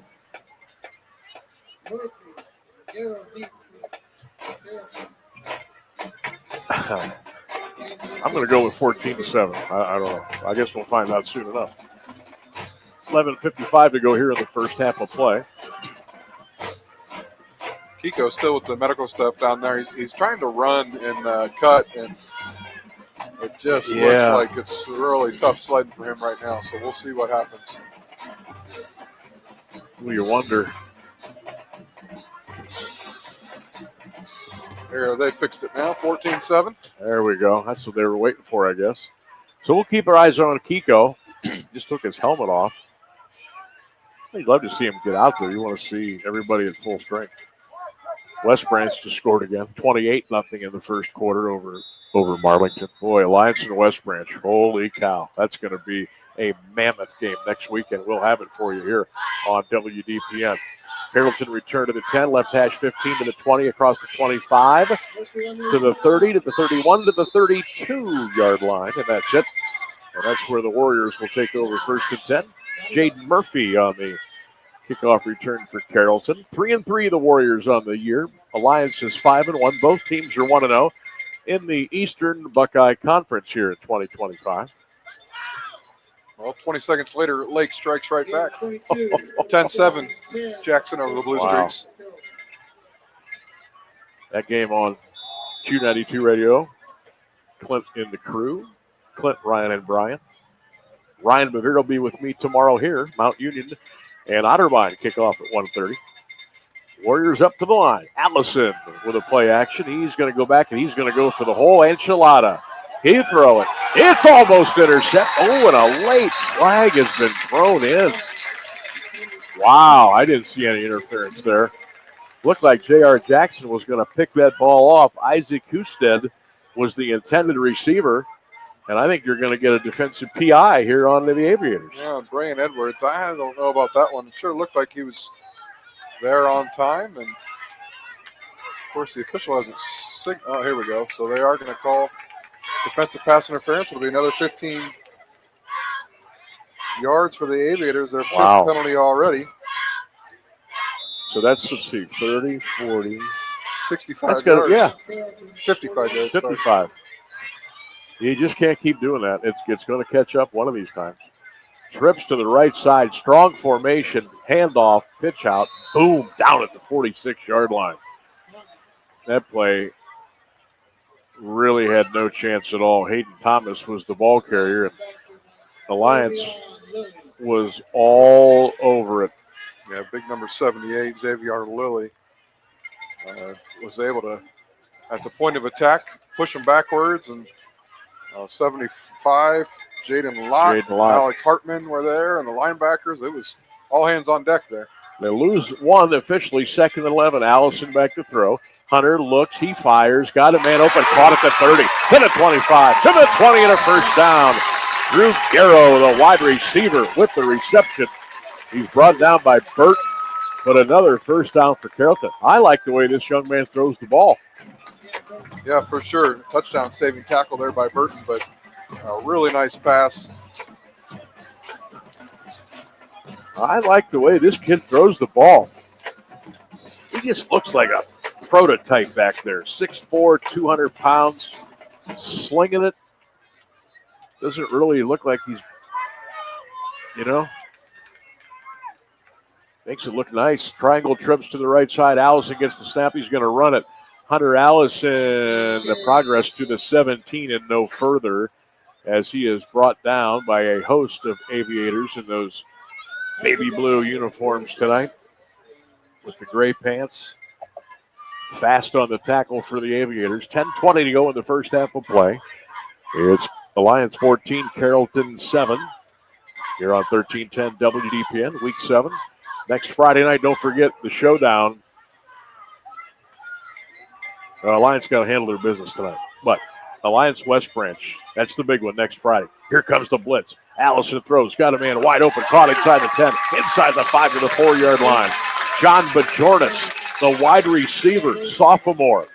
5'10", $155 with the catch.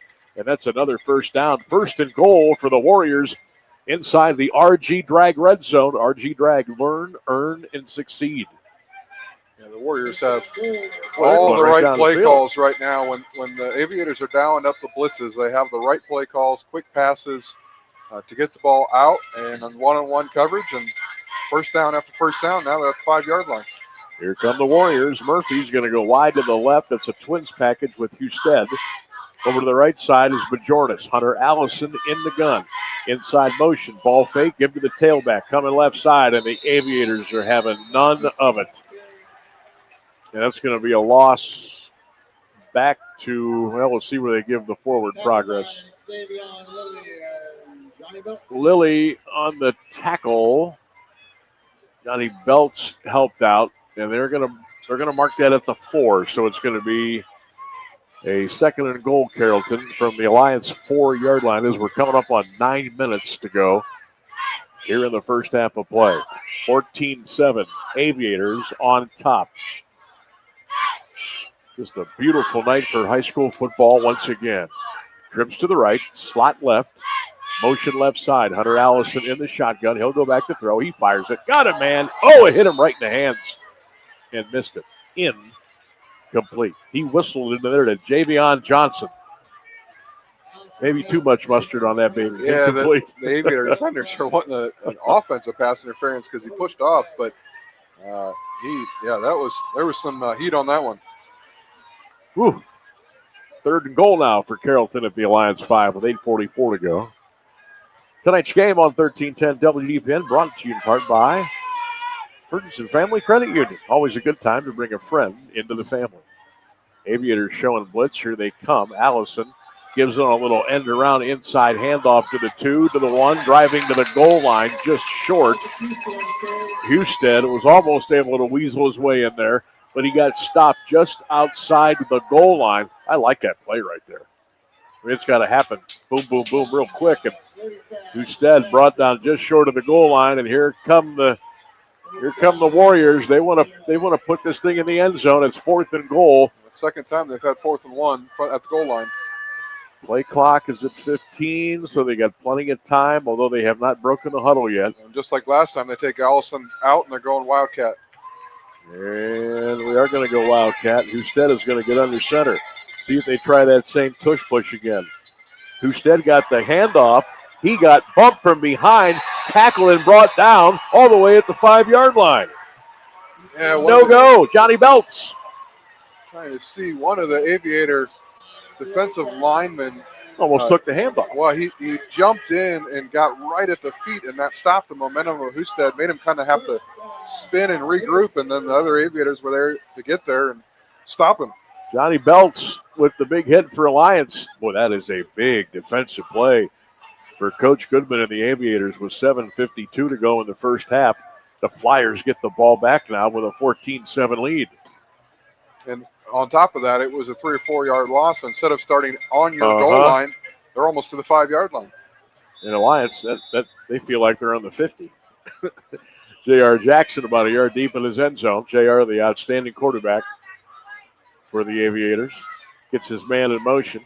J.R. is going to give it to Ravon. 5. Hawkins to the 8. Ravon Hawkins to the 9. He almost got to the 10-yard line. Good, tough runner. He can get you with the speed, but he'll put his head down and run you over, too. You look at his size and you think there's no way this is a guy that's going to run between the tackles. And he does. 7:25 to go with the first half. Aviators in front 14-7. Alliance 2nd and 4 at their own 10. JR to throw. Quick out. Pop pass caught. 15. And that's going to be it. 15-yard line. Tajay Nicholson with the catch. Nolan Dietrich on the tackle. Well, we get some good up-close replays here. I mean, that camera work is right there. Yeah. Almost took the cameraman out. That's good stuff over there. Nicholson was dancing. He went backwards. He almost lost enough for the first down, but he was able to get it. Yeah, just barely. So 1st and 10 Aviators now at their own 15-yard line. Sam Berkwin, Caleb Norick with you on a beautiful Friday night here in Alliance. Hawkins going to go right up the middle. Ravon's going to go to the 18 for a gain of 3 yards on the play where he's brought down. 14-7 Aviators, 6:44 clock running in the first half of play. We'll get you some scores here momentarily. Tonight's game on 1310 WDPN brought to you in part by Robertson's. 2nd down and 7 Aviators going right to left, trips left, slot right. JR changing the play at the line of scrimmage. Play clock at 9. JR to throw. Jackson steps up. He's going deep. He's got a man open. Incomplete at the 45-yard line. I think that's Jaron Blair. Yeah, and I thought he was going to be able to catch that ball. Oh, boy, that was close. It looks like I don't know if he needed to turn it on just a little bit more, and he would have been off to the races, but ends up being an incomplete pass. What a beautifully thrown ball. Just outside the fingertips of the intended receiver. So now the Aviators with a possession play of 3rd and 7 now at their own 18-yard line. Going right to left. 6:16 to go in the first half. Jackson to throw. Here comes the blitz. JR gets out of it. JR's going to run. There he goes. 30-35. 30-35-40. Tiptoes out of bounds. First down, Aviators. He just picked up 22 yards. No big deal. Well, there's the Warriors sent a blitz there. They had 3 linebackers coming in, and if you get there, it worked, and if you don't get there, you're in trouble. And he sidestepped it and then was off to the races, gain of 21, first down, keeps the drive alive. At the 39-yard line, Alliance and Carrollton, a 14-7 game. Aviators on the move. There's Hawkins, 40, 42, 43. Hawkins to the 44-yard line where he's taken down by Maddox Moore, number 77, 6'2", junior, 180 pounds. The third time already we've seen Hawkins be tackled by his own guy. He runs into the back of a lineman and can't keep the legs moving anymore. Ravon Hawkins can run it, can catch it out of the backfield. He can run between the tackles. He can go out and be a slot man. He can do a little bit of everything for you. Double H back. Hawkins around the right side, 40-45. Breaks the tackle, flag down.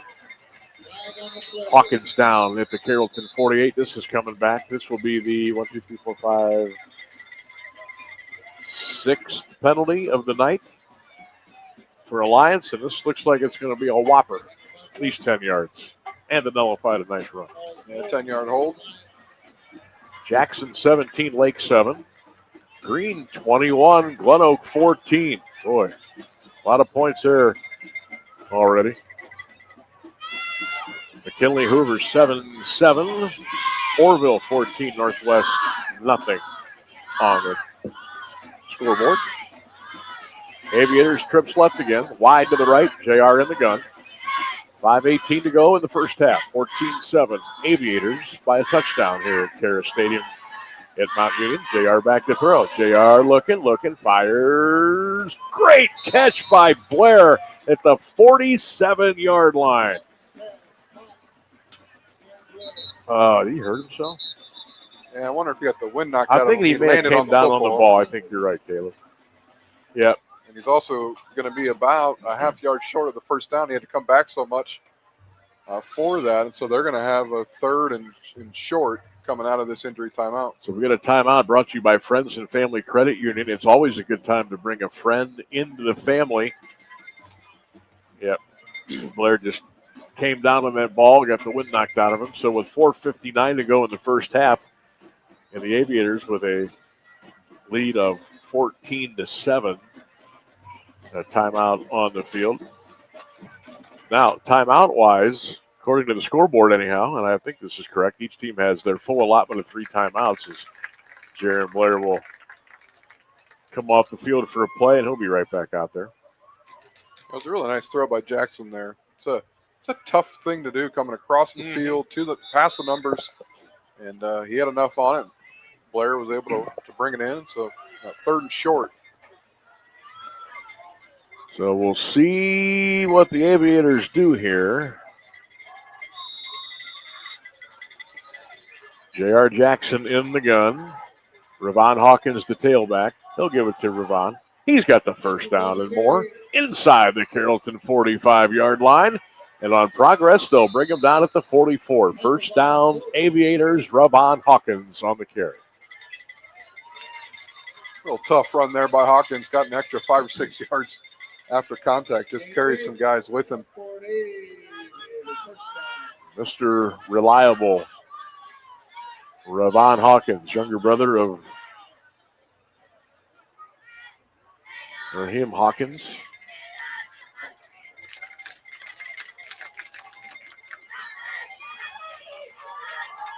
First and 10 Aviators at the Carrollton 44. There's Hawkins again, 40. Ravon, 35, breaks the tackle. He's in the 30. 25, out of bounds at the 25, first down. He picked up 19 yards. Ravon Hawkins is working on a really nice game. Going to be close to 50 yards here in the first half with a tailback for Alliance. 14-7 Aviators, 4:22 to go in the first half of play. Stick around, halftime activities coming up. News, weather, national news, a check on the sports. That's all coming up here at the break. Northwest on the board, Orville 14-7. Here come the Aviators now. Same play. Hawkins right up the right side of the 20 to the 15, dancing his way to the 14-yard line. That's another first down for the Alliance Aviators. And the Hawkins is running really well, but the offensive line for the Aviators is getting off the ball really well. And I think they really outsized Carrollton. Yeah, they got Carrollton on their heels this drive here. I'd go right back to that. Until they're able to get some penetration, you keep running it at them. They keep bringing Brody fast, too. It's almost like a wedge blocker. They bring him in from the left and have him go right up the chute. He's clearing out some space as well. 1st and 10 for the Flyers at the 14-yard line of Carrollton. Here's Hawkins again. This time the Warriors are waiting on him, and they bring him down at the 14-yard line. You mentioned fast. There was someone else there. I couldn't see the number in that same kind of, tight ends type position, and he missed the block, and so the Carrollton Warrior defender was there waiting for Hawkins when he got there.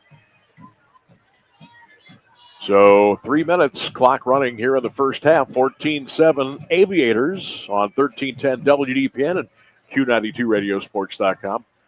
That might have been a busted play. Doesn't matter. Here comes J.R. Jackson, and he'll slide down around the 6-yard line. I think there was supposed to be a fake there. Not sure. He faked it on air, I can tell you that much. But if anyone had to, improvise, that's the guy I would want to do it. Yeah. So I'll take 8 yards on a busted play. So here come the Aviators again. Second. They need about 2.5. They're at the Carrollton 6-yard line. Nicholson wide to the left. There's Hawkins, right guard, right tackle. Ravon Hawkins to the 5. He may have squeezed just barely inside the 5. This is going to set up a 4th down at about a half a yard. And the Aviators are no interest in going for 3 here, I can tell you. Although Tim Goodman is a couple of yards. Well, he's going to sit there and going to let him run it. 4th and 1 at the 5-yard line. They're going to call a timeout. I had a feeling from the get-go they weren't completely comfortable, and we've got a timeout on the field taken by the Alliance Aviators. Of course, this timeout brought to you by the Friends and Family Credit Union. It's a good time to bring a friend into the family. Sam Berkland, Caleb Norick with you from Alliance tonight. The Aviators and the Warriors, 14-7. Alliance with the lead. That'll be 2 timeouts now left for Carrollton. Alliance has all 3. It's been a pretty good ball game tonight. Yeah, it has, and this is a big, long, sustained drive for the Aviators. Started all the way back at their 4-yard line, so they've gone 90 yards down the field. And if I'm Coach Goodman, I'm looking to punch it in here. Carrollton gets the ball to start the second half. I don't know how much a field goal is going to help you tonight. I'd go for it. At least they are able to get the first down without scoring. So let's see what Coach Goodman and the Aviators come up with here.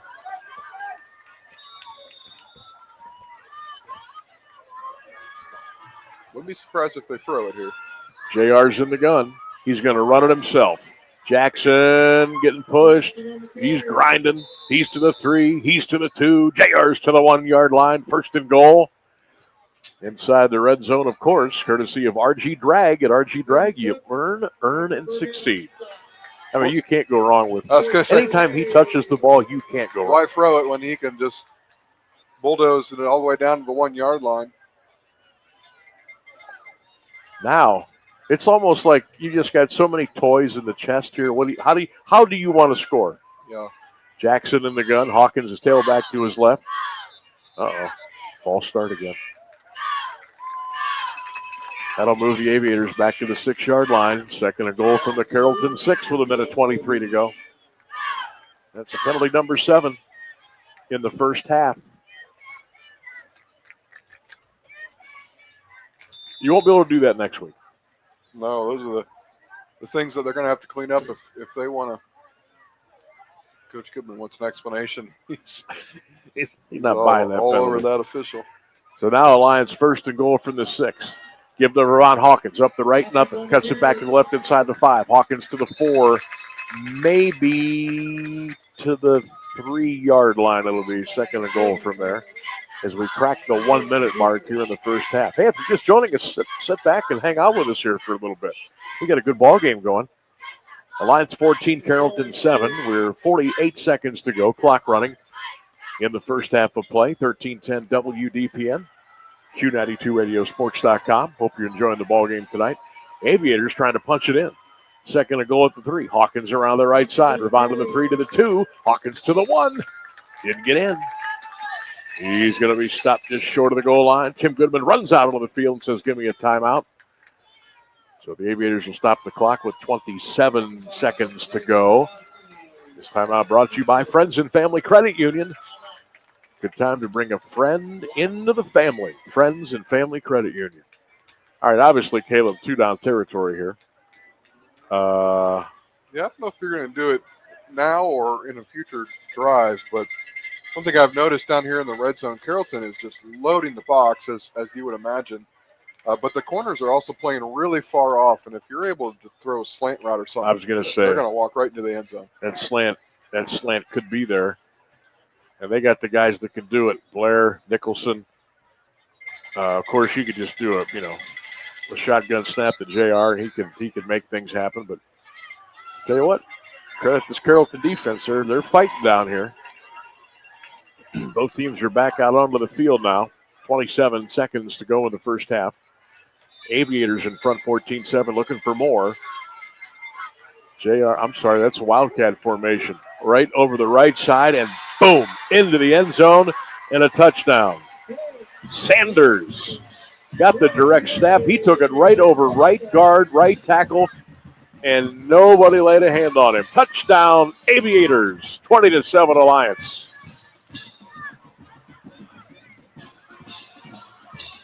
Yeah, what a long, sustained drive for the Aviators. They go 18 plays. They go 96 yards down the field. Took over 7 minutes off of the clock and he's into the end zone. Extra point is up. And good by D'Angelo Fisk. And 24 seconds to go. We're going to take a timeout. It's Alliance 21.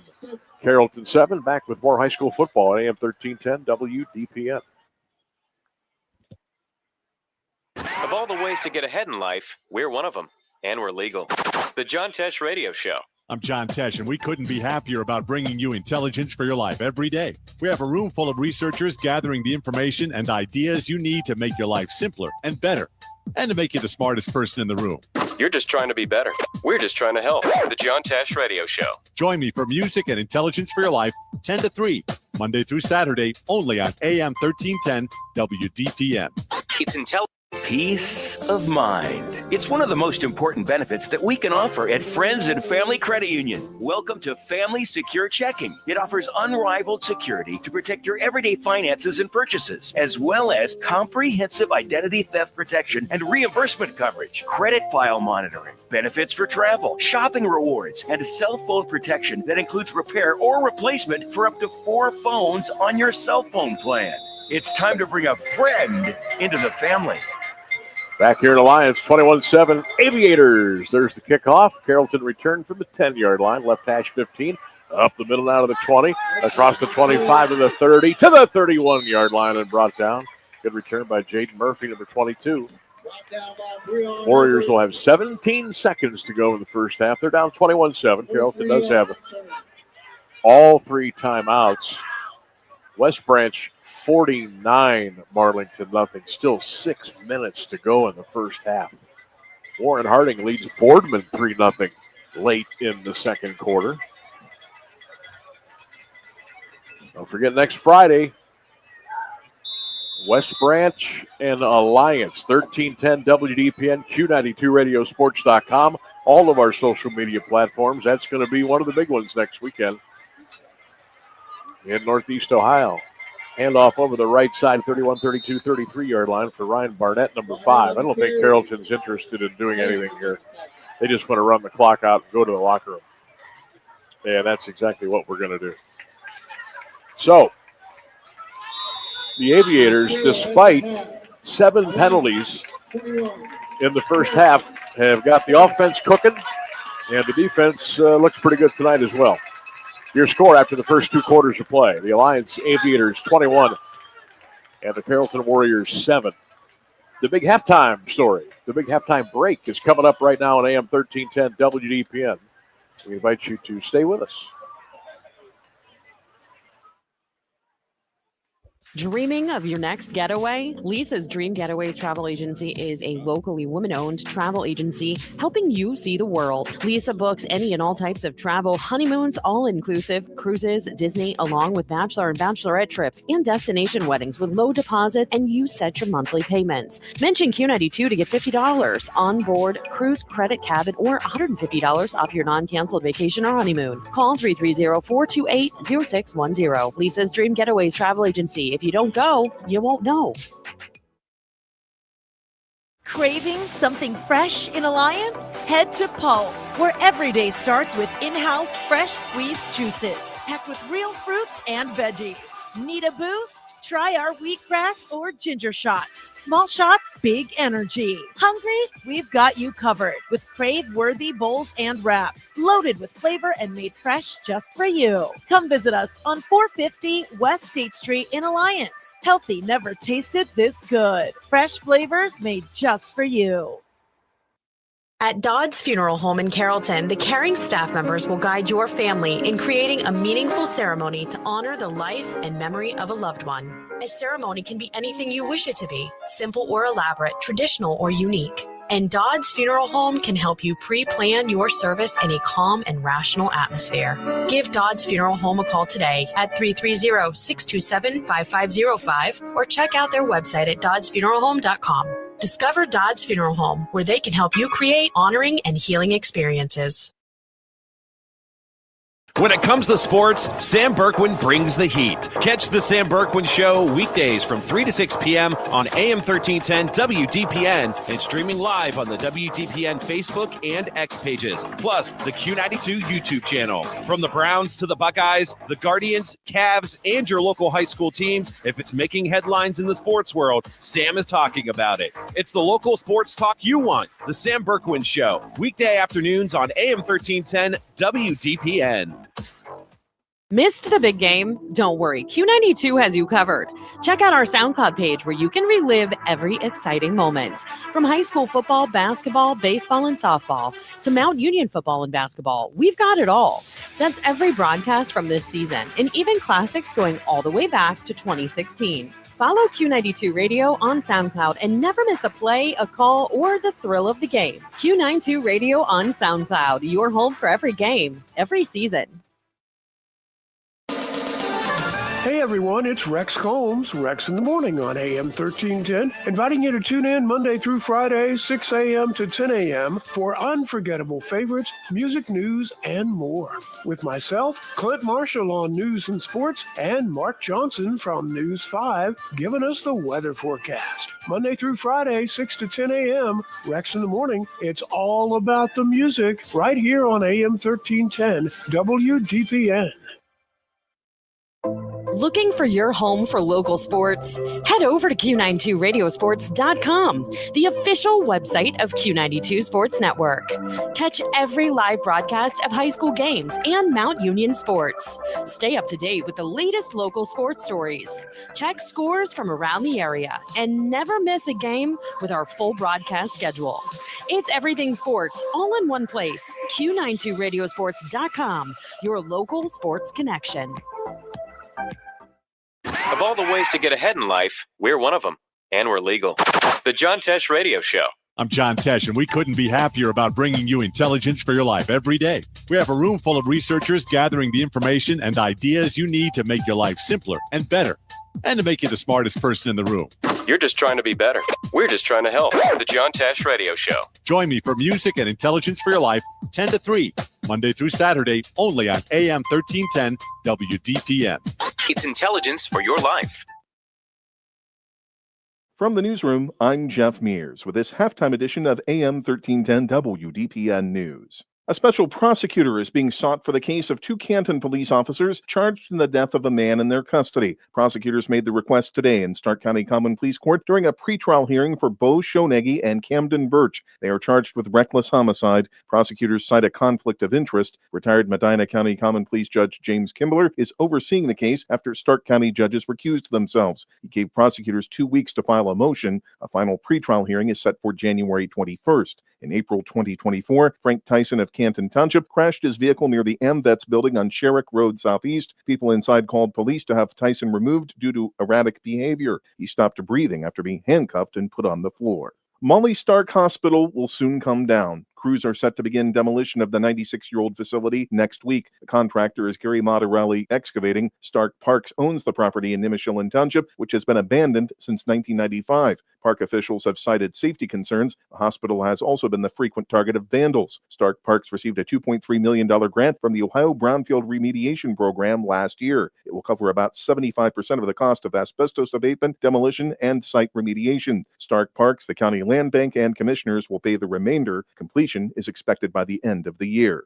The city of Louisville opened its new fire station this afternoon. WDPN's David Schur reports. The $8.6 million, 15,000 square foot facility houses 3 fire trucks and 3 EMS vehicles, along with training facilities, a day room, sleeping dorms, and a decompression area in which the air pressure is elevated to keep out the contaminants from the vehicle emissions. On hand for the ceremonies, which included dedication of the building to the late city manager, Dr. Larry Collins, whose efforts resulted in this facility, were members of his family and officials from fire departments all over the county and beyond. For WDPN News, I'm David Schur. You'll soon have another option for flying to the Windy City from Akron Canton Airport. The first American Airlines flight to Chicago's O'Hare International Airport is set for departure Monday morning at 7:45. United Airlines currently operates the only service to Chicago from CAK. Akron Canton will host a gate party for travelers on the American flight at 6:30. Victims of the 2023 East Palestine train derailment and Norfolk Southern have until October 10th to respond to fraud allegations concerning the $600 million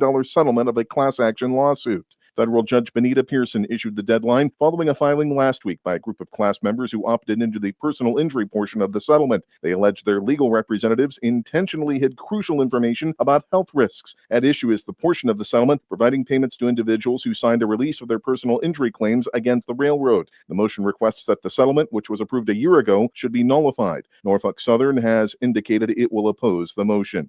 More news after this. The Q92 Sports Network brings you more high school football and basketball games than anyone else, by far. But did you know that you can go back and listen to our broadcast again? Simply go to the Q92 radio page on SoundCloud. We posted the games we broadcast for everyone to go back and relive. We have playlists filled with our high school football broadcasts from 2016 to this season. So go to SoundCloud now, follow Q92 Radio, and listen.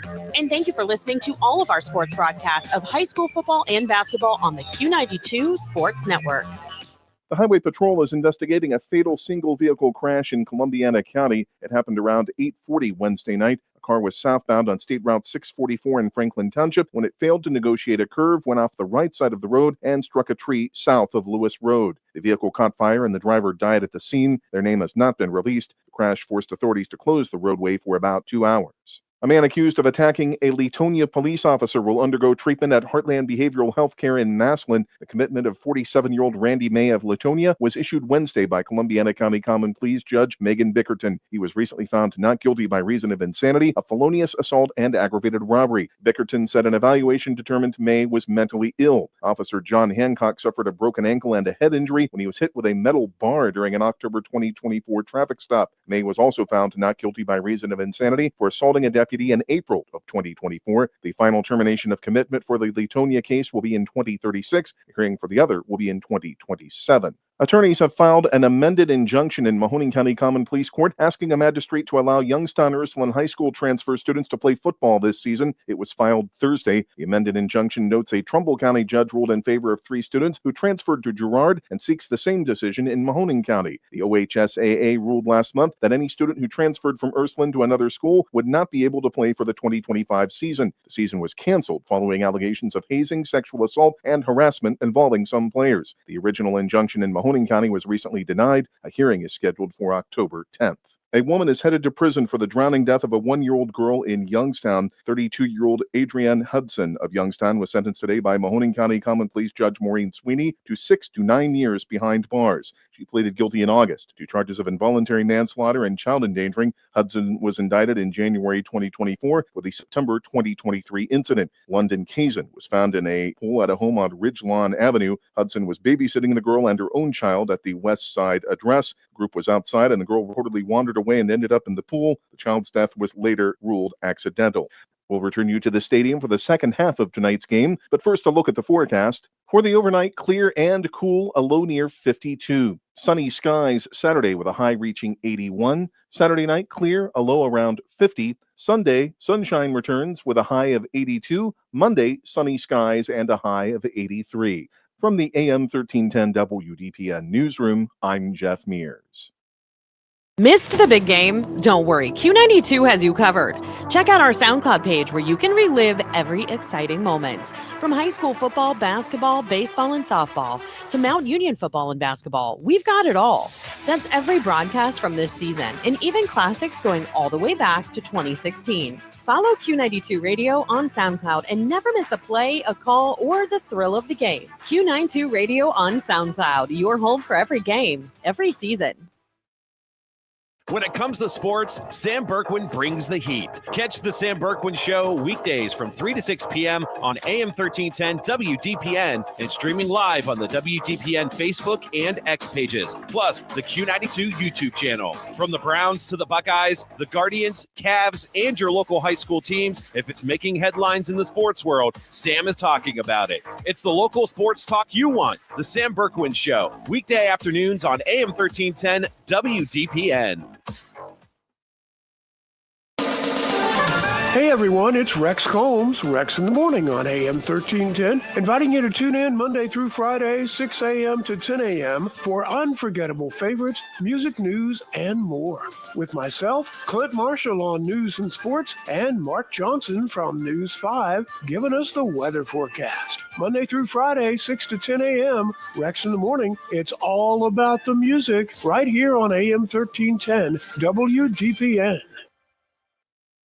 Hey, sports fans, want the latest local sports news, game photos, coach and player interviews, and live play-by-play coverage? Then follow Q92 Sports on social media now. We're on Facebook, Instagram, X, Threads, YouTube, and SoundCloud. Like, follow, and subscribe today. Catch the highlights, relive the moments, and stay connected to your hometown teams. Q92 Sports, your home for everything local sports. Real teams, real action, real coverage. Follow Q92 Sports on social media. Of all the ways to get ahead in life, we're one of them, and we're legal. The John Tesh Radio Show. I'm John Tesh, and we couldn't be happier about bringing you intelligence for your life every day. We have a room full of researchers gathering the information and ideas you need to make your life simpler and better, and to make you the smartest person in the room. You're just trying to be better. We're just trying to help. The John Tesh Radio Show. Join me for music and intelligence for your life, 10 to 3, Monday through Saturday, only on AM 1310 WDPN. It's intelligence for your life. RG Drag, Stark County's premier career center, offers programs that prepares its students at the high school level for careers and continued education beyond high school. Upon completion, RG Drag students have an immediate opportunity to obtain a well-paying job in many exciting career fields. We offer everything from culinary, dental assisting, engineering, sports turf and landscape, welding, and so much more. Contact RG Drag to find a program and career that's the perfect fit for you. RG Drag, where careers begin. Hey man, good to see you. What brings you out here today? Need to pick up a few tools. You? I need new kitchen cabinets, countertops, maybe even a whole new kitchen, but I can't get any help or find what I need in this place. You need to go to Robertson's for that. Robertson's Kitchen and Bath Gallery is an American Standard plumbing registered showroom, and their knowledgeable consultants have the training and expertise to actually help you get what you need without breaking your budget. Visit Robertson Kitchen and Bath at 2155 West Main Street in the Alliance Industrial Park, or visit them online at robertsonkitchenandbath.com, where amazing meets affordable. When it comes to sports, Sam Bourquin brings the heat. Catch the Sam Bourquin Show weekdays from 3 to 6 p.m. on AM 1310 WDPN and streaming live on the WDPN Facebook and X pages, plus the Q92 YouTube channel. From the Browns to the Buckeyes, the Guardians, Cavs, and your local high school teams, if it's making headlines in the sports world, Sam is talking about it. It's the local sports talk you want. The Sam Bourquin Show, weekday afternoons on AM 1310 WDPN.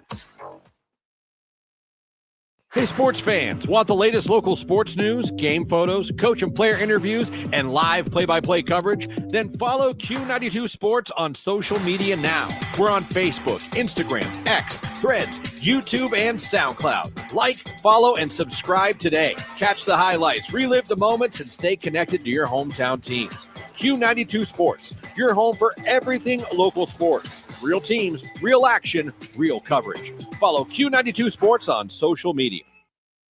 At Dodd's Funeral Home in Carrollton, the caring staff members will guide your family in creating a meaningful ceremony to honor the life and memory of a loved one. A ceremony can be anything you wish it to be, simple or elaborate, traditional or unique. And Dodd's Funeral Home can help you pre-plan your service in a calm and rational atmosphere.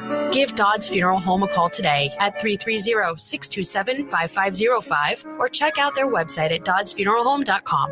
Discover Dodd's Funeral Home, where they can help you create honoring and healing experiences.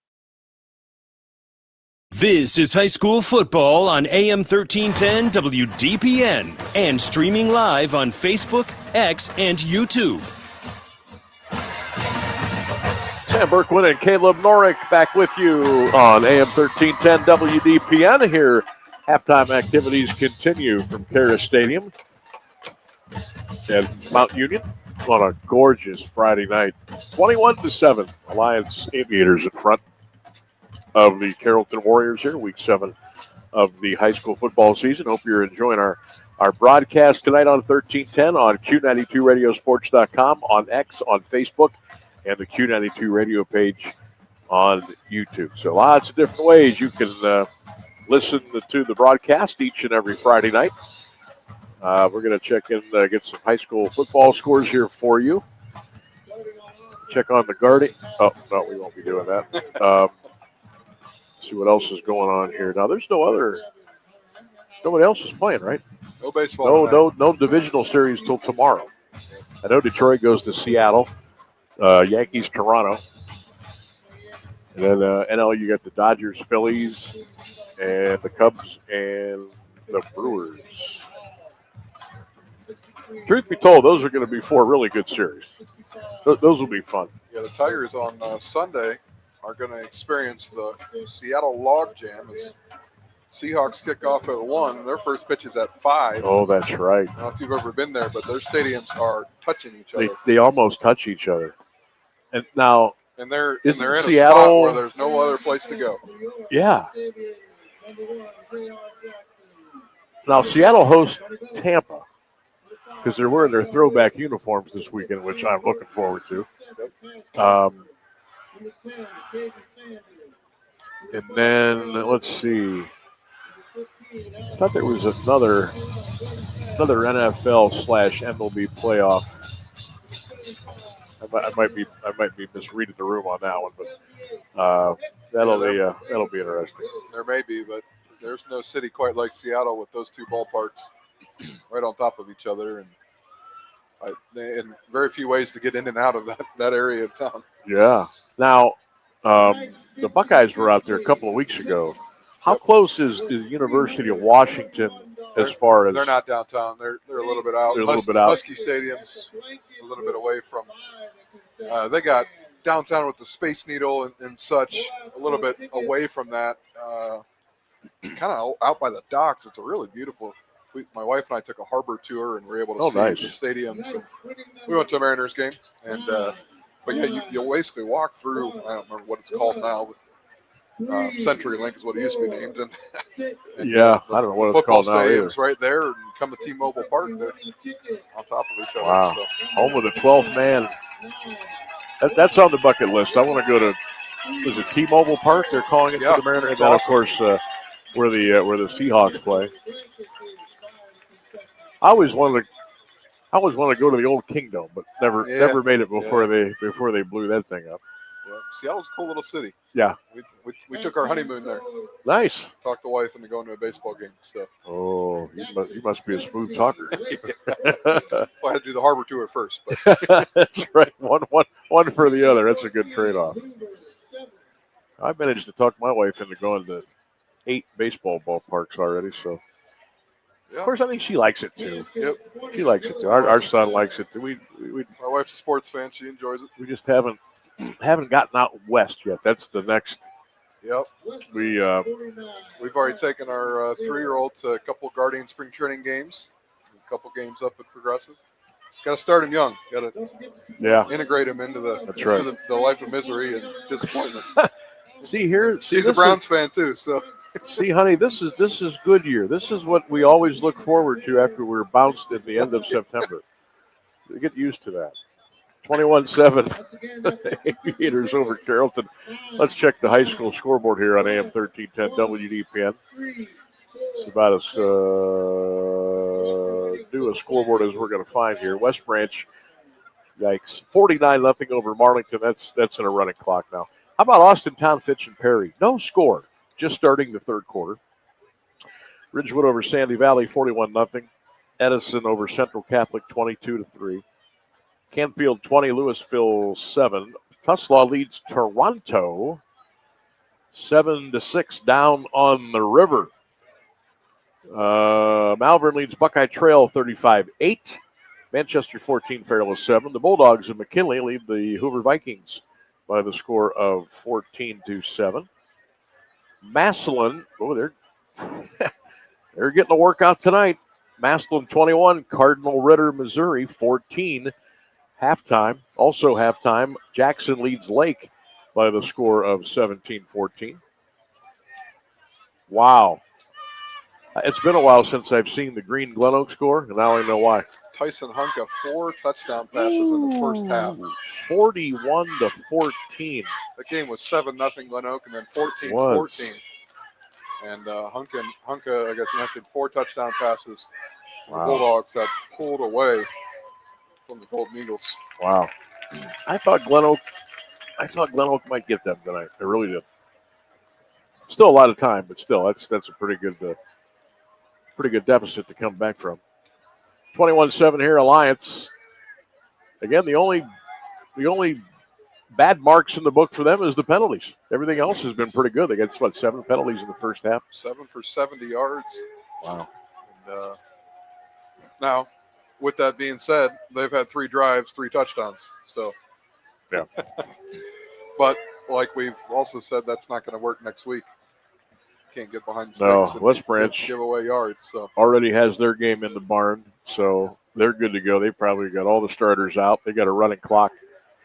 So Alliance at West Branch next Friday at 7, right here on AM 1310 WDPN. We'll be streaming at Q92radiosports.com. It'll be all over your favorite social media platforms. And we haven't seen West Branch yet. We read about them, seen some video clips, obviously seen a lot of stats. Next Friday should be fun. Got the first half highlights here. Let's go. Let's do it. J.R. Jackson back to throw. He zips it. It's caught. And his receiver got away at midfield, and he might be all the way gone. That's Nicholson. 30, 20, 10. See ya. Touchdown. I don't know. Maybe they're going to go Wildcat here. Marcus Brooks is in 6'4", 205. Yeah, they're going Wildcat, and Garrow's going to go under center. Now it's going to be like a push thing. Garrow's got the ball. They push him, and he's in.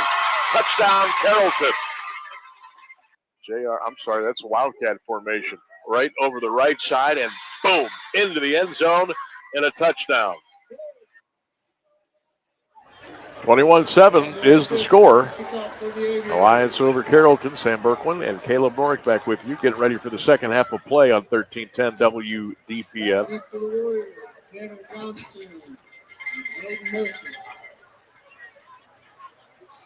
Gosh, NBA is already playing preseason games already. NHL's in like their second week of preseason. college football tonight. BYU, West Virginia could be fun. That's a 10:30 start out in Provo.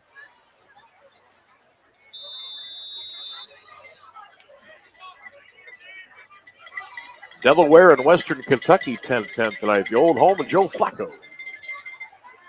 Here comes the return for the Warriors across the 30 out to the 32-yard line, and that'll be it. And that's where Carrollton will set up shop first and 10 as they'll take the football in the first series and go left to right here as we crank up the third quarter of play. 21-7 Alliance here at Carroll Stadium. Still hovering in the 70-degree range tonight. Going to be 85 tomorrow, 85 on Sunday. So some beautiful early October weather. And then Massillon McKinley, it'll be 44 and rain. Yeah. Mark it down right now. Never fails. All right, here comes Carrollton now. They got a little bit of work to do, but they got a lot of time to go. Their quarterback, I'd really like Hunter Allison, 6'4", 205 pounds. He had to be 6'4" to get that snap. He's looking downfield. He fires incomplete. Tried to get it to Isaac Husted, who basically climbed on the back of one of the Aviator defensive backs, tried to make that catch, and that went awry, and it'll be incomplete second down.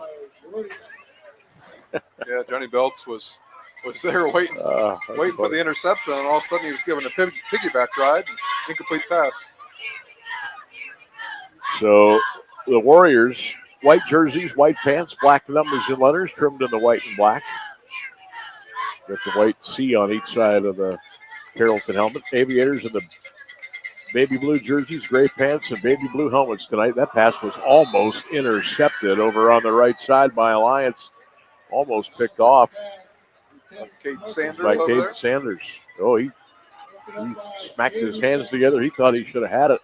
Oh, yeah. He should have. He should have. Right through his hands. And he may have danced his way right into the end zone. 11:44 to go, third quarter. Just getting cranked up here in the second half. 21-7, Alliance with the lead. Each team 1-0 in the EBC, but the Aviators are very impressive 5-1, and the Warriors are pretty good 3-3. Allison in the gun, empty set, 5 wide, motion back to the near side. Allison looking downfield, throws on the run. It's caught and dropped at the 39-yard line, in and out of the hands of Husted. I know you noticed, Caleb, the 32, Levi Kiko, is back in the game, but he is still limping very badly. Yeah. He can barely come in motion before that snap of the ball. He's kind of relegated to being the extra blocker, which he's been able to do. Allison had a guy, but no surprise, he's done everything else tonight. But J.R. Jackson got in there and knocked it away. Cam Burton back for Alliance. I'm smelling a big return here. He's back at his 27-yard line. And the one thing Alliance has to watch out in here for is the penalties. There's the boot. There's the penalty. Ball goes out of bounds at the Alliance 35-yard line. That's going to be running into the kicker. Boy, Tim Goodman has got to be going out of his mind right now. That should give him a first down, correct? Yeah, I can't remember the nuances of the high school rules. The officials are also disagreeing a little bit about what to call here. Running into the kicker on Alliance. I think Looks like it's still going to.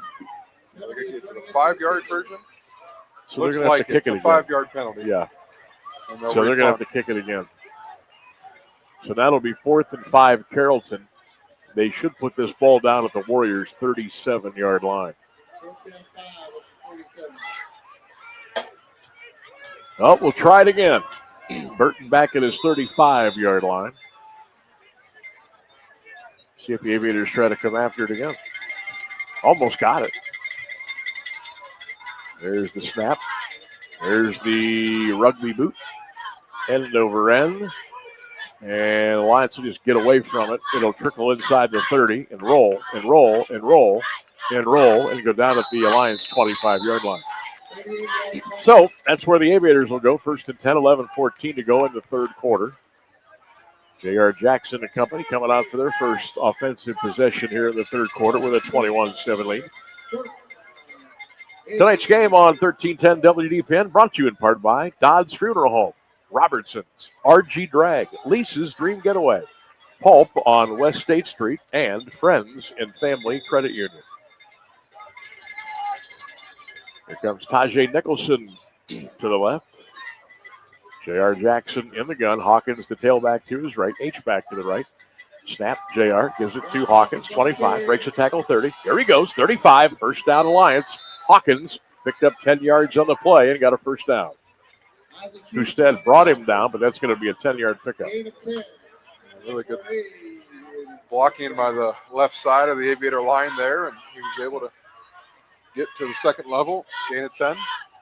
Ravon is inching toward a 100-yard night on the ground for the Aviators tonight.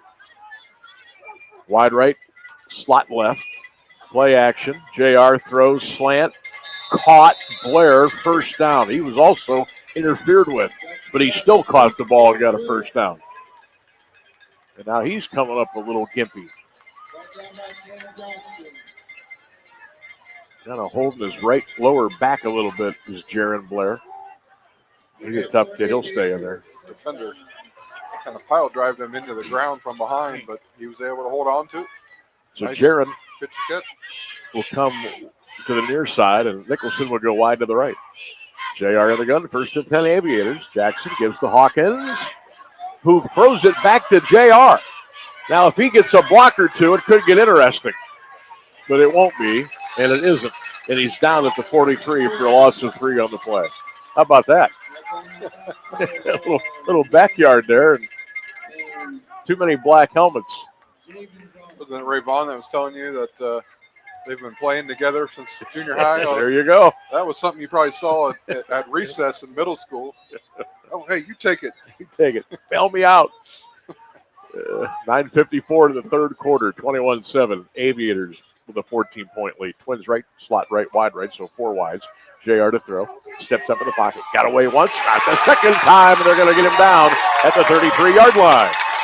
Sack on the play by Dermond DePalmo, the senior, 5'11", 175 pounds, number 55. So Darian DePalmo with the sack. That is a big loss all the way back to the Aviator 33-yard line, and it's going to bring up 3rd and 23 for Alliance with 9:20 in a running clock here in the third quarter. Well, you don't see that often, do you? No. You probably don't have a play for this one, so you're just trying to get some yards here and plump the ball away. Brisker in a slot right. J.R. Jackson in the gun. Blair in motion. They'll give it to Jared. He's going to try a little sweep, and Carrollton says, no, you don't. All the way back at the 27-yard line. That is a loss of 6 yards on the play. And here comes the punt team. That was not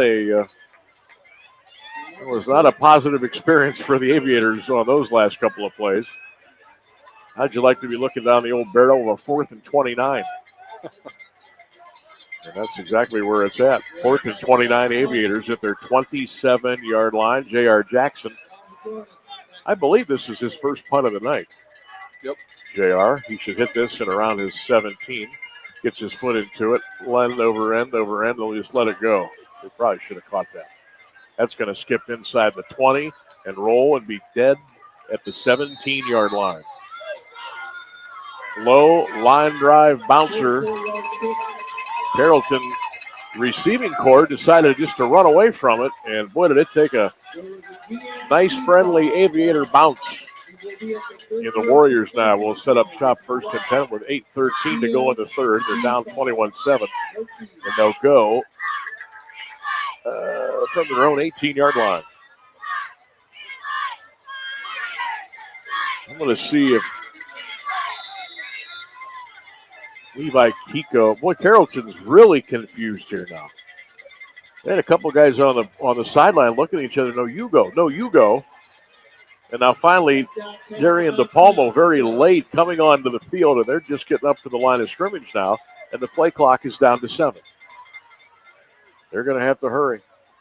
Hunter Allison fakes it, throws it wide open. Husted at the 30 to the 37 and a first down. That's a gain of 18 yards. I don't know what happened there. There must have been some kind of a breakdown. Edwards finally made the tackle for the Aviators, but who said it was wide open? Yeah, miscommunication, and Edwards makes the tackle and immediately comes up, looks at the sideline. What in the world just happened? What happened? He turned around and he was playing catch-up. 7:57 left to go in the third quarter. We'll check the scoreboard here coming up in a play or two. I believe somebody finally scored in the Perry Fitch game. We'll tell you all about it. Allison dumps it out into the flat, caught at the 35-40. Houston is going to be triple crunched and body slammed at the 43-yard line. And I'll tell you what, Alliance is very lucky. They didn't get an unnecessary roughness penalty on that. I mean, that would have been cool for the WWE cameras, but I'm surprised the officials didn't pull the flag out for that. Yeah, and then some pushing and shoving afterwards. I think they did the right thing there and just tried to separate them and didn't call a penalty either way. Carrollton 2nd down and 4 at their 43. Aviators showing blitz. Allison throws it out. It's caught. First down, Carrollton. That's John Bajornis with his second catch of the night. And a first down for the Warriors. All right, Perry's on the board. Jonathan Lemon, a 47-yard return to put the Panthers on top 7-0 midway through the third quarter. Green 41, Glen Oak 14. Orville Northwest 14-14.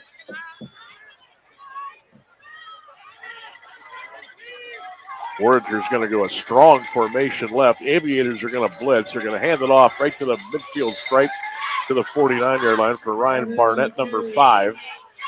Slams his way through for about 2. We'll call it second down at 8 yards to go. Don't forget, next Friday night, Alliance at West Branch, 1310 WDPN and Q92radiosports.com. One of the big games in the area next Friday night will be there. Houston in a slot to the left, wide to the left is going to be Jaden Murphy. Aviators showing blitz, but they timed it perfectly, but Allison's going to go back and wing it. Got a man, caught 20, 15, 10, Murphy to the 5, and he's taken out of bounds at the 4-yard line. Jaden Murphy, the junior, hauls in a beautiful pass by Hunter Allison on the run. And Murphy's going to be taken out of bounds, about the 2-yard line, maybe just inside the 2. Cam Burton was all over him, but it was a perfect pass by Allison where no one could get to it but the receiver. And then Burton saved the touchdown, but what a pass there. Gets him first and goal now from the 1. Here comes Marcus Brooks into the game. He'll wear number 28 for Carrollton. Warriors up to the line are ready to roll. Barnett, the tailback. Allison will give it to Barnett. He'll try to run it over the right side. He got to the 1. Did he get in? No. Just short of the Aviator goal line. Second down and goal for the Warriors. Look at that ball. It can't get any closer to the Alliance goal line.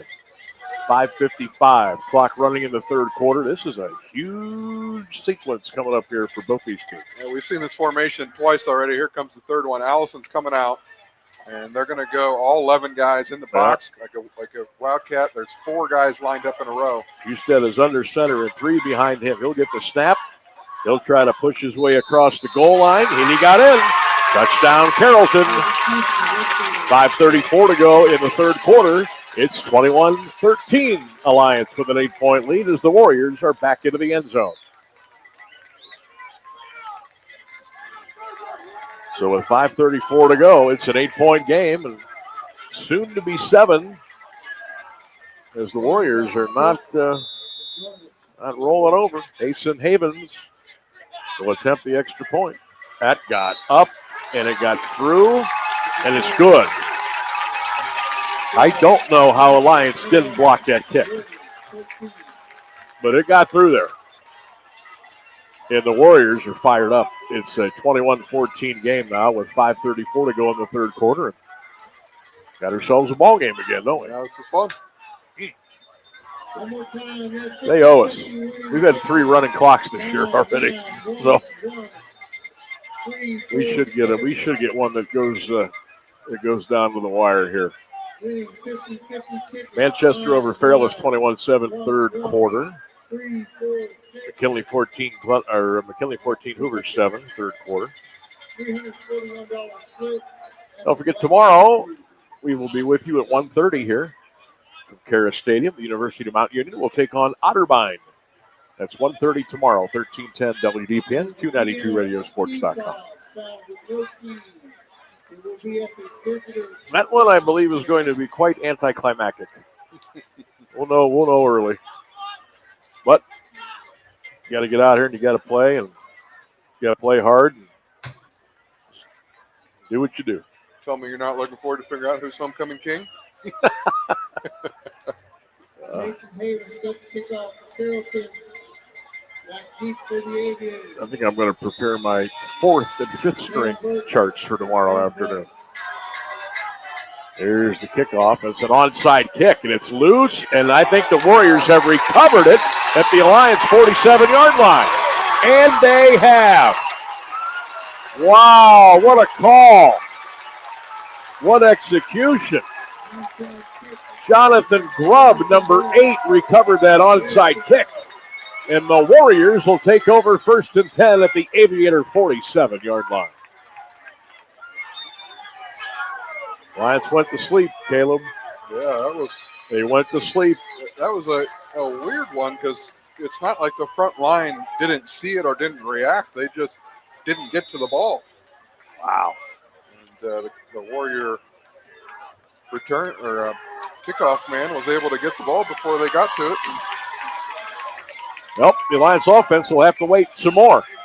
Hunter Allison throws it left side, caught.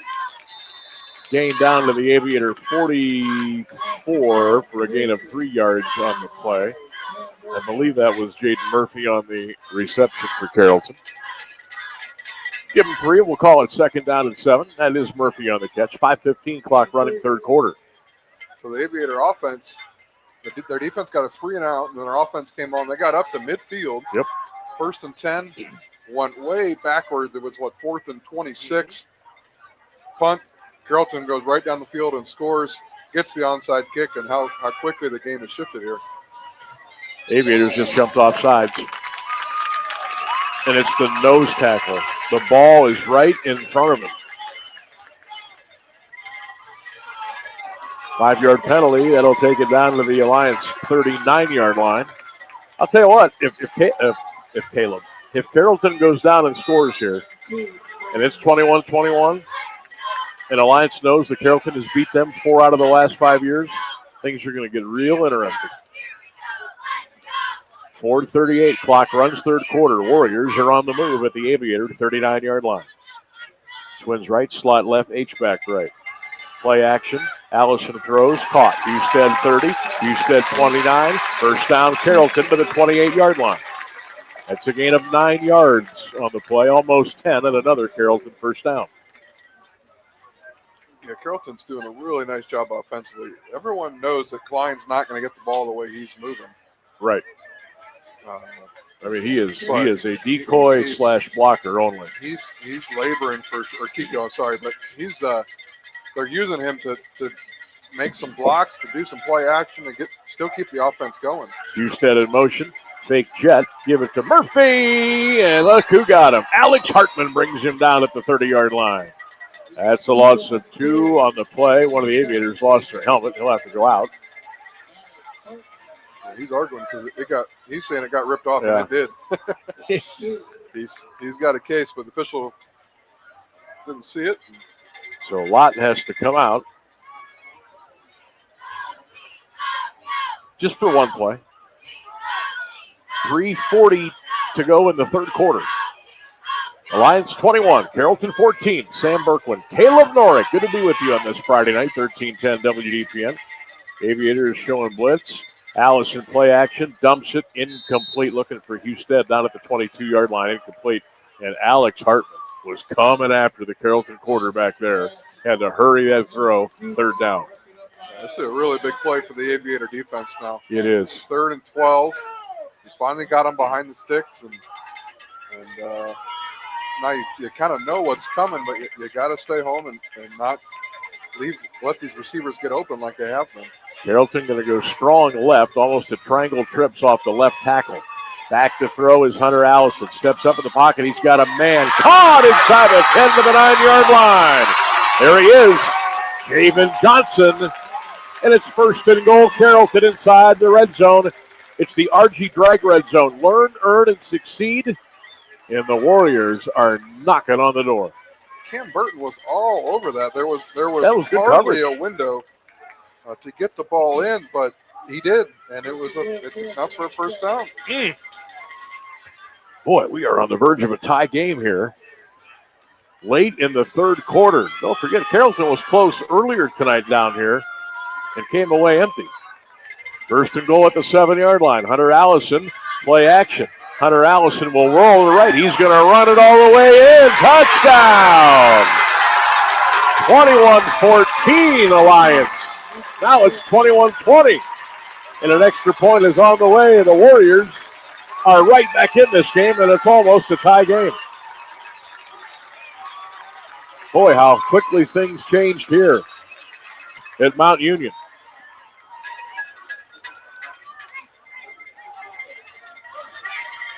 Just a really athletic, gritty play there by Allison. Just rolling to the corner, taking the hit, and going into the end zone. Payson Haven with the extra point. It was blocked, but the Lions is offsides. So they'll try it again. How about this game? 2:54 to go. The Aviators in front, 21-20, but the Warriors are an extra point away from tying it up. And the Carrollton fans that made the trip over are feeling pretty good right now. Haven again will try the extra point. That one is on the way and good. And with 2:54 to go in the 3rd quarter, we are right back where we started. It's Alliance 21 and Carrollton 21. We'll keep it here, 1310 WDPN, Sam Bourquin and Caleb Norick. Now the doubt has to be creeping in on the other side, doesn't it? Yeah, all of a sudden you're getting a little tight, a little anxious if you're an Aviator. They need J.R. Jackson and company to pick up a couple big first downs here, get the ball moving, and try to loosen up a little bit, get some points. And I think it's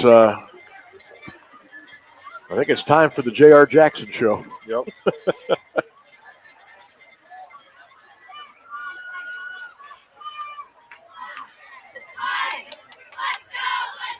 Safety for the Polar Bears, 19-17. Jackson over Lake in the 3rd. Haven kick for the Warriors. 21-21. For the Aviators. Wow.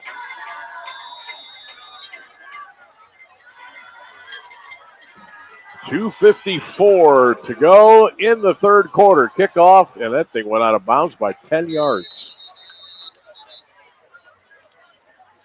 That's not what they wanted. So the Aviators will get the ball 1st and 10 at their 35-yard line. It's a 21-21 ball game. Glad you've joined us here on 1310 WDPN. It was a 21-7 game. Now it's 21-21 here at Mount Union. With all the penalties on kickoffs and stuff for Alliance, this is by far the best starting position they've had all afternoon, all evening. Let's see what the Aviators do now. It's J.R. Jackson in the gun. Wide out, white left. They'll give it to Hawkins. Ravon, 35. Hawkins to the 40, and he scampers out of bounds at around the 41-yard line for a gain of 6 yards on the play. We're all square, 21-21. Check the scores here in a minute.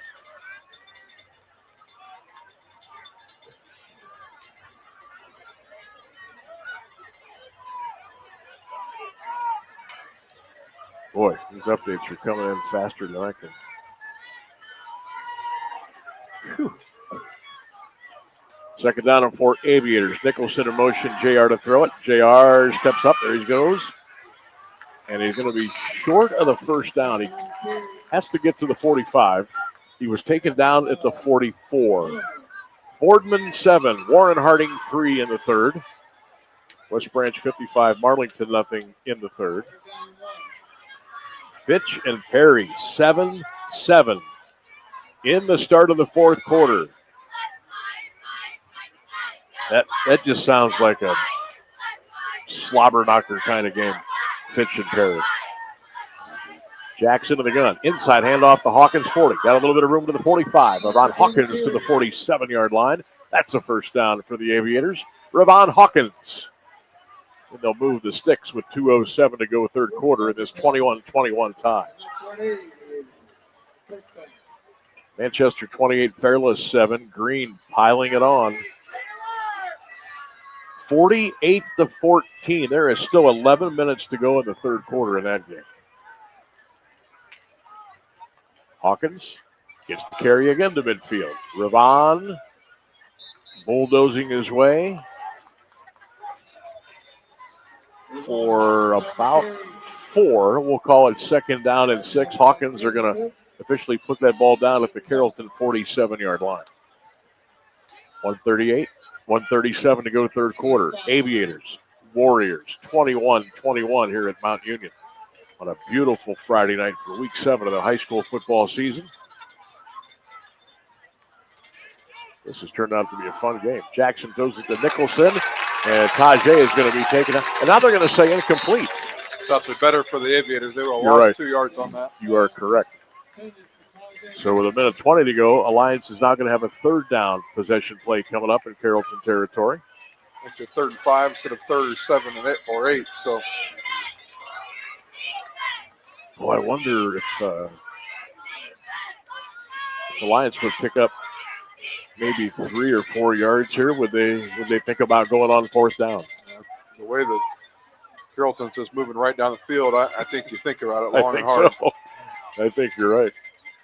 J.R. Jackson, 7-step drop. He's in trouble. Now he's going to be flushed out of the pocket. Got a man wide open, caught. That's Jaron Blair at the 35. Blair to the 30, 25. Look at him go. 15-10. Jaron Blair inside the 5, and it's 1st and goal. Turn on the Jets, young fella.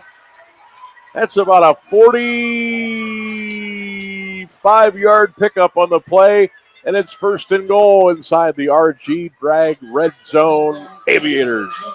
And Tajay Nicholson's probably kicking himself right now because he fell down on his route, and he kind of just laid on the ground. If he would have got up, he could have blocked the one guy that was between him and the end zone. But as it stands, 45-yard pass and 1st and goal for the Aviators. 1:08 to go in the third quarter. We are tied at 21.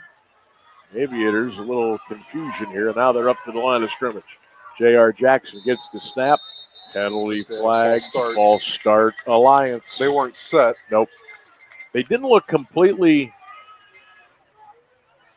ready to get set, and then they never did get set. We'll move back to the 8. Now, the only thing this does, it gives you a little bit more room to throw if you want to go that route. But now it's 1st and goal from the 8. And we're coming up on a minute to go in the third quarter in this 21-21 tie here at Mount Union. I don't know, I'm thinking about Jackson's the best athlete on the field right now. Spread it out. Let him try to do something with his legs. JR hands it off to Hawkins. Coming around on a sweep to the 5. Hawkins to the 4, flag down. This is going to be on Alliance. Watch Coach Goodman. He is going to go insane.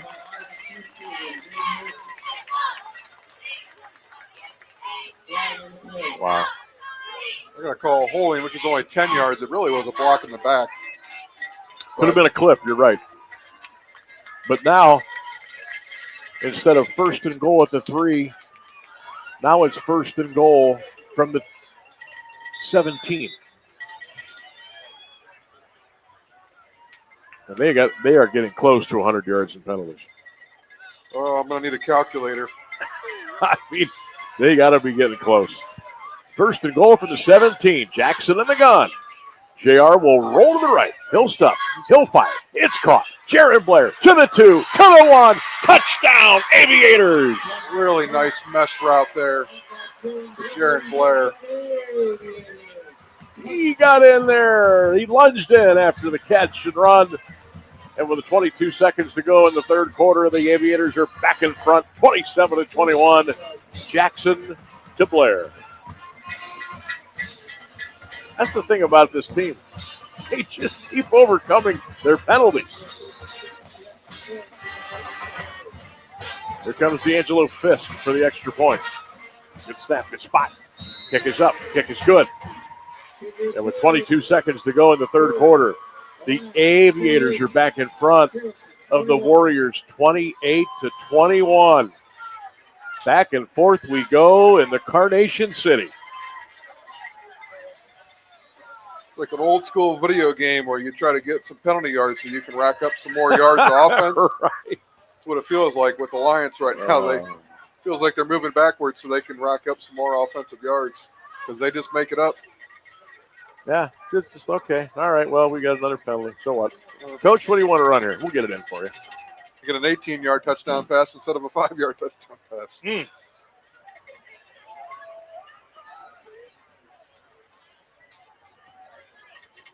Well, I don't know about you, but West Branch and Alliance can't get here fast enough. I think that's just going to be so much fun. Next Friday night, we'll be there, 1310 WDPN. Our first trip to Clinton Heacock Stadium in 2025. But Alliance has to handle their business tonight against Carrollton. Right now, it's a 28-21 Aviator lead with 22 ticks on the third quarter clock. Over in North Canton's 21-7, but Hoover knocking on the door, trying to close the gap. There's Fisk with the kickoff. Carrollton return. Murphy waiting for it. He'll pick it up at the 10. Murphy to the 15. Murphy to the 20. He sidestep a couple of tacklers, and he'll get out to the 22. And that's where Carrollton will go first and 10 with 17 seconds left to go here in the third quarter. The Vikings do punch it in. So 21-14 McKinley, nearing the end of the third quarter. 15-yard return. Well, you knew when McKinley went up 14, Hoover was not going to. I think Collins was back tonight for North Canton. Andy's was back to receiver. Yeah. So, well, that sounds like a great game, too. We got a couple of good ones cooking tonight. Here we go. Carrollton first and 10 at their 22 and a 28-21 Alliance lead. Hunter Allison, the quarterback, will put the man in motion. High snap. Allison fumbles the ball. It's loose at the 15. And Carrollton falls on it.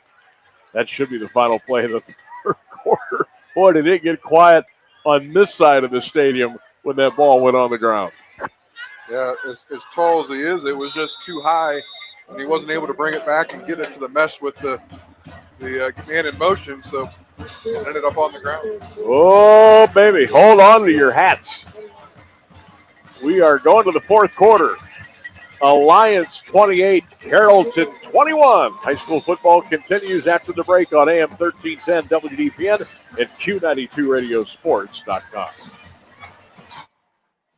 Dreaming of your next getaway? Lisa's Dream Getaways Travel Agency is a locally woman-owned travel agency helping you see the world. Lisa books any and all types of travel, honeymoons, all-inclusive, cruises, Disney, along with bachelor and bachelorette trips and destination weddings with low deposit, and you set your monthly payments. Mention Q92 to get $50 on board cruise, credit, cabin, or $150 off your non-canceled vacation or honeymoon. Call 330-428-0610. Lisa's Dream Getaways Travel Agency. If you don't go, you won't know.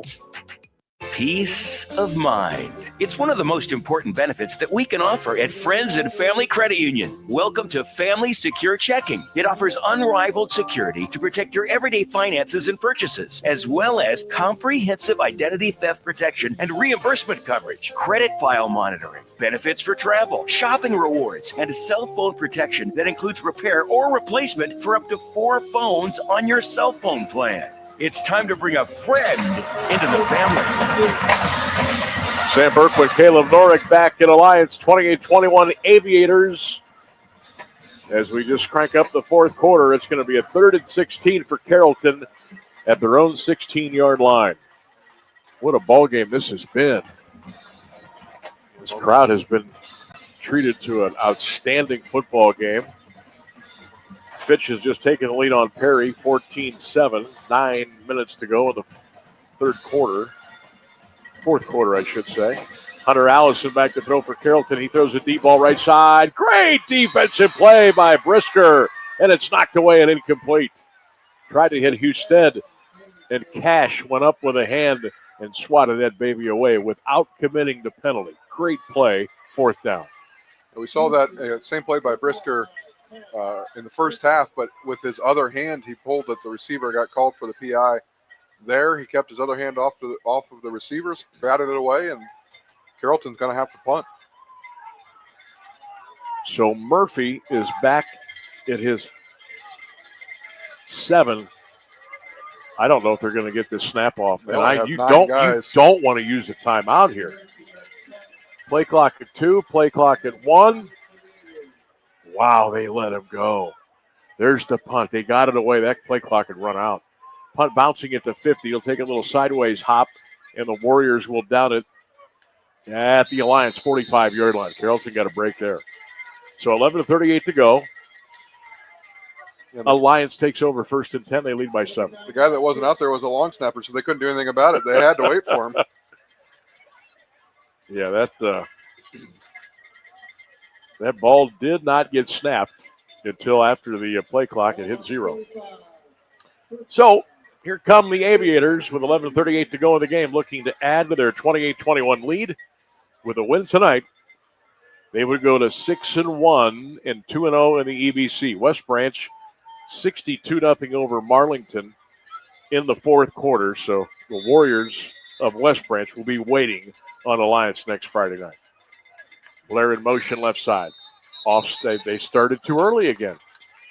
Alliance had 2 receivers head up field before the snap, and that'll be a procedure and a 5-yard penalty. If they aren't at 100 yards, they are getting really close. Well, they're over 100 for sure. Oh, my gosh. Are they really? 110 yards. 13 penalties for 110 yards so far for the Aviators. And they're winning by 7. But again, hate to beat the proverbial horse. You just, sooner or later, it is going to catch up to him. J.R. Jackson to the gun. J.R. back to throw. Fires it deep out. What a catch by Blair. Got shoved out of bounds at the 47-yard line. That's a gain of 7 yards on the play. Jackson to Jaron. Second down coming up for the Aviators. 28-21, Alliance with the lead in the fourth quarter. Clock running, 11:22 to go. Check the scoreboard here in just a second.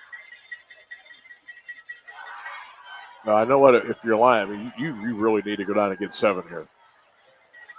Yeah, because Carrollton's not feel a whole lot better if it was a 2-score game. They're not gonna roll over, that's for sure. Jackson in the gun. They started early again. False start, penalty number 14 on Alliance. I think that was Burton who maybe started up field early before the snap, and another 5-yard mark off against the Aviators. You are going to run out of room. 10:48 to go in the game.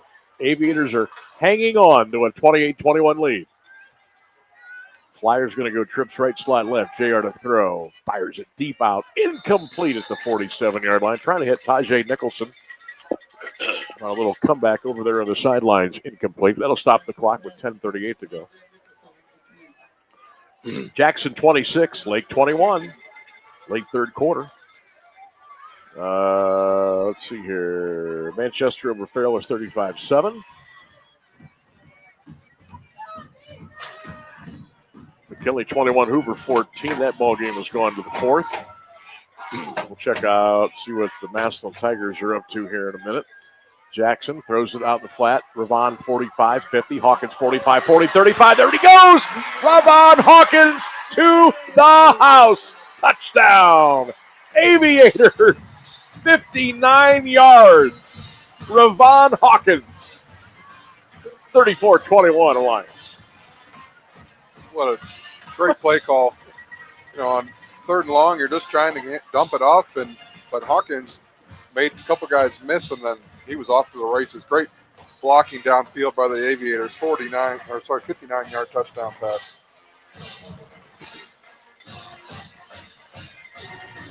Once these Aviator receivers are gone, they're gone. Burton to hold, Fisk to attempt the extra point. This would give Alliance back to that 14-point lead. And they moved again before the snap.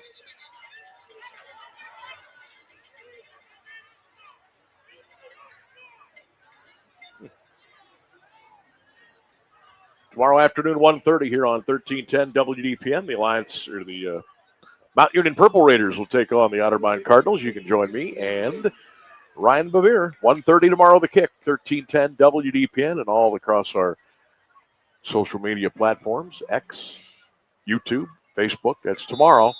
The Purple Raiders and the Cardinals on WDPN. All right, this will be a 25-yard extra point now for D'Angelo Fisk. Burton to put it down. Kick is up. Hit the upright, and it's no good. Sam, we were talking Folks, you can't write the script. On the field before pregame, we were discussing these are college uprights. Yes. And they are not the high school width. And, oh, boy, you hope that doesn't come back to bite him, because that would have been good anywhere else in the county, but here at Mount Union. You are right. Right off the upright. And the Carrollton coaches were telling us that they thought they were about 6 yards narrower than what they were supposed to be. The officials just kind of looked at them and smiled and said, yep. They also have to paint hashes here, which they do have for the high school hashes, because you're right. It's built for Mount Union, so you're right. They accommodate that, but not the uprights. I remember a Maslin playoff game at the Akron Rubber Bowl years ago. And the Akron Zips, of course, played there. They had the college goalpost, and the Maslin kicker missed an extra point. And because of it, they lost the game. It was to win the game at the end, but they missed it. A lot of folks that are like, those doggone goalposts at the Rubber Bowl, they cost us. There's a return for Carrollton by Murphy across the 35 to the 36-yard line. So here you go. Carrollton again behind the 8 ball again, but instead of 14 down, they're only 13 down with 10:22 to go. A lot of football left to go here on 1310 WDPN. So settle in, relax, and enjoy. We got a game that could possibly come down to the wire here at Mount Union. Polar Bears score right before the end of the third quarter, so it's 33-21 Jackson over Lake. That would turn the old Federal League inside out a little bit, as usual. Trips right, slot left. Patterson in the gun. He almost fumbled the snap. We'll go back and throw it. Got a man open. Incomplete at the Aviator 40-yard line.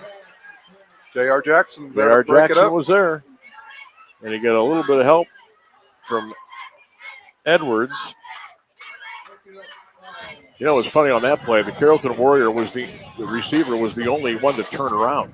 Yeah. Everybody else, he had 6 arms flailing at the ball, but nobody turned around. Jackson was just kind of looking at the receiver, waiting for the ball to touch his hands, and then he hit him, and the ball sailed through. Second down and 10, Warriors. Back to throw again. Hunter Allison uncorks it. That's going to be almost intercepted by J.R. Jackson at the Alliance 30-yard line, in and out of his hands. Allison had to let go of that ball. He was feeling the heat, and it was almost a pick.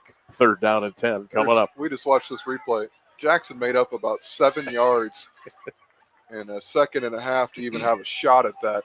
And it ends up being an incomplete pass, but an exciting one for the Aviators. But wow, now it's third down and long for Carrollton. Here come the Warriors now. Twins right, slot to the left. Allison going to roll right. Hartman's chasing him. Hunter Allison fires it. Caught. Murphy caught it, and he got a first down to the 49-yard line. It's a 13-yard gain on a Carrollton first down. Yeah, good play call there. Get him moving out of the pocket. Knew the pressure was coming from the backside and had a receiver right at the sticks to get the first down.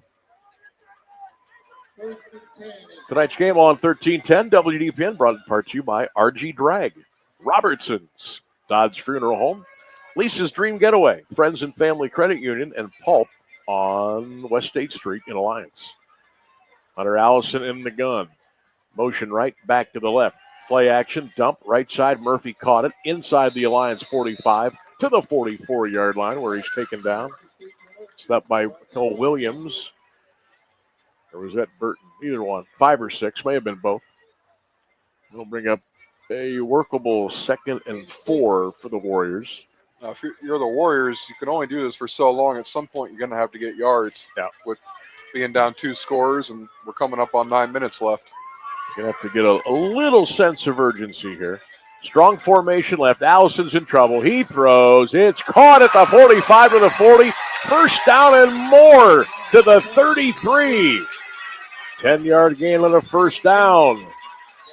Catch was made by Javen Johnson. First down, Carrollton.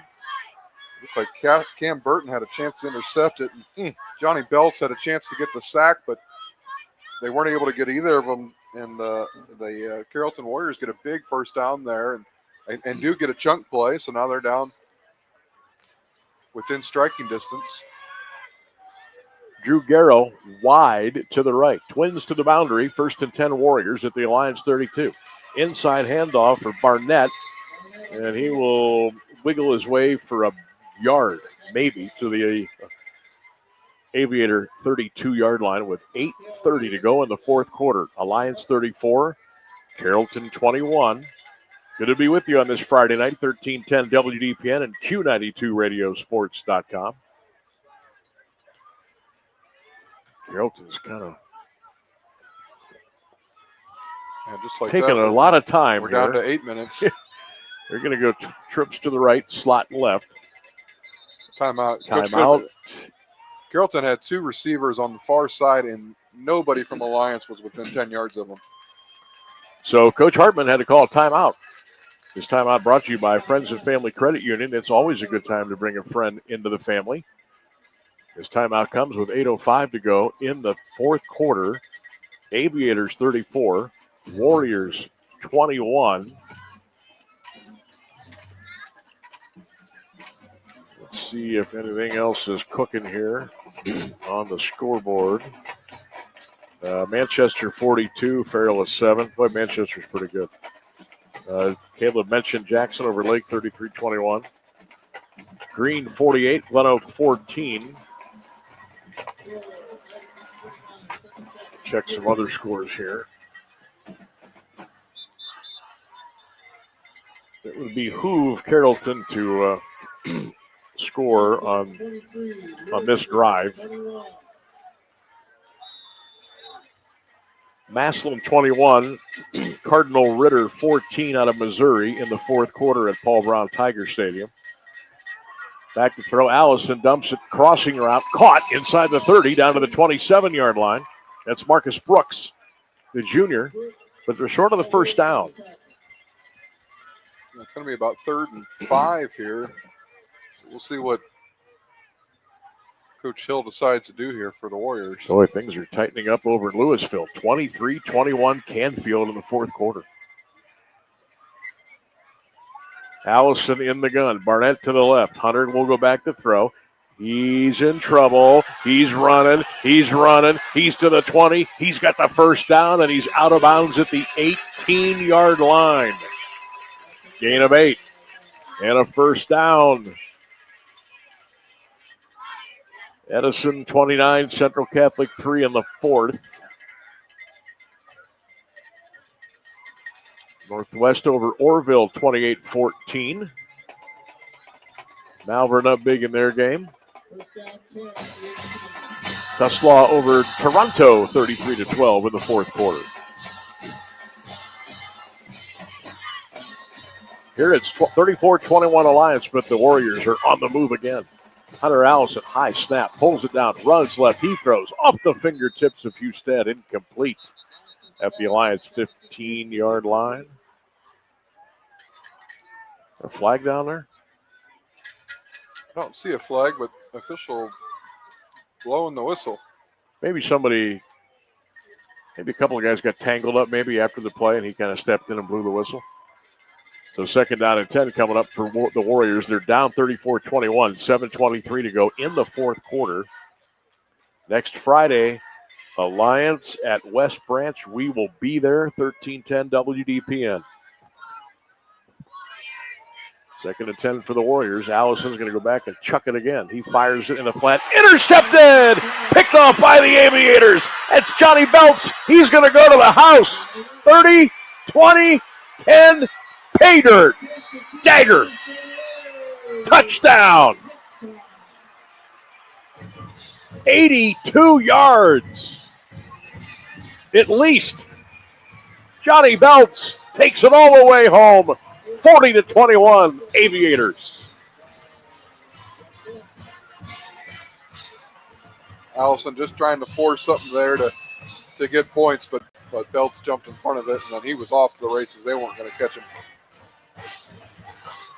He put on the track shoes at about the 30-yard line of Alliance, and he coasted down the sidelines into the end zone. D'Angelo Fisk on for the extra point. This would make it a 20-point game with 7:09 left to go. Boy, this team can score and score and score. Extra point didn't really get off the ground much, but it had enough to get through there. And the kick is up, and the kick is good. So with 7:09 left to go, all of a sudden we have a blowout. Alliance 41 and Carrollton 21 here at Mount Union. That's the thing about Alliance. They can get you so many different ways. Offense, defense, special teams. They just got a lot of kids that can do a lot of great things on the football field. Coach Goodman knows full well he's got some special youngsters, and they're going to try to have a more than terrific season this year. Let's see here. Maslin just scored again. They lead 28-14 now in the 4th quarter.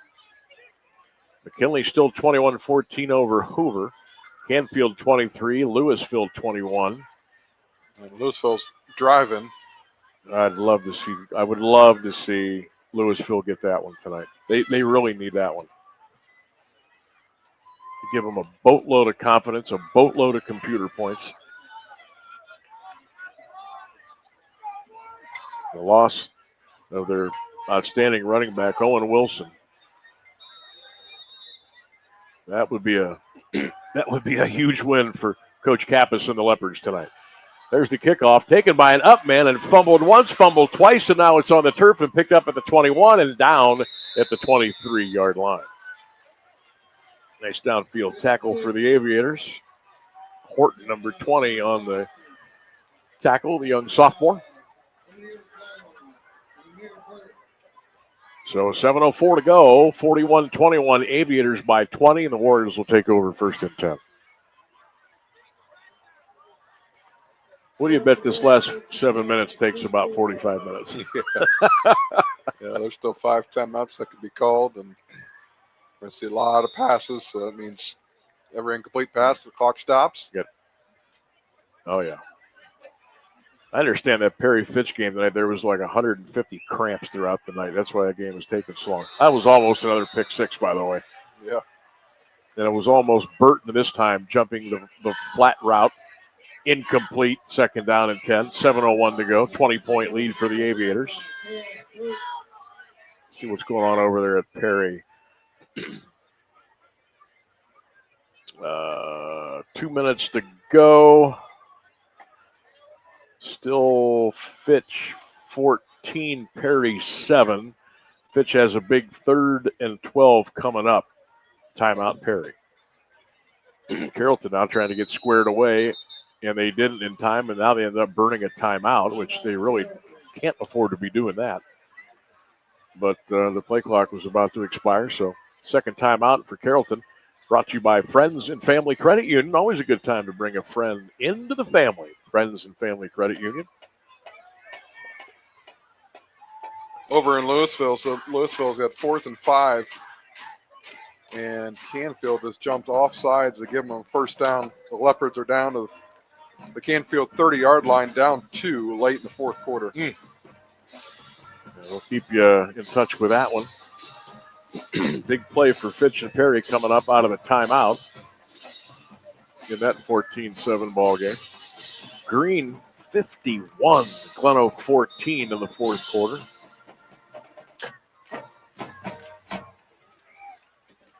Carrollton 2nd and 10 at their 24. Hunter Allison to throw. He's in trouble. He lets it go downfield. Knocked away by guess who? J.R. Jackson. Incomplete for Jaden Murphy. Alex Hartman also almost got himself a sack on that play, and it's third down. I'm guessing JR's done that on the basketball floor a couple times. Oh, man. Just high pointed it and batted it down. Said, you're not going to have that. Well, I'll tell you what. I'm not sure what JR's plans are. I think I have a little bit of an idea, but I'm not 100% sure. I do know he wants to play basketball over football in college. Yep. And Hunter Allison back to throw on a 3rd and 10, flushed out of the pocket. He's just going to let it go deep. Now he got a man wide open. Caught at the 40. Murphy's gone. 20, 15, 10, 5. Pinball, touchdown, Carrollton. Well, that was a 76-yard touchdown hookup. And the Warriors are back on the board with 6:44 to go. It's 41-27 Alliance. Game not over yet.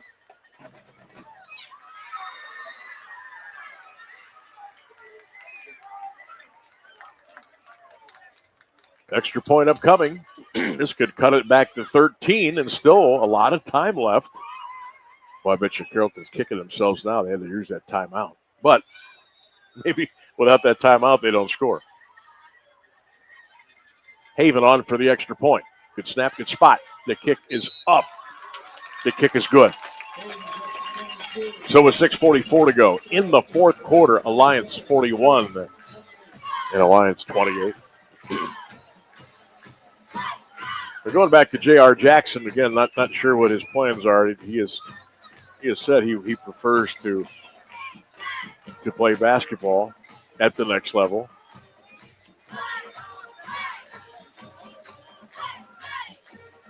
There's no doubt in my mind that this field he's playing on tonight, he can play on Saturday afternoons. Yep. And there's no doubt in my mind, right across the street, he could play in that basketball arena called the Mack Center here at the campus of the University of Mount Union. And I'll tell you what, I wouldn't be mad at all if he made his plans to come play for Coach Feuline at Mount Union. That's about all I can say there. I know he's got some interest from school in North Canton and a couple other programs for the hardwood. So and the thing is, the folks that have been listening to us do these games all year, we rave about J.R. Jackson, and we're not putting any mustard on it. This kid, but basketball is his sport, and he is just dynamite.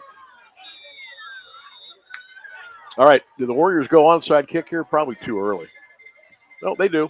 They punch it up in the air. It's bobbled a couple of times, hits the turf, and Alex Hartman had it for a second, and then another Aviator got it. Now there's pushing and shoving all the way down at the Carrollton 40-yard line. The referees finally step in and blow it dead.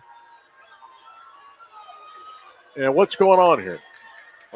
Alex Hartman had the ball. Yeah, so number 6 for the Aviators, Cam Burton, had it, dropped it. I think Carrollton thought he still had it, so they kind of threw him like a rag doll. And but unfortunately for them, Hartman had the ball, so it's going to be 1st and 10 for the Aviators. I thought Hartman had it, but you hear the whistles and people running around. You never know what's going on. So with 6:43 left to go in the game, the Aviators will take over 1st and 10. They're on top, 41-28. We're in the fourth quarter here at Mount Union. Sam Bourquin and Caleb Norick with you on a beautiful Friday night here in the Carnation City. All right, Fitch punts, and Perry takes over 1st and 10 at their own 13-yard line. Fitch leads the Panthers 14-7. That ball game is late in the fourth quarter over in Perry. And we'll keep you up to date with Louisville and Canfield as well. We'll see if the Leopards can pull that one out at home. Looks like they have a 4th and 12 to try to do something here at the end of the game. Where are they about? They're at the 30-yard line. Okay, so field goal's out of the question. And an incomplete pass, so Canfield's going to take over on downs. And they don't show the clock, but I can't imagine there's much left. All right, Alliance ready to go. 2nd and 5 at their 46. Play action. JR is going to keep it. There he goes. 45-40. JR Jackson to the 38. First down. Gain of 8 yards on the play.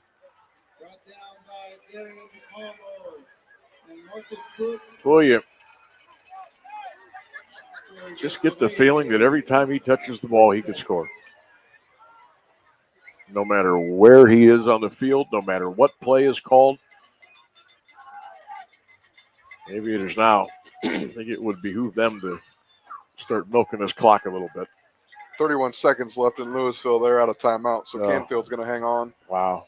That's a tough loss for Louisville. Great battle, though. Aviators up to the line. 1st and 10. That's Ravon Hawkins. Goes up the middle, nothing. Now he's going to go around the left, and there he goes. 35, 34, and he goes out of bounds. He didn't want to do that. At the Carrollton 34-yard line. That'll stop the clock with 5:17 left to go. Stick around. Quick post-game show coming up at the conclusion of tonight's game and on all of our social media platforms tonight. Instagram and X and Facebook. Interviews, most likely with the winning coach, Tim Goodman. Maybe a player or two from Alliance, but they should have that down by old Pat now. They'll start looking for you now after the games are over. Yeah. Where's that Caleb character with that microphone? 2nd down and 6 for the Aviators at the Carrollton 34.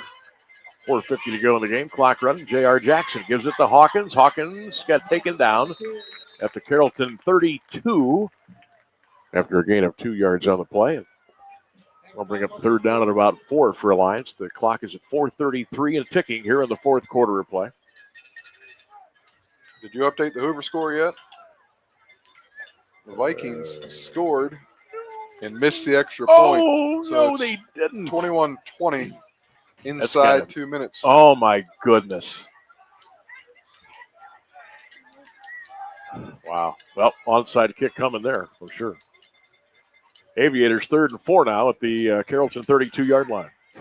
J.R. Jackson fakes it. J.R.'s going to run it. Jackson to the 30. Flag down. It might be a hole, but it also might be a face mask. Jackson still short of the first down. However, he was tackled at the 29. Here's the call by our referee holding Alliance. That should be about 130 yards in penalties. Well, that puts us maybe more at 130. Oh boy! Now there's 4 minutes to go here. Aviators lead Carrollton 41-28. Alliance, a big play here now. 3rd and 14 at the Warrior 42-yard line. And I almost get the feeling that Alliance is going to run this play clock down all the way and take a timeout. Yeah, the one negative of accepting that penalty, though, is that Alliance can take another 40 seconds off the clock. And they're going to do just that. They're going to take it down to 3:28. So there's a timeout brought to you by Friends and Family Credit Union. Always a good time to bring a friend into the family. So timeout Alliance. They've got 1 left. Carrollton has 2. If you're just tuning in, welcome in. Sam Bourquin, Caleb Norick, 1310 WDPN, Q92radiosports.com. Aviators 41, Carrollton 28 with 3:29 left to go in the ball game. Boardman beat Warren Harding tonight, 14-10.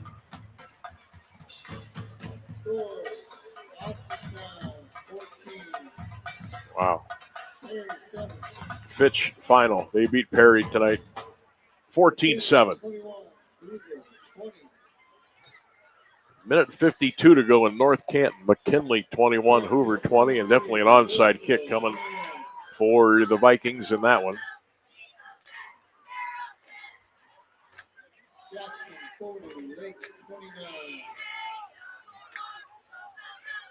Tell you what, no shortage of points all over the county tonight. Yep. I mean, good night for points. Dry, a lot of fast tracks and great players. Jackson to throw on a 3rd and 14. Going for the home run. He's got it. Nicholson touchdown. 42 yards. Jackson with a flick of the wrist. We're going to get another penalty on Alliance. Tajay Nicholson with the touchdown. It's 47-28. Alliance. So the touchdown's going to count. But as Caleb said, the touchdown will count, but there's going to be a 15-yard penalty on the Aviators for celebration. Maybe they're trying to get to 200 yards tonight. You know what? Coach Goodman can live with that one because that puts it away. Yep, that should do it. That should do it.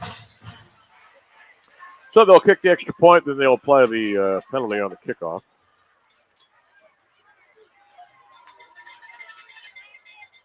Looks like they're going to mark it off on the extra point. Oh, okay.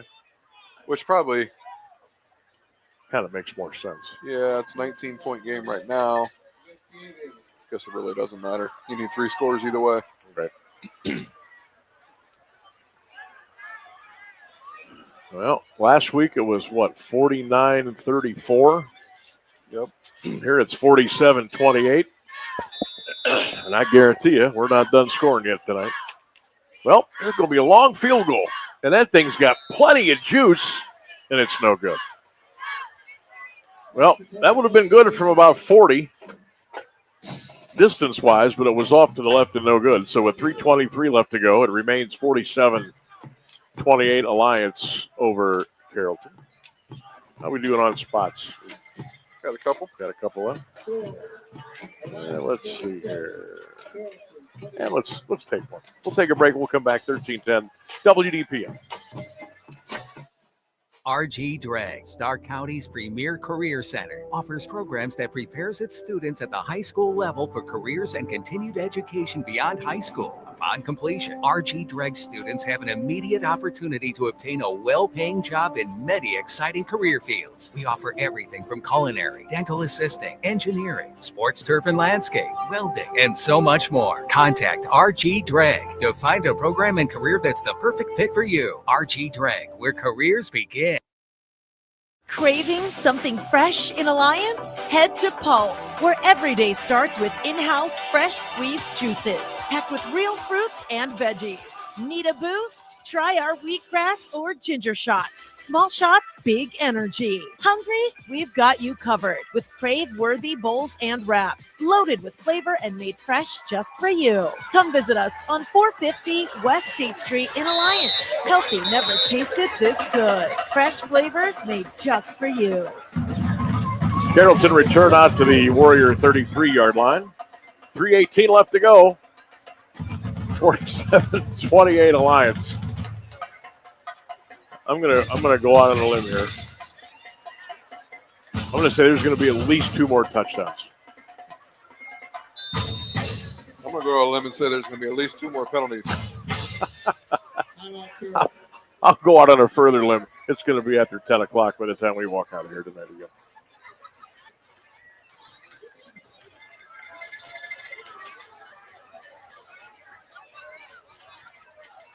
(47-28) Aviators with 3:18 to go in the game. Edison over Central Catholic 35-9. That's got a couple minutes to go. Still McKinley 21, Hoover 20. We don't know if the Vikings did or did not recover an onside kick, but if they did, that will certainly be interesting the last minute or so. Maslin up by 2 touchdowns in their game. Canfield held on to beat Louisville tonight. Perry losing to Fitch. Jackson over Lake. Hoover didn't get the onside kick, but they got an interception. They got the ball to the 44-yard line. So Hoover ball? Hoover ball. Wow, that's got to be about a minute and a half or so. Minute 28 left. Holy smokes. Some nervous fans over at Memorial Stadium right now. But that's a great scene. Don Hertler Senior Field. Aviators are showing blitz. Carrollton's lining up in a stack I. Maybe they're waving the flag here. Carry out to the 36, 37-yard line. And they lined up the old stack I. Gave it to the middle ball carrier. And I think Carrollton's, I think they're kind of calling it as they brought in Brody Gonda, number 17. He is now the quarterback. And looks like Carrollton's just going to kind of run things out here. Down 47-28, 2:40 to go. One timeout remaining, but looks like they've kind of moved on. Again, same result. Gain of 2 out to the 37-yard line. I'm sorry, barely a gain of 1, just across the 37. So really very minimal movement on that play. And Aviators now look like they're substituting. And they're going to move on too.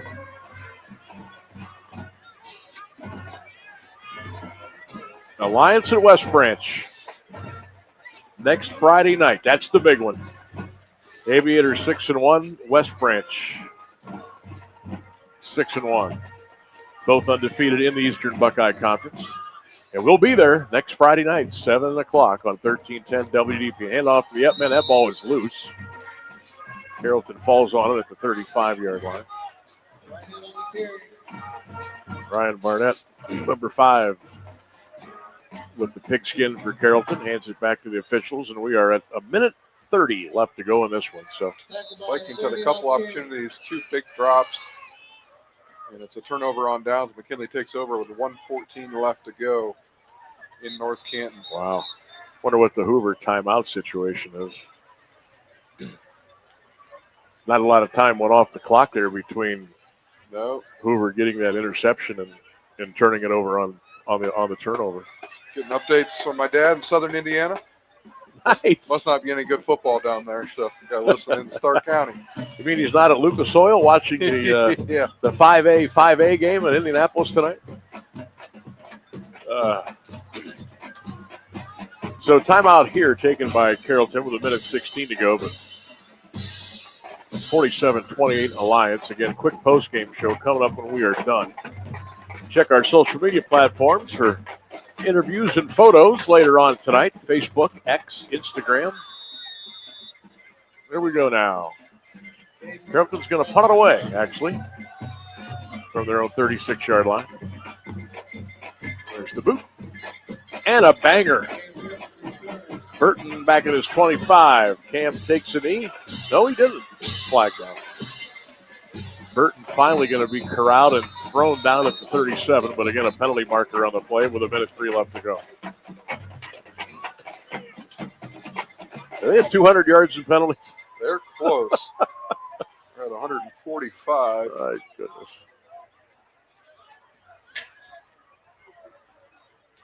Hey, what is this I see? Jackson 40, Lake 37. Boy, Clint and the fellas are having a good call there. Bulldogs hang on, 21-20 final in North Canton. Wow.